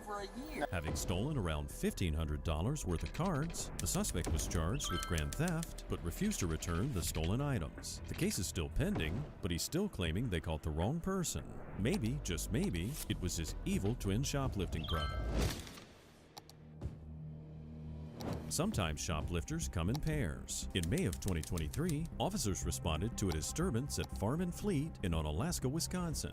A couple had threatened to punch the store's employees. Upon arrival, the officers spotted the male, identified as Dakota, walking away from the store. Yeah, there's an issue. What's that? Stand in front of my car. What's the issue? You threatened 2 employees? No, Stop. Get back here. Take your hand out of your pocket. Hands on the car. What am I doing? Hands on the car. You're detained. For what? Hands on the car. Do you have any weapons on you? No. Yeah, you reach in your pocket. You got brass knuckles. You're threatening to hit people. You got a grinder in there. Yeah. And you got a switchblade on you. Hey, I told you I had freaking that. Where's the girl you were with? Why? She didn't do anything. She's still with you, so I'm gonna... You leave her alone. You got anything else on you? Just watch and let me know when she comes out. You can go ahead and relax. Okay? But you're gonna talk to me. What's going on today? They were following me around in the store, and I asked them to please stop, and they wouldn't. And then you start making these comments. And that's when I freaking was like, dude, if you keep following me around, I feel threatened. I literally said that. I got a video recording of him being a smart. And I told him, I said, I'll just start pressing charges. Dakota's story so far could hypothetically make sense, but here's where things go wrong. You see, Dakota decided that his next course of action after threatening to press charges should be a bit more up close and personal. So I'm gonna open up the case, like, and I told him, I said, quit following me, because he was like literally like closer than me and you are right now. Okay. And that's when I told him, I said, dude, if you don't get out of my face, I'm gonna knuckle dust you. Okay. And I admit to that. So you were upset because you felt like they were following you because of the way you looked? And... Yes. Okay. They were profiling me. Hell, this is the second time. And I've done nothing. I've never seen. I know. That makes sense to me. I apologize. I have a hard time with authorities because I was raised on the streets. Okay. So I apologize. See, I've never met you before. Right. Okay, so we're cool, right? But I still need to get your side of the story, boss. I mean, there's a reason that you threatened to punch someone, right? Yeah. And I know it wasn't right, and that's why I started to walk out. Because they kept following me, and that's when I feel caged and trapped, I tend to lash out. Can you see why I take the means that I do when you start walking away, you put your hand in your pocket, you end up having brass knuckles, a switchblade? Even if everything Dakota said was true, that's no reason to threaten to punch someone, especially with a knuckle duster. While one officer continues questioning Dakota, another goes inside to find the female, identified as Kara. But when she spots the cop, she tries to make a run for it. Hey, ma'am, how are you? Hey, stop. Run, run, run! Stop. She's running. Stop. Drop it. Drop it. Oh, God, I can't. Stop. Baby! I stopped, please, I stopped. Stop moving. Stop. Please, I stopped. Stop. Please, I stopped. Stop resisting.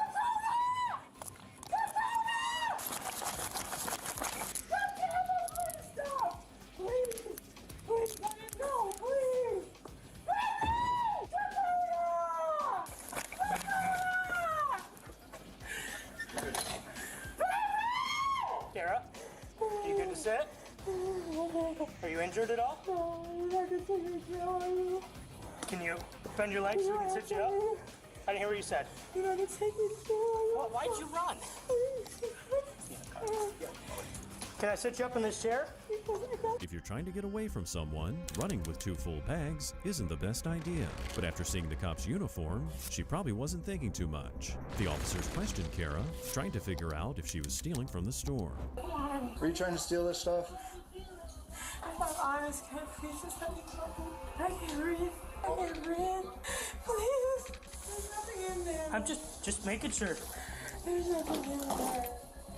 Are you allowed to scan stuff right here? Can you figure out how much some stuff is? Can I have my cup of water, please? Can I have my ice water, please? Just stop.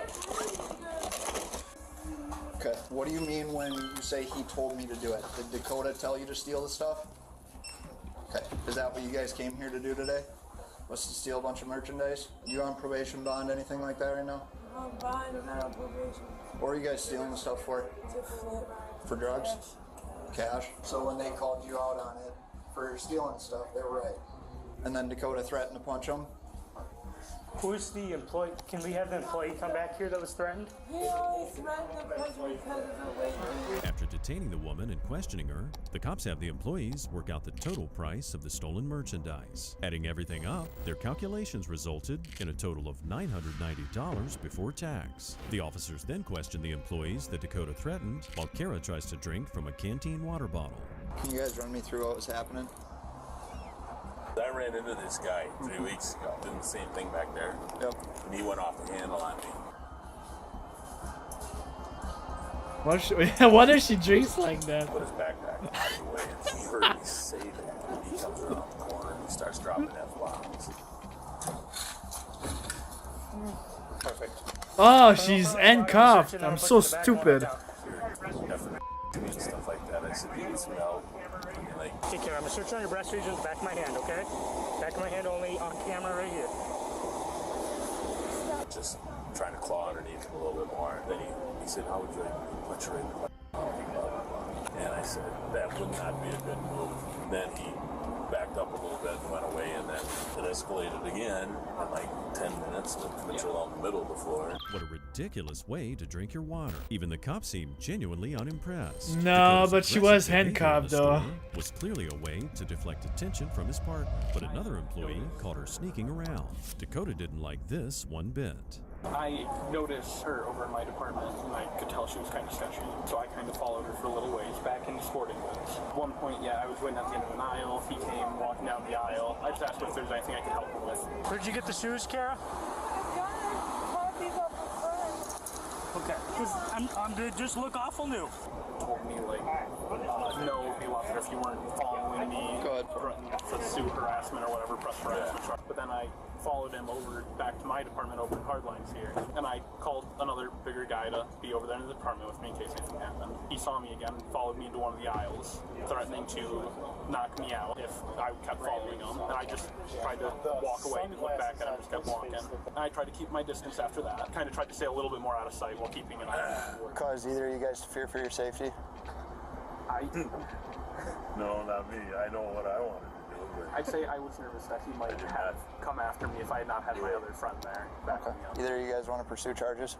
Just to make sure they can't come back. I mean, if it would have went fist to cops, that's a different thing. Everything's been handled, and now it's time to take the suspects to jail for their crime. However, it looks like the officers might have a soft spot for romance. So before they go, they allow these lovebirds to speak to each other one more time.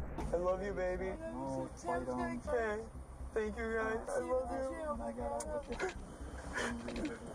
Thank you for letting me talk to her. Yeah, no problem. Like I said, man, when you're cool with me, I'm gonna be cool with you. How romantic. They're like a thieving Romeo and Juliet. You'd think this would be the end of it, but Kara had one more card to play. En route to the jailhouse, she claimed she was about to pass out. What's that? Do you feel sick? Think you're gonna faint? If you need medical attention, let me know. 326, she's claiming she just passed out in the back of my squad. If you want to send medical, tri-state. Kara? Hey, sit up. Kara, can you sit up? Kara, sit up. Oh, Sit up. what happened? Are you okay? You can't just be bending over. Can you lean out the door a little bit at least? Kara, do you want to get out?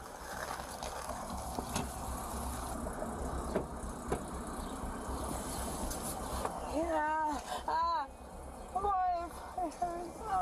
What happened? Do you pass out easily? Do you pass out a lot? I've never done that before. Never done that before. Did you use it all today? When did you use? They have first responders coming to check her out. I guess she passed out, but she should be fine. You guys didn't use anything today, did you? No. You guys didn't use meth, heroin, or fentanyl at all? No. Okay. I'm not asking to charge you with it. The only reason I'm asking is because if I can tell those guys that it might be an overdose, we could help her more. But if you're saying it's not an overdose... So Kara claims to have OD'd, but Dakota says they hadn't used anything that day. Is she lying to the cops, or did she lie to her Romeo? Nevertheless, the EMTs arrived to check up on her. She thinks she's overdosing. She said she used both heroin and meth. She was good until we put her in the squad. Seems to be a kind of a new trend with all of those things. What's up with people ODing in the back of the squads? You know, she had no issue running through Farmer's Fleet.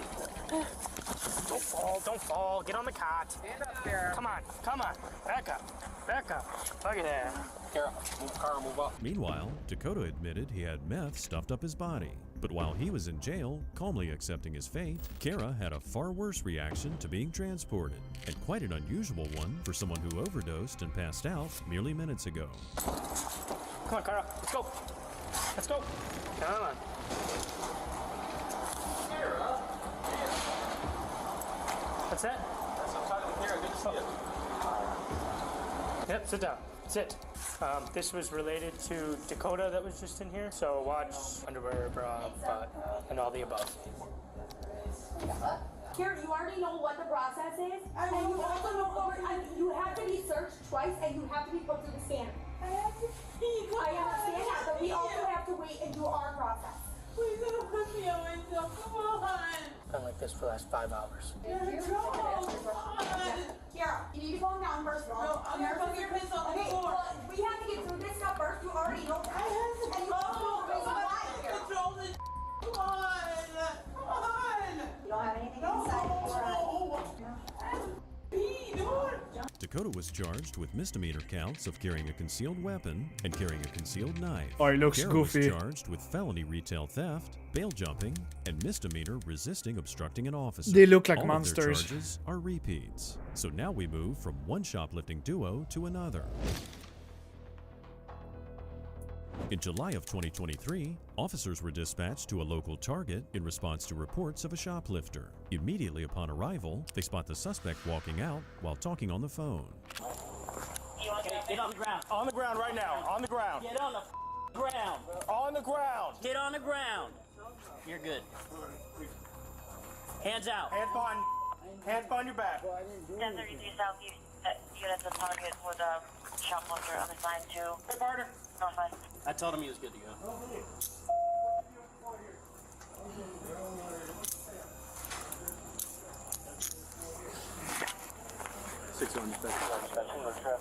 Anything on you, dude?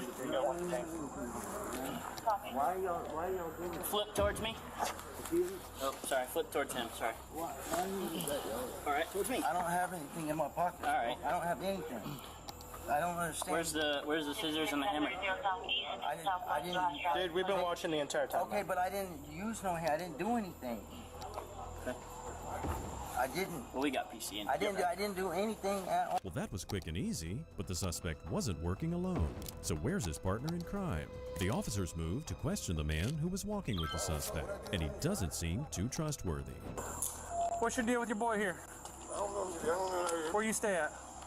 Where you stay at? I stay in Palm West. So Palms West? How long you stay there? How long I stay here? What's your name, partner? My name. What's up? What I did wrong, I see you walk around. Listen, let me explain something to you. We're not going to play that game, all right? I'm not looking to arrest you, but you're going to get trespassed. Okay? Okay, I go to Okay. Which I saw you the entire time walking around with him. I know. Listen. What I just tell you? You right. If you want to play stupid games, you're going to win stupid prizes. I promise you. Right. Not looking to lock you up. Right, all right? Yes, sir.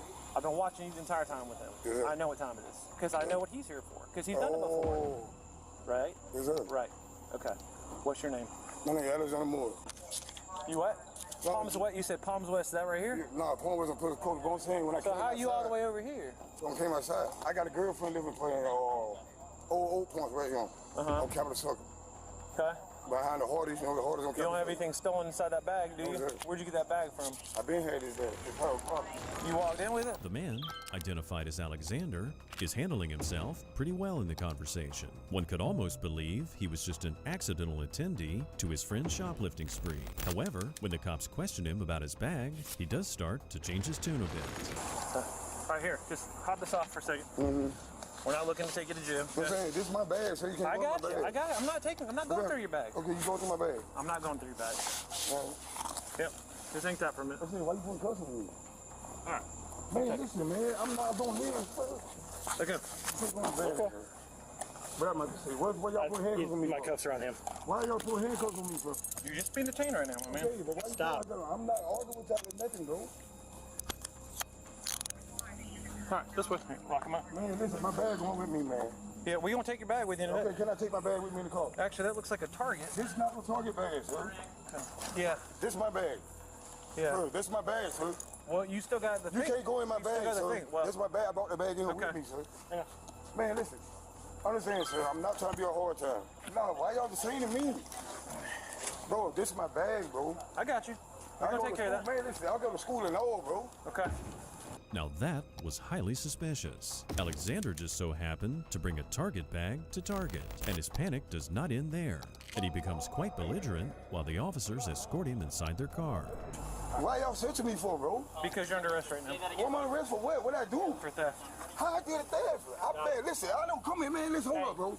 Bro, hold up. I got a right, man. I like to talk to my lawyer, bro. Okay. We're still searching. Y'all wrong, you don't get to bro. call a lawyer here, so Y'all you still cannot have to talk search my person, man. I ain't did nothing wrong, bro. Yeah, you're under arrest for theft. How? I'm under arrest for theft. Because I just told you that. That's how. Bro, how? Okay, show me where I theft at. You're wearing it, apparently. I'm wearing where? The backpack. Man, this is my backpack. You don't know this guy? I got video proving Man, otherwise. on my baby, man. Okay. I'm not lying. Okay. On my baby, bro. I'm not lying. I don't know this guy. Okay. Well, then you shouldn't hang out with people you don't know. I don't know him. Man, I promise you, man, I don't know him. So you're walking around the store together. No, man. You're pushing the cart next to him. You guys are talking the whole time. I'm watching everything. No, listen, listen. Okay. Man, on my mama, I do not know him. He asked me a Oh question. boy. Well, that's quite a bit of rage over a bag that supposedly wasn't stolen. At this point, things aren't looking good for Alexander, but the officers decide to give him a break and talk to the second suspect. The second guy's not too happy about being detained either, and refuses to give his personal information. When you're detained, you have to give your information. Okay, you don't need to talk to us about what happened. Okay, but you need to give us your information. Okay, that's fine. You go to tell it. No, I'm saying you have to give your information. If you're the suspect in a crime. I'm not. No, I am not. I used the man's telephone. That's all I did. I asked the man. They said, "Hey, can I use your telephone?" He said, "Yeah." And I made a phone call, and I walked out the door. I was in front of the man. Hey, you right now are a suspect in a crime. Whether you believe it or not, you are. No, you are lawfully required to give us your information. If you don't want to give it, you'll go to jail for that and whatever other charges we have here. So it's up to you. If you want to make it easy, we can have a conversation. Be honest with each other. I am having a conversation. Okay, so give me your information, please. I just don't understand. First name, please. Listen, I don't understand. First name, please. Whatever else you're saying is not important. No, what you're saying is not important because I didn't do anything wrong, bro. I did nothing wrong. Then you're going to go to jail. Then we'll leave it at that. We'll find out who you are. Okay. I mean, I don't understand why I'm going to jail. I didn't do anything wrong. The police officers are pretty patient with the suspect, but their attempts to make him understand that he needs to give them his personal information were futile. Of course, this spells disaster for him, because refusing to give your info when detained is a reason for the cops to arrest you. So you took a pair of scissors. I didn't take this scissors. I didn't take any scissors. Listen to what I'm telling you. I didn't take Listen to what I'm telling you. There's no scissors. Check that book back. You want to hear what I'm telling you? Yeah, because I didn't have anything in my possession. I didn't steal anything. Stop talking if you want to hear the information. No, I don't need to hear Okay, it. Because I didn't steal anything, bro. Well, number one, you're arrested. Identify yourself. No, I'm not under arrest for doing anything. Yes, you are. Yes, you are. I did nothing wrong, bro. You're not identifying yourself as a crime because No, it is not. Yes, it is. No, it is not. No, it is not, bro. You are so. You've got to start. I don't know. I don't have. It makes no sense of why you're making me. I did nothing wrong. I was using. If we had no reason to stop you, you don't have to identify yourself. Come at me with this. I do not have to. Yes, because you had a hammer and scissors. I didn't do a thing. I didn't steal anything. Take me to jail then. Talk about an incredibly pointless rebellion against authority. But for now, the suspect's been securely placed in the cop car. It's time to return to Alexander and see if he's telling the truth as an officer takes his backpack.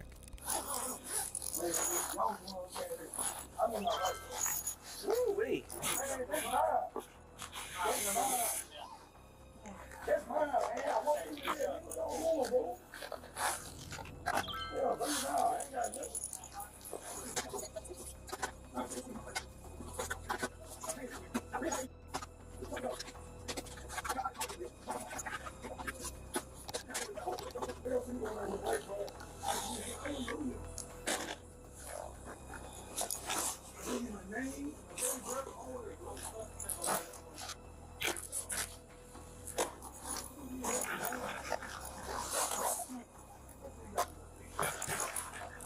He came here with it. I came here with it. Oh. Okay. Maybe I haven't seen me.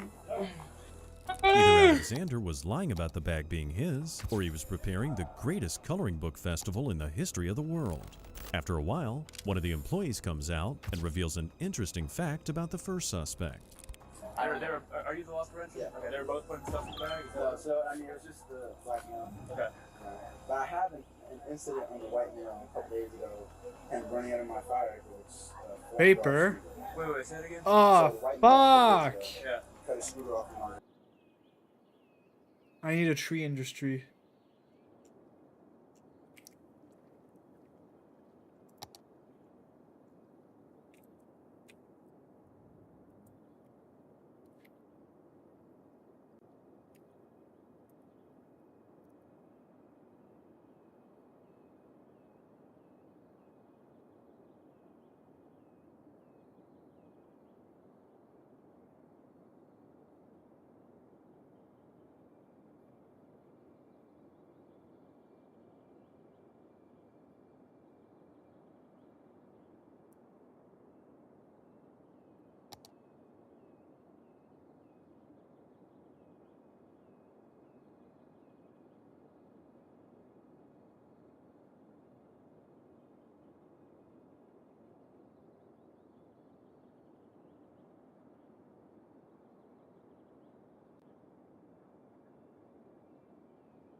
From my sporty goods. Okay. Ran out the fire exit with it. Did you report that?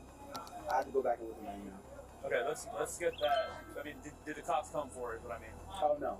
This was super late at night. Can you get the camera footage? I can, yeah. Good. You wanna work on that? 'Cause I mean, if we got him here, we try to charge him. Once again, a shoplifter proves that frequently stealing from the same store is not the best idea. The officers have to talk to the suspect once again, but his demeanor seems to have changed a bit, and not in a good way. All right, my guy, step out. Step out. Take the handcuffs off. No, step out. No, you're gonna take the handcuffs off. I didn't do anything. Stand up, man. Come on. No, what are you doing? Like, why the are you doing this to me, bro? I didn't do anything wrong, bro. Why are you whooping me up, bro? Stop. What? No, bro. You know what you're doing is illegal, No, bro. it's not. Yes, it is. No, I'm not under arrest. For what? I didn't do anything. No, I'm not resisting. Y'all just getting me out of a car, bro. Correct. And I know, and I'm gonna sue. I'm suing y'all. I'm suing y'all because I didn't do anything You're not wrong. telling us who you are. I don't You have to. Yes, you do. I do not, bro. And so you cannot do this to me, bro. What the is wrong with you, bro? Looks like he needs to ask himself what's wrong with him first. He continues to argue with the officer for quite some time. His companion, Alexander, on the other hand, gets tired of waiting for them to finish and decides to employ another stupid tactic by playing dead. It's hot in here! Jimmy and Colorado, out of Tennessee, it looks like he's out.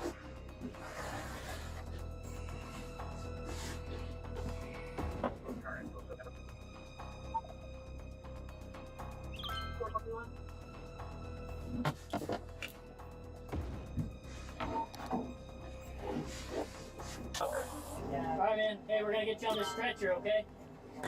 Come on out onto the stretcher, okay? Go. Well, regardless if Alexander faked it or actually fell unconscious, an EMT squad still quickly came in and took care of him. Meanwhile, the first suspect was driven to jail, but Wait, so this is gonna bring goods, right?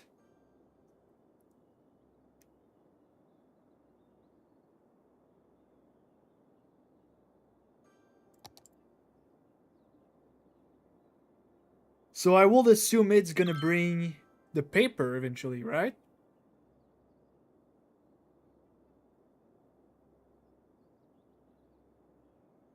The paper.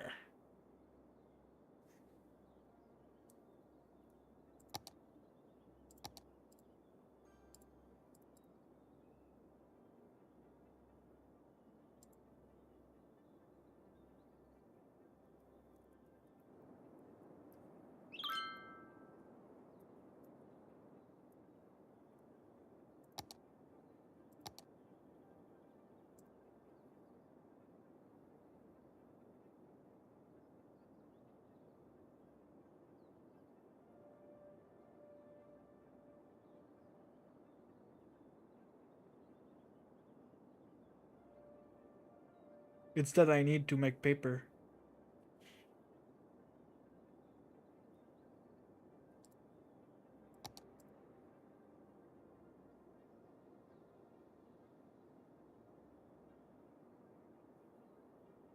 I think I'm gonna need to produce it. This guy displayed a different kind of crazy. I want your superior. I want all of them. I want you to go ahead and get the mayor. I want you to go ahead and get a hold of the mayor. I want you to go ahead and get a hold of the mayor and the president too.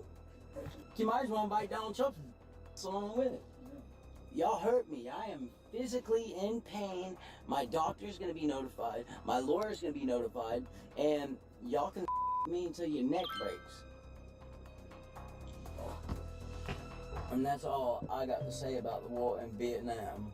That poor black man, I mean, y'all accused him of being a you know what I'm saying? And they called the ambulance and embarrassed him as a black United States. Alexander was taken to the hospital. When they arrived there, he quickly got tired of playing dead. Unfortunately, this next part was blurred out, but it's still clear that Alexander's transformed into a screaming lunatic.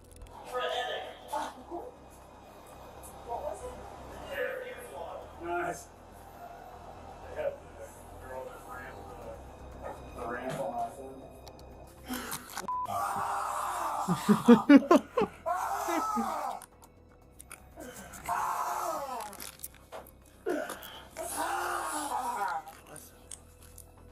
Watch out! Let's go. He's dangerous. Holy shit. The first suspect was charged with petty theft, obstruction without violence, damaging an anti-shoplifting device, possession of a controlled substance, and smuggling contraband. Alexander was charged with giving false information to a law enforcement officer and petty theft. In July 2023, cops were dispatched to a store after reports that a shoplifter, later identified as Gary, was stealing knives. They talked to an employee who shows them video evidence. Concealing one knife, there he is with the knife, and there he is concealing it, and then he didn't have it as soon as he turned around.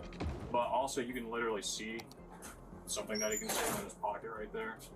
And then there was another knife that he had that went missing, and then he just picked up a third knife right there, went to the board rack aisle, and now it's gone. But we definitely have him concealing at least one, and then two other just disappeared. He's had like multiple other items I can't identify. And he has like at least two other people with him, but they keep spreading the party. But I'm only worried about this one guy. I'm just worried that they'll start dumping it or something. The officers examined the footage for a few minutes, and the employee reveals that Gary's accomplices have left the shop. But the cops have all they need by this time, so now they go looking for the knife thief. But the question is he going to come quietly or not?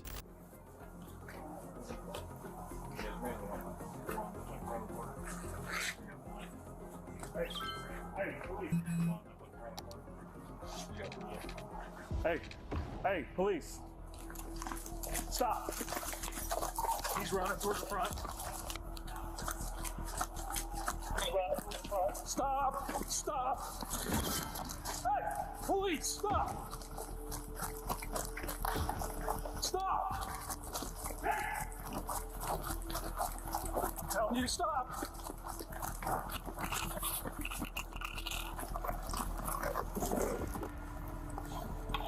You're under arrest now. Man, we were just gonna bar you from the store. Okay, Gus, I got it.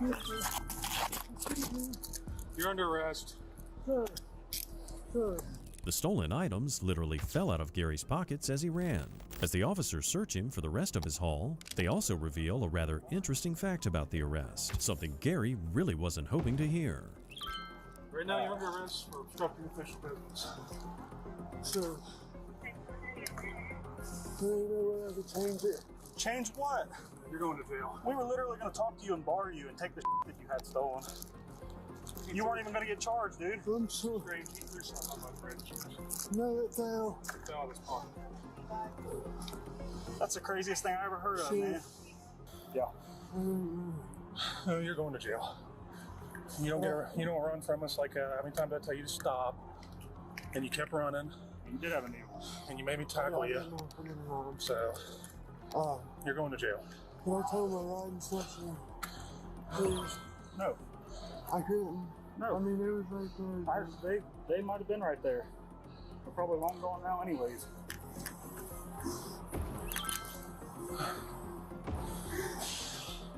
So, why were you stealing knives? I don't know, sir. Yeah? After Gary learned that he could have gotten away without a charge, he must be really regretting his decisions by now. It takes Gary a few seconds to calm down, which the officers gently allow. However, now it's time to continue with the process, and an officer points out once again just how easily this all could have been resolved. I'm sorry. What's your name, man? It's Gary. Here's the deal. They seen you pocket some. I'm such a moron, dude. We're gonna come tell you to get the hell out of the store and bar you. That's it. And then you took off running. Yeah, huh? Yeah, you do. Yeah, we got it. Now you're going to get an obstructing, resisting. That's crazy. We literally told you police. We told you to stop, and you didn't. I'm sorry, sir. As far as Gary's life goes, this definitely was not his best day. The cops lead Gary away, but during their short walk, an officer reveals an interesting tidbit of information about Gary's previous encounters with the law. You have a warrant for your arrest, so you're going to jail for resisting arrest too. I'm assuming that's why you ran, other than the fact that you're stealing. So, is there any way that... There's no way. You're going to jail. No, I'm not saying that like that, sir. But is there any way I'm my daughter's chasing through resisting? Please. No, I had to chase you through the store. I'm not doing that. Sir, I'm sorry. Gary was arrested for shoplifting, his warrant, and resisting arrest. When he tried to roll the dice by running from the law, he had incredibly bad luck. However, in this encounter, the law proved to be the star athlete. On the night of December 1st, 2022, officers in Melbourne, Florida were dispatched to a Dollar General after reports that a female, later identified as Michelle, had been shoplifting, stuffing things inside her bag. They first approached the staff.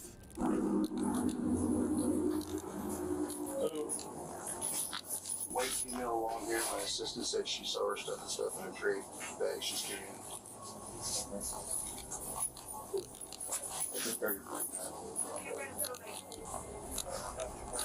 Where?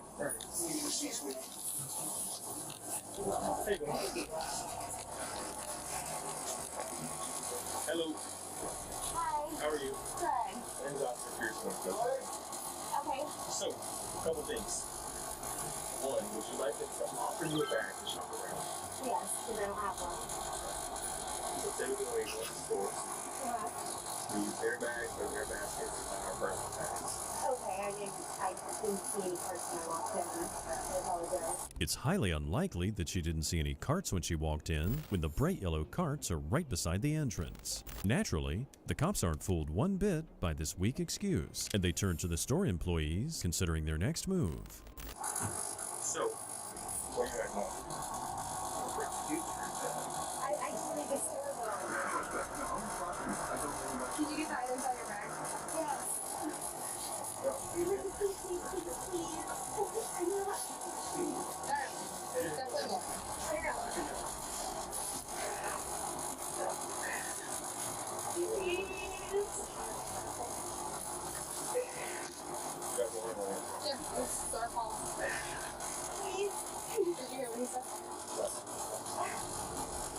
No, did you hear from the manager?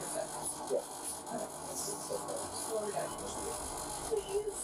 so you're fine. So that's all that was in your bag? No. Okay. Oh my god. It's Michelle stealing if she couldn't handle the possible consequences. In the middle of her weeping, the suspect comes up with a legal loophole, and she thinks it just might exonerate her. We didn't walk out this car with anything, though. Yeah, but part of that statute includes concealing items. I didn't know. We're gonna zip the purse that you own, so. Please. Oh my god.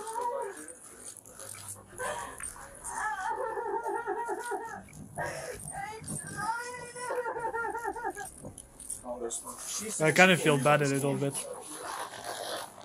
Yeah. If it stands, it's there, so just let me know. I can't laugh. This is just an empty bag, dude. I kind of feel bad when I should probably. If society operated based on Michelle's logic, shoplifters everywhere would be having a field day, because in her mind, they could legally stuff things in their bags and walk around because they haven't left the store. Heck, they might even consume their loot inside the store, so it wouldn't be considered stealing. Pretty stupid, right? And this begs the question, has this woman stolen anything before? An officer investigates. Michelle, you're under arrest for retail theft. Have you ever been convicted of theft before?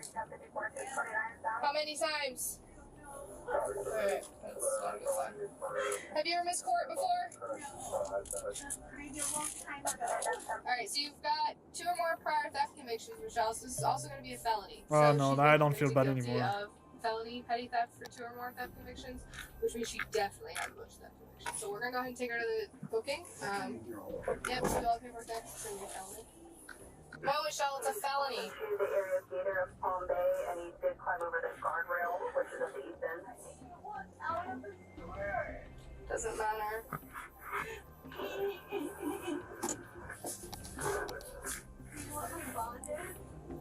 I believe it'll be a 30-year felony. I think it'll be $2,000 to $200. It turns out Michelle's made a career out of shoplifting. She keeps getting caught though, so maybe this woman needs a different hustle. Maybe something legal for a change. Upon arrival in jail, she shares her side of the whole mess with the officer. Alright, so tell me what happened tonight. Why did we get called there? I don't know. I guess they thought I was gonna steal stuff or something was in my bag. So did you take items that were inside the store? I know you said you didn't pass any point of sale. That's not within the statute. Did you put them in a bag? Yes. So did you conceal them? I didn't think so. Was that your personal bag that we took off of you? Yes, sir. Okay. Were the items in that bag, did you purchase them? I hadn't got the lady in front of me just finished ringing out, and I was just telling the guy that I was counting out my money on the other counter. I hadn't had a chance to even. I started getting stuff out of my bag to put on the counter, and I hadn't. Yeah, I feel less bad So now. how the items from the store end up in that bag? She might not know it yet, but she's just confirmed she concealed the items. That won't look good in court. However, the officer can see right through her innocent facade, and then points out a simple fact that doesn't help Michelle's case. You didn't have any money though. How are you gonna pay for them? You had some coins, but definitely not $43. I didn't have my debit card on me. It wasn't in my bag. No, nothing was in the bag. Just the item. I swear I had a cash card there. Nope, no card. Okay, it might have been in the car then. What card? In my car, in the car. Oh, you had a card there. Oh. Alright, we'll push in a salad today. It gets a little cold. We're gonna try to get some paperwork done as birthday. An absolutely bad decision from Michelle. This woman risked everything for $43 worth of items and added one more case to a growing criminal record for theft. This woman should really consider getting an honest, proper job. Sometimes shoplifters have strange reactions to getting caught, maybe hoping that they're dreaming or that they'll somehow confuse the officers. In January 2024, officers were called to a Family Dollar store because of a theft in progress. They approach an employee to investigate. Yeah, where's the people that are the other lady here? Hold on 1 second.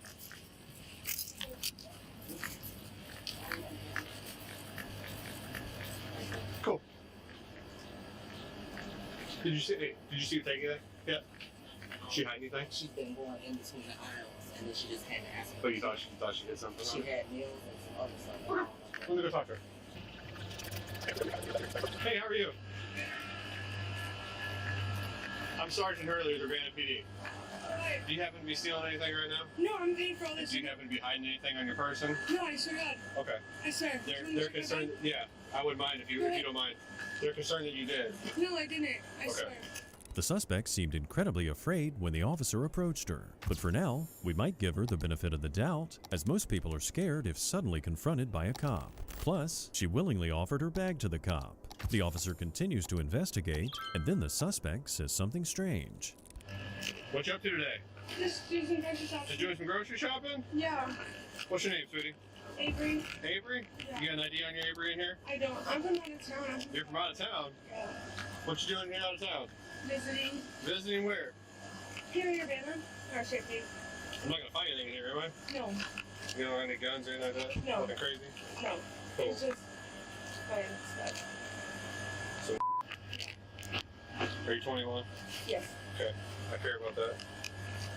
Actually, I didn't put Ooh, stinky stuff, jeez. You didn't put anything in your purse? No, this is all my stuff. Where's these nails at that they were here? They told me about. What nails? I don't have nails. You don't have nails? No, I must have put them back. Did you put them back? I think so. I don't have them on me. See, I don't have any pockets. Okay. I literally just came in here to shop. I get harassed every time I come in. You get, but you're not from here. So how do I know you? I come here, I look. The suspect, identified as Avery, has stumbled over her words already. The officer's focus is razor sharp, and he decides to confront Avery about the holes in her story. If she was afraid before, she's going to be terrified now. Can we start over? So we can be honest with each other? Right? Hold on. Can we be honest with each other? Yeah. Because I've been honest with you. I came up to you and told you exactly why I'm stopping you, right? Yeah. And who I was and what's going on. Correct? Okay? So who are you, first and foremost? Avery. What? I'm Avery. What's your real name? Avery. I don't have an ID. You don't have an ID? How the hell don't you have an ID? It's 2023. I'm out of town. I just told you that. Okay. I've been out of town. Where do you live at? I live in Colorado. Colorado. Yes. But you live in Urbana right now. You're staying in Urbana. I'm from here, yes. One of my friends told me. My friend's in here with me. The ones that are outside that left when I pulled up in the Jeep? Did they? Yeah. Of course. It's all the police show up. Callie. They're going to want to come back and pick you up, right? I think so. I didn't steal anything. I Okay. checked my bag. They're going to answer for you? Yeah. Now, Avery understands she's been caught, and it's only a matter of time till the officer finds something in her bag or on her person. She suddenly realizes there's a way out of this situation and does something truly baffling. I'm just gonna leave. No. I'm sorry. I'm just gonna leave. I'm sorry.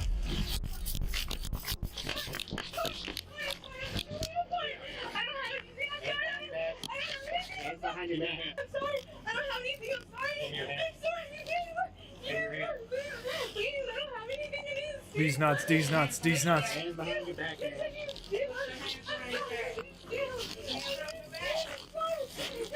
Man, stop resisting. Stop.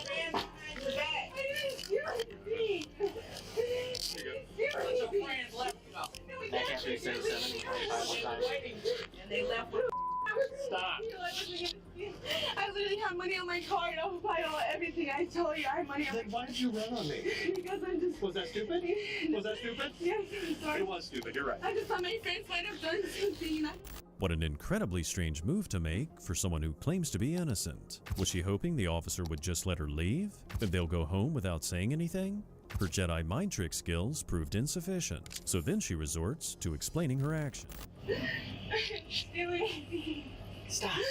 I'm sorry. This right here. I'm sorry. You made me run. I know. I'm sorry. I'm sorry. You made me tackle you. I know. For no reason. I know. I'm sorry. This is dumb. That fell out her sweater. Yeah. No, those were in my bag. Those were in my bag. That's what we were looking for, right? From out your sweater. No, I That's what we're didn't. looking I for. fell. From out your I sweater. fell. Hey, that's They right. fell. I Stop. had them in my hand. Hey, just talk to me. I had them in my hand. Just waiting up there for us. Thank you. I had them in my hand, sir. I was gonna pay for all of them. I have my card. I'll pay for The every. bag's back there. I'll Put your pay for shoes on. every single thing. I swear. Put I your have my shoes card. on. I have my card. I'll pay for everything, sir. I wasn't gonna. Hey, guess what? You know what the time is? We're done past that, aren't we? I'm sorry. You had to run. Why? I'm sorry, dude. I was just nervous because I didn't know if my friends did something. I'm sorry. Why would I'm sure they did. Why would they leave me? Because they knew what you were going to do. I wasn't gonna steal. I will pay for everything right now. I would swear to God. I have my But we're card. past that point. I already told you that. Please, please. No. Please, I will pay. It's uncertain why her friends left her. Maybe they already got their loot and wanted to save themselves, or they might have been aware that Avery was going to steal, so they didn't want to get involved. On the way to the squad car, Avery offers another reason for her runaway episode, even more ridiculous than the previous one. I didn't do anything. Please, I didn't steal anything. I I didn't steal anything. Stop. I didn't steal anything. Okay, the repetitiveness isn't good enough. Okay. We're gonna come on here. We're gonna find out who you are. We're gonna find out why the hell you ran for me. Because I was nervous. People don't say that these cops out here are bad.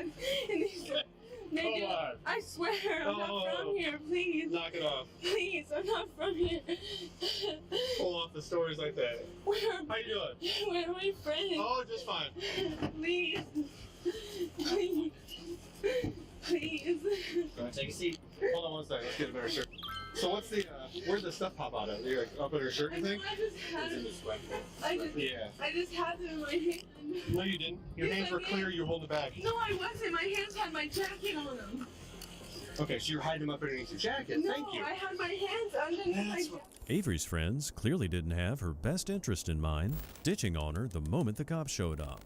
An officer questions Avery about her missing ID, but she somehow seems to misunderstand the situation. I don't either. Huh.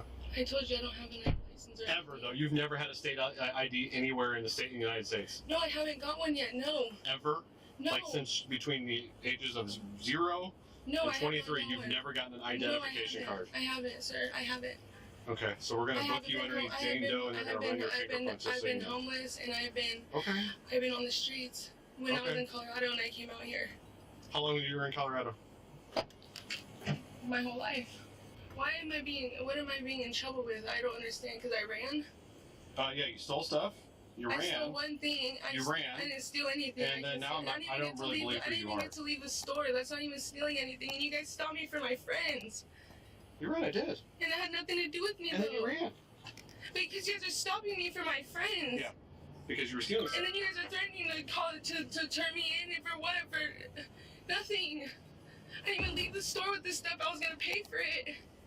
No, you weren't. Yes, I was. I promised on everything I love I was gonna pay for it. I have the money. Even though she's willing to pay right now, she had a different plan in mind while inside the store. The officer demonstrates a lot of patience, but Avery continues to try and shift the blame to her friends. You didn't even let me go to you should have waited till I came out of the store to Avery, steal something. you ran before we even got to that point. I get that, but you guys Stop. are accusing me of doing it because of my You're right. friends. No, I'm not. Because I'm talking to the people you. No, you stopped me because of the people that I was with because they left. I didn't stop you because of that. Yes, I you told did you why I because they said stopped that you. they seen the cops. Okay, here's what we're gonna do. We're gonna book you underneath Jane Doe so we find out who you really are. For what? Run your fingerprints. What am I being booked under for? What I already told you. I'm being charged with Retail theft. I didn't even steal nothing. Retail theft. I didn't even steal and anything. resisting arrest. I didn't even steal anything though, please. If I find out you have warrants, Please. you're going to be charged with a felony, just so I you're don't aware. have warrants here. I've never lived here, please. Do you have warrants in Colorado? No. Then who are you really? Because I am you're throwing a angry. fit. I'm not. What's your real name? I'm just so fed up with this stuff and I'm getting stopped for no reason. You're not getting stopped for no reason. Yes, I am, please. We can keep talking in circles, or we can be adults and talk like people. What do you want to do? I told you. Avery's cries don't deter the officer, and it slowly sinks in that she'll soon be experiencing the consequences of her actions. On the subject of Avery's friends, we're wondering what happened. Were they shoplifting with her, or did they wait outside? The employee from earlier explains. It was the two females that came in, the female passenger of the vehicle and then the female that y'all arrested. Okay. What'd you see him doing? The one female with the orange tank top on that y'all have, she was behind this queue line right here. That's where she started. Right there where the U-boat is, and that's where the lighters and stuff were. So I was watching her because I was scanning out my damages and keeping an eye. So then I called for Rena because the other girl went over into the makeup aisle, and then she went around the store looking for her, and then they both ended up in the makeup aisle. That's where they started with the nail glue and the nails and all that stuff. So when I seen the one girl that's in the passenger of the vehicle, she was just like real fidgety. They just looked like they were just not how they were acting. And so I had Rena finish watching. Yes, sir. So I'm doing it right now. We're all good. Had Rena watching them, and then that's when Rena called me on my phone and said the other girl with the tank top on, she split I'm off out. from her friend. So that's when I walked over and pretend I was looking for something in the freezer and cooler. And she was getting ready to stuff the nails that time, but then she seen me coming and she tried to make like she was looking for some food. Yeah. So then that's when the other girl went over to the freezer, got a bag of chicken, went and paid for her stuff. She went outside and we kept watching the girl with the tank top. And then when I went out there to look for her, I didn't see her. But then the other girl was looking real mysterious, so that's what made me call y'all, because I don't have time to be chasing nobody no more. Or fighting with nobody. Avery was charged with retail theft, resisting obstructing a peace officer, and obstructing identification. Her bond was set for $100. She might consider finding better friends and not getting herself in trouble by stealing. As we've seen from all these cases today, it doesn't matter how much the loot is worth, shoplifting brings more trouble, even if you're a daring criminal who steals phones or other expensive stuff instead of random things. If you liked today's episode, please give it a thumbs up and subscribe to our channel. We'll see you next time as we unravel more hidden files.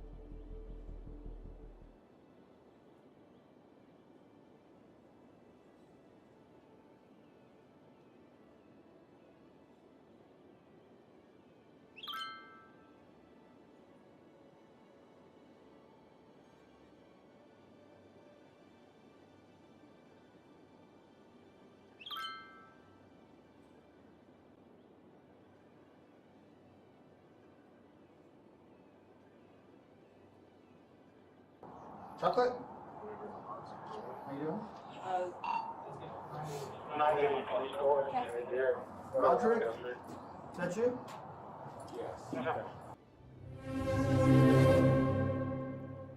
Complex is 5-6. In the early days of January 2025,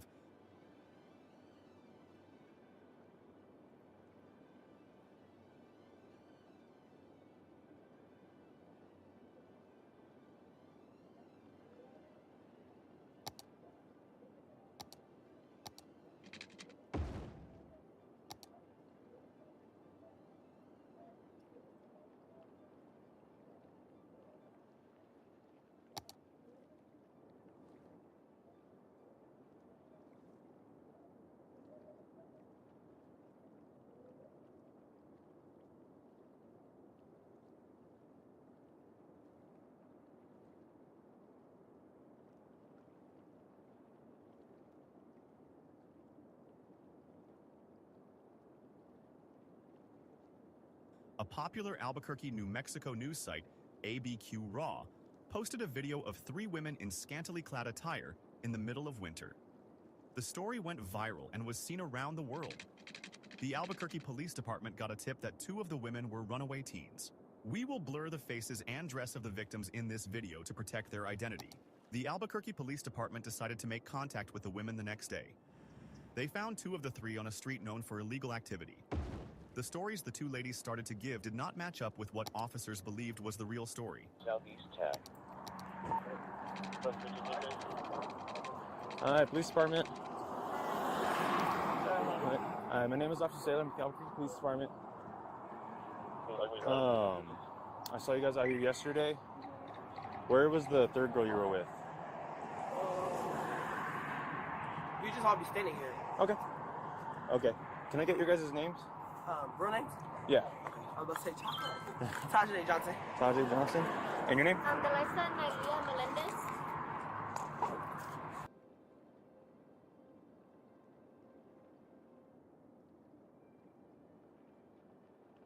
To my fellow conservatives, we have much to celebrate tonight. We've gained well over 20 seats. We got the highest share of vote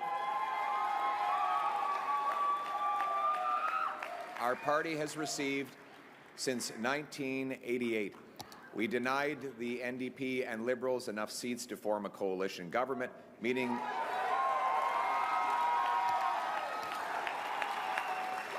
and we did all of this in a very difficult environment. That said, we are cognizant of the fact that we didn't quite get over the finish line yet. We know that change is needed, but change is hard to come by. It takes time. It takes work. And that's why we have to learn the lessons of tonight so that we can have an even better result the next time the Canadians decide the future for the country. To my fellow conservatives, we have much to celebrate.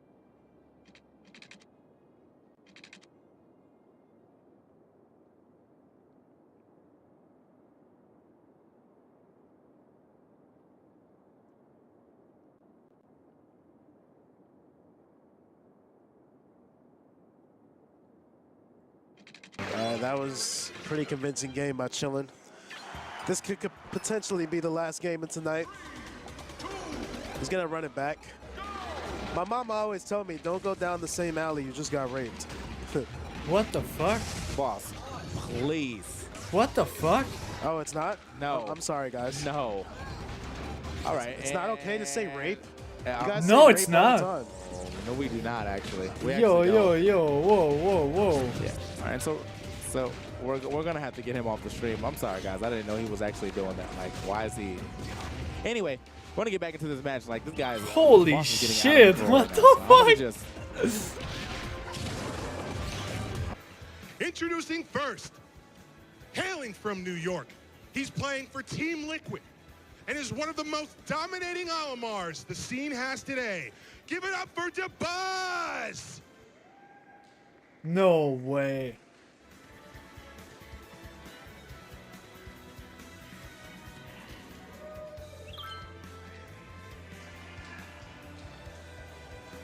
That's so awkward. Well, that's crazy. Anyway, let's throw it over to Sky. Yeah, what's got Sky got? Am I on? Is that me? Okay, hello everybody. Watching this stream, a lot of you might be thinking, how did I get so fat again? Etiquette. Is he crazy or batshit insane? Sorry. The winner will leave home with $20,000. Which car will I hide behind to rob them? I'm looking at my script behind me. Olimar, should people who play him go to prison? And Zero, why does he pronounce wondering as wandering? Well, wander no longer. Simply type at Thunder Gaming LA and ask me any question you want pertaining to the following topics. Smash. Add the hashtag Thunder Smash and I'll get to as many questions as I can. Thank you. See ya. What? What did we just watch? So he's doing. He doesn't want. I don't think he wants to laser too much because then Zosa. That. I think that's gonna be it. Yeah. Let's go, Tyler. Shoutouts to Linka.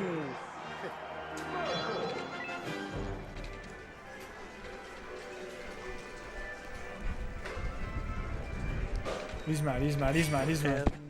The Lint God. Let's go! Yeah. Oh. That read to get off the ledge to get us up smash. Shoutouts to 69. That's not appropriate.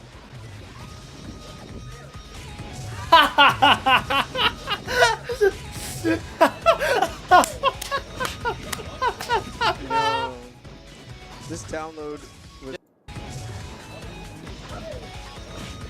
No. Yo, this download was. This might be a 4-stock. Stage pick's gonna be tough here. Do you think Nightmare kind of looks like Prince Abu? No, I Not think at you're all. racist. But I think they're different races. I think you're. Wait. That's so good. Oh! That read to get off the ledge to get us up smash. Shoutouts to 69. That's not appropriate.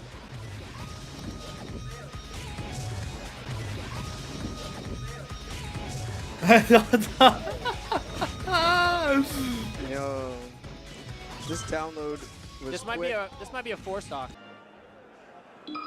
Stage pick's gonna be tough here. Do you think Nightmare kind of looks like Prince Abu? Prince Abu.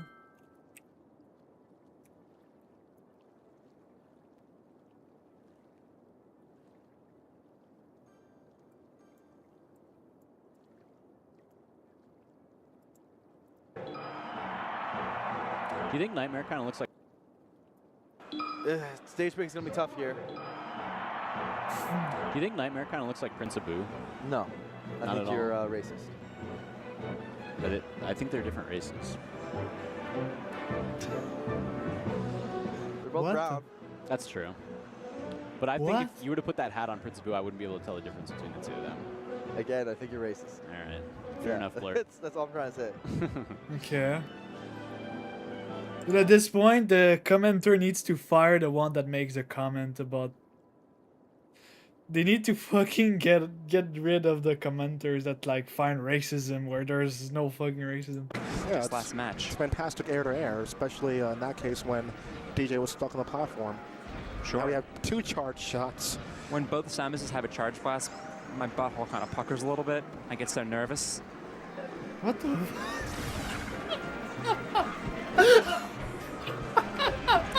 So let's all be glad that's not happening anymore. Am I right, Prague? What? Huh? Did you? Someone in the chat said, I love how uncomfortable Max D is making Leffen feel. Damn, there's so many people in the stream. Yeah, so Leffen, I want to know about Mac Leffen. What's going on between you two? I saw some shit on Twitter.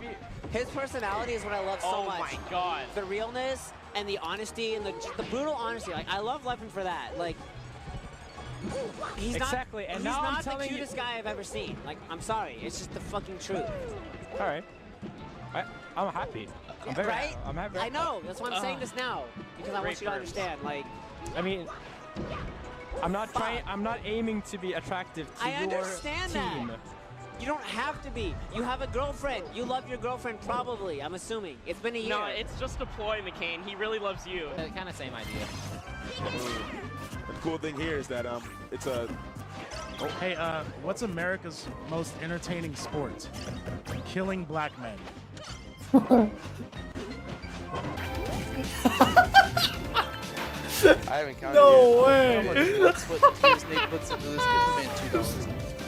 I don't put that much blood and tears. I mostly put like angry sweat and lots of cum.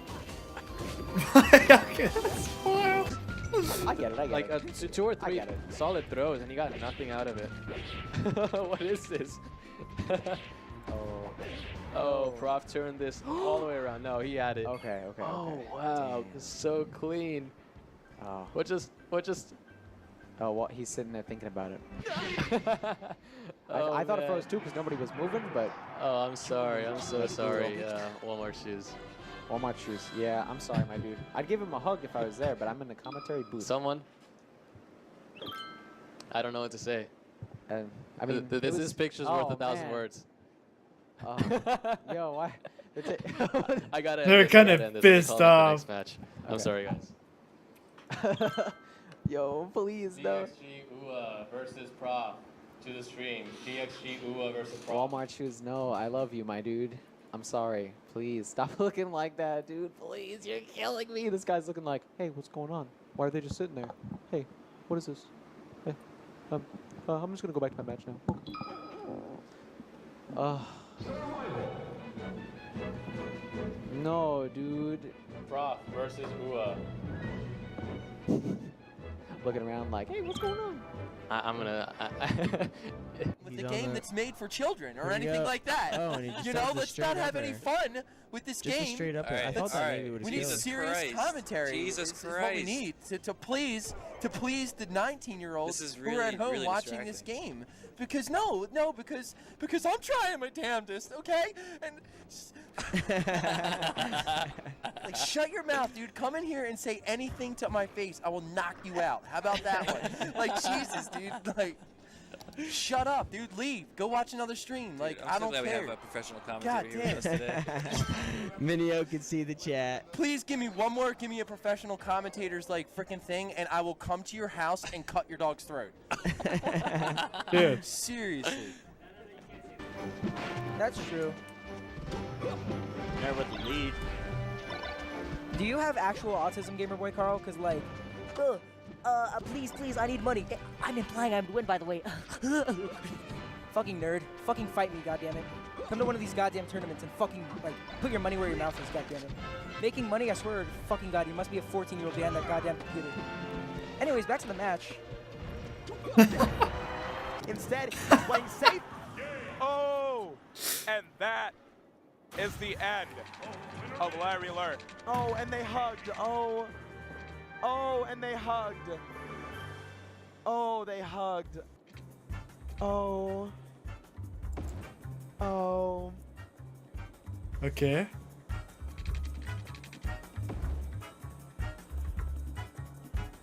All right, guys, and just like TK Breezy said, anyway. He's starting to get the grabs. Dash attack. Oh, he could have shined that missed tech and pushed He could him have off. shined, or he could have up tilted and maybe gotten into a back air, reverse back air maybe there. Because he missed his tech, he was laying down with his back turned That's to a the great edge. reset. That's reminiscent of Lucky versus West Balls. When he bat it right there, get the up smash. No, he could have gone for another up smash.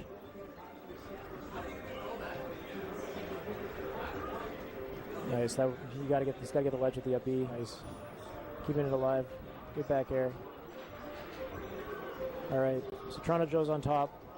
Not by much. This game could go anyway. Unknown. Yeah. Ryan Ford, where you at, buddy? Oh.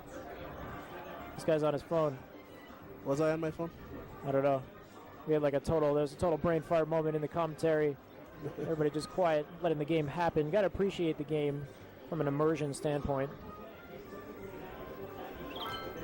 Nice up air.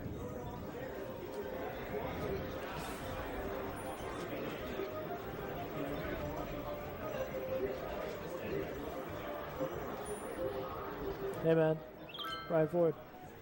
Yeah. Is everything good? Was I talking over you? Is that my bad, man? I'm sorry. Please, like, take over. You want me to get off or? No. I'm sorry. I guess I was into it. I was talking too much. Was I competing with you? Keep going. No, man. Seriously, because that's not how I roll. I don't want to overtake. It's okay. I'm not mad or anything. Just keep going. I mean, I want you to contribute. When I tried the 8th time, then I gave up after that. So. Are they So like you can having keep a going. fight? Obviously at this point I'm not gonna do that. That doesn't seem fair. Like, okay, here's the thing. I fucked up completely. I'm sorry, man. I interrupted you consistently. I didn't even realize I was doing it, to be honest. My mind was wrapped up in the Why game. are they- Stoned. I know. So, my apologies if I did that. Please, by all means, if I interrupt you one more time, then I'll get up. I'll go. It's okay. I'm gonna go after the set anyway. So. Damn. Don't feel bad. Well, I mean, wasn't able to. Are we gonna commentate together? Maybe another time. I don't know. So you're out of it. You're done with this. You're saying like that was. For now. Sorry, guys. Dude, why they have the worst commentator?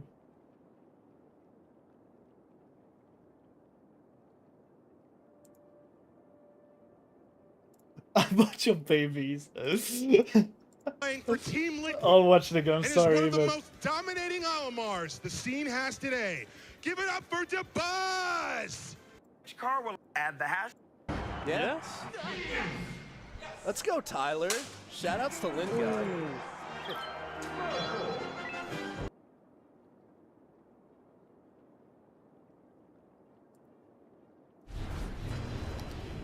Там viu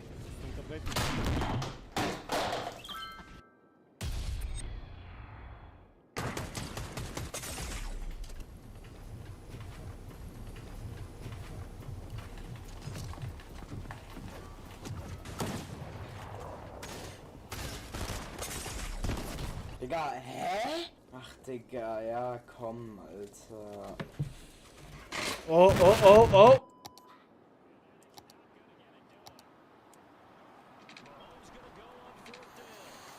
Come on.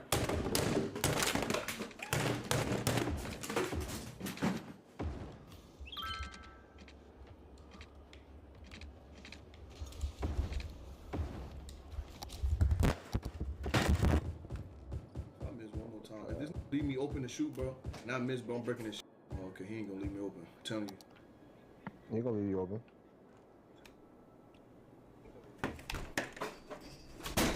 Ooh.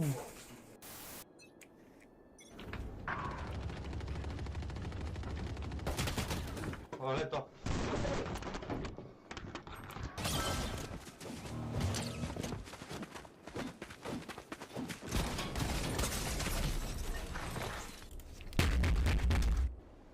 Wait, you're kidding. Whoa.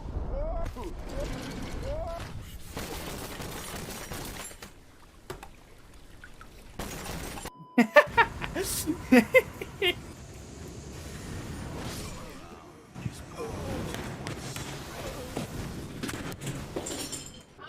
I'm not playing. Unbelievable, dude. Trash. Это просто...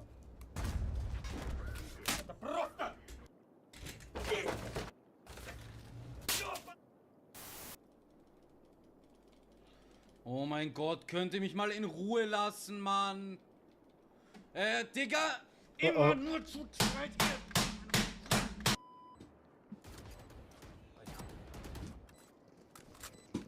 Last player standing. Holy fuck! Oh no, this guy is gonna do a lot of damage. It didn't pick up the SMG. It didn't pick up the SMG. It doesn't matter. I'm dead. I'm dead. I'm just mad it didn't pick up the SMG. What happens if I had full health?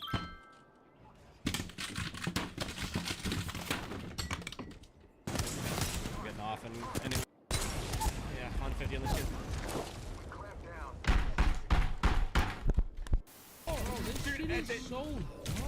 It's over. It's over. I can't even. I'm doing more damage than like the entire team. My shift key's not even working. Okay, Oh. okay. This is so bad. He is like standing at his closet right now, dude. Shit. Oh, this guy. He's gonna do so much damage. You can't take whichever guy you roll because we have the same roll.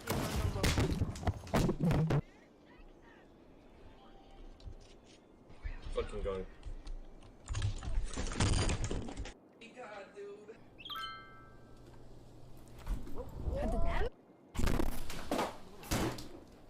Make sure no one comes up behind us. We clear that. We can win this. On bridge sniping. Pushing you. There's another one right below me, dog. Onto the bridge, and then there's one on the bridge. I got sniped. On the bridge. You're gonna push. No, don't worry about me. He's pushing. God damn, bro. Jesus, man. Oh là là, il panique. T'es trop chaud. Tu vas le rat fight. Tu le rat. De toute façon, moi j'aurais pu faire la guerre pour essayer d'avoir un flic. That's a French guy. Vas-y.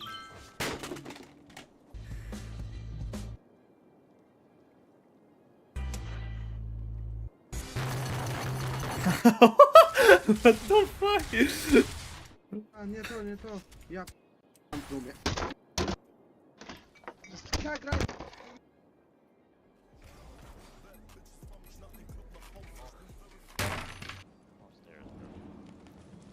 Oh my goodness. Of course it's my luck, right? My luck. The second I peek. Like, once when I'm out, watch he aims at me.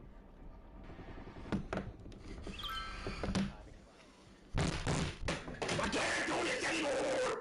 Oh, this guy owns me. What? He's there? Oh, Bro. No way.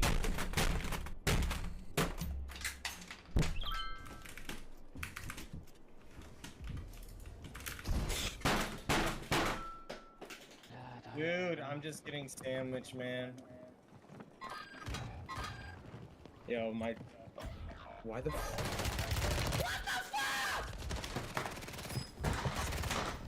Symbol, Sagittarius, put litter in its place symbol, put litter in its place symbol, Sagittarius, put litter in its place symbol, Sagittarius, Sagittarius.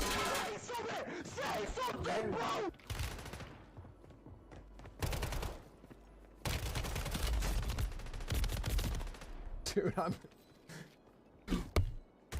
Oh shit. You're losing ground. Move it. My Wi-Fi out? Oh, no, definitely not. Holy shit. My name's App. Less than 25, we're still standing.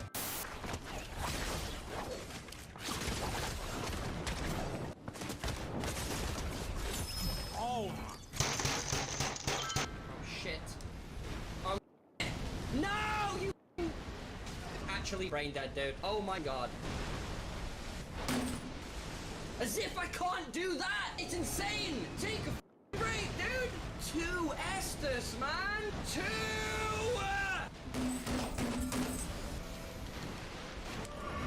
Honestly, even I don't rage like that on a Dark Souls game.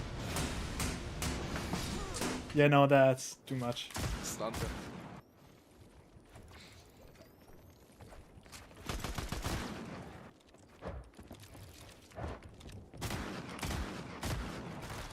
Ich hasse Fortnite.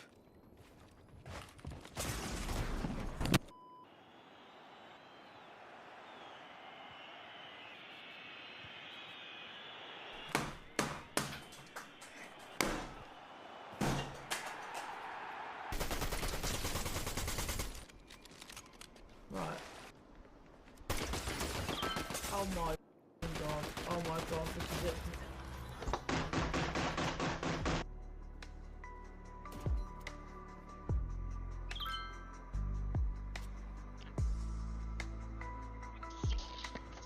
All right.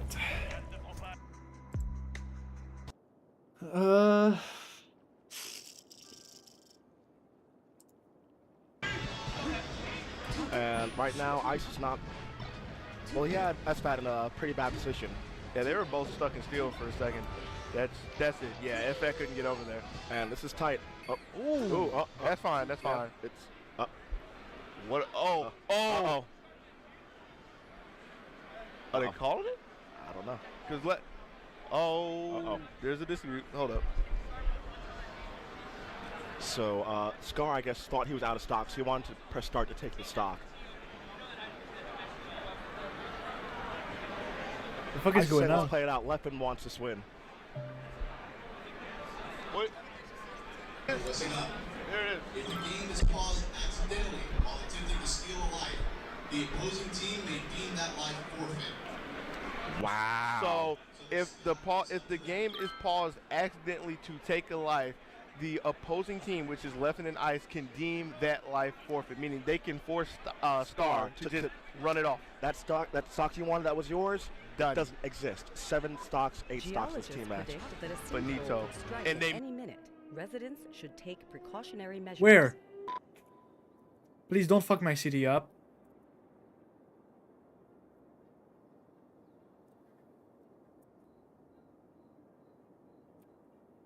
Please be outside of my city. A sinkhole has occurred somewhere in the city. Stay out of harm's way and contact authorities with any information. That's what I thought. Get fucked.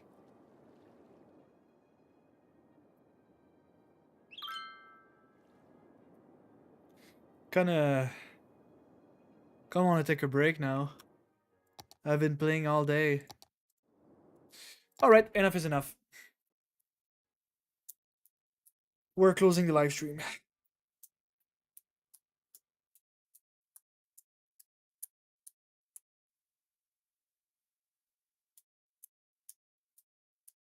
Thank you for watching, guys. I'm gonna take it chill for tonight.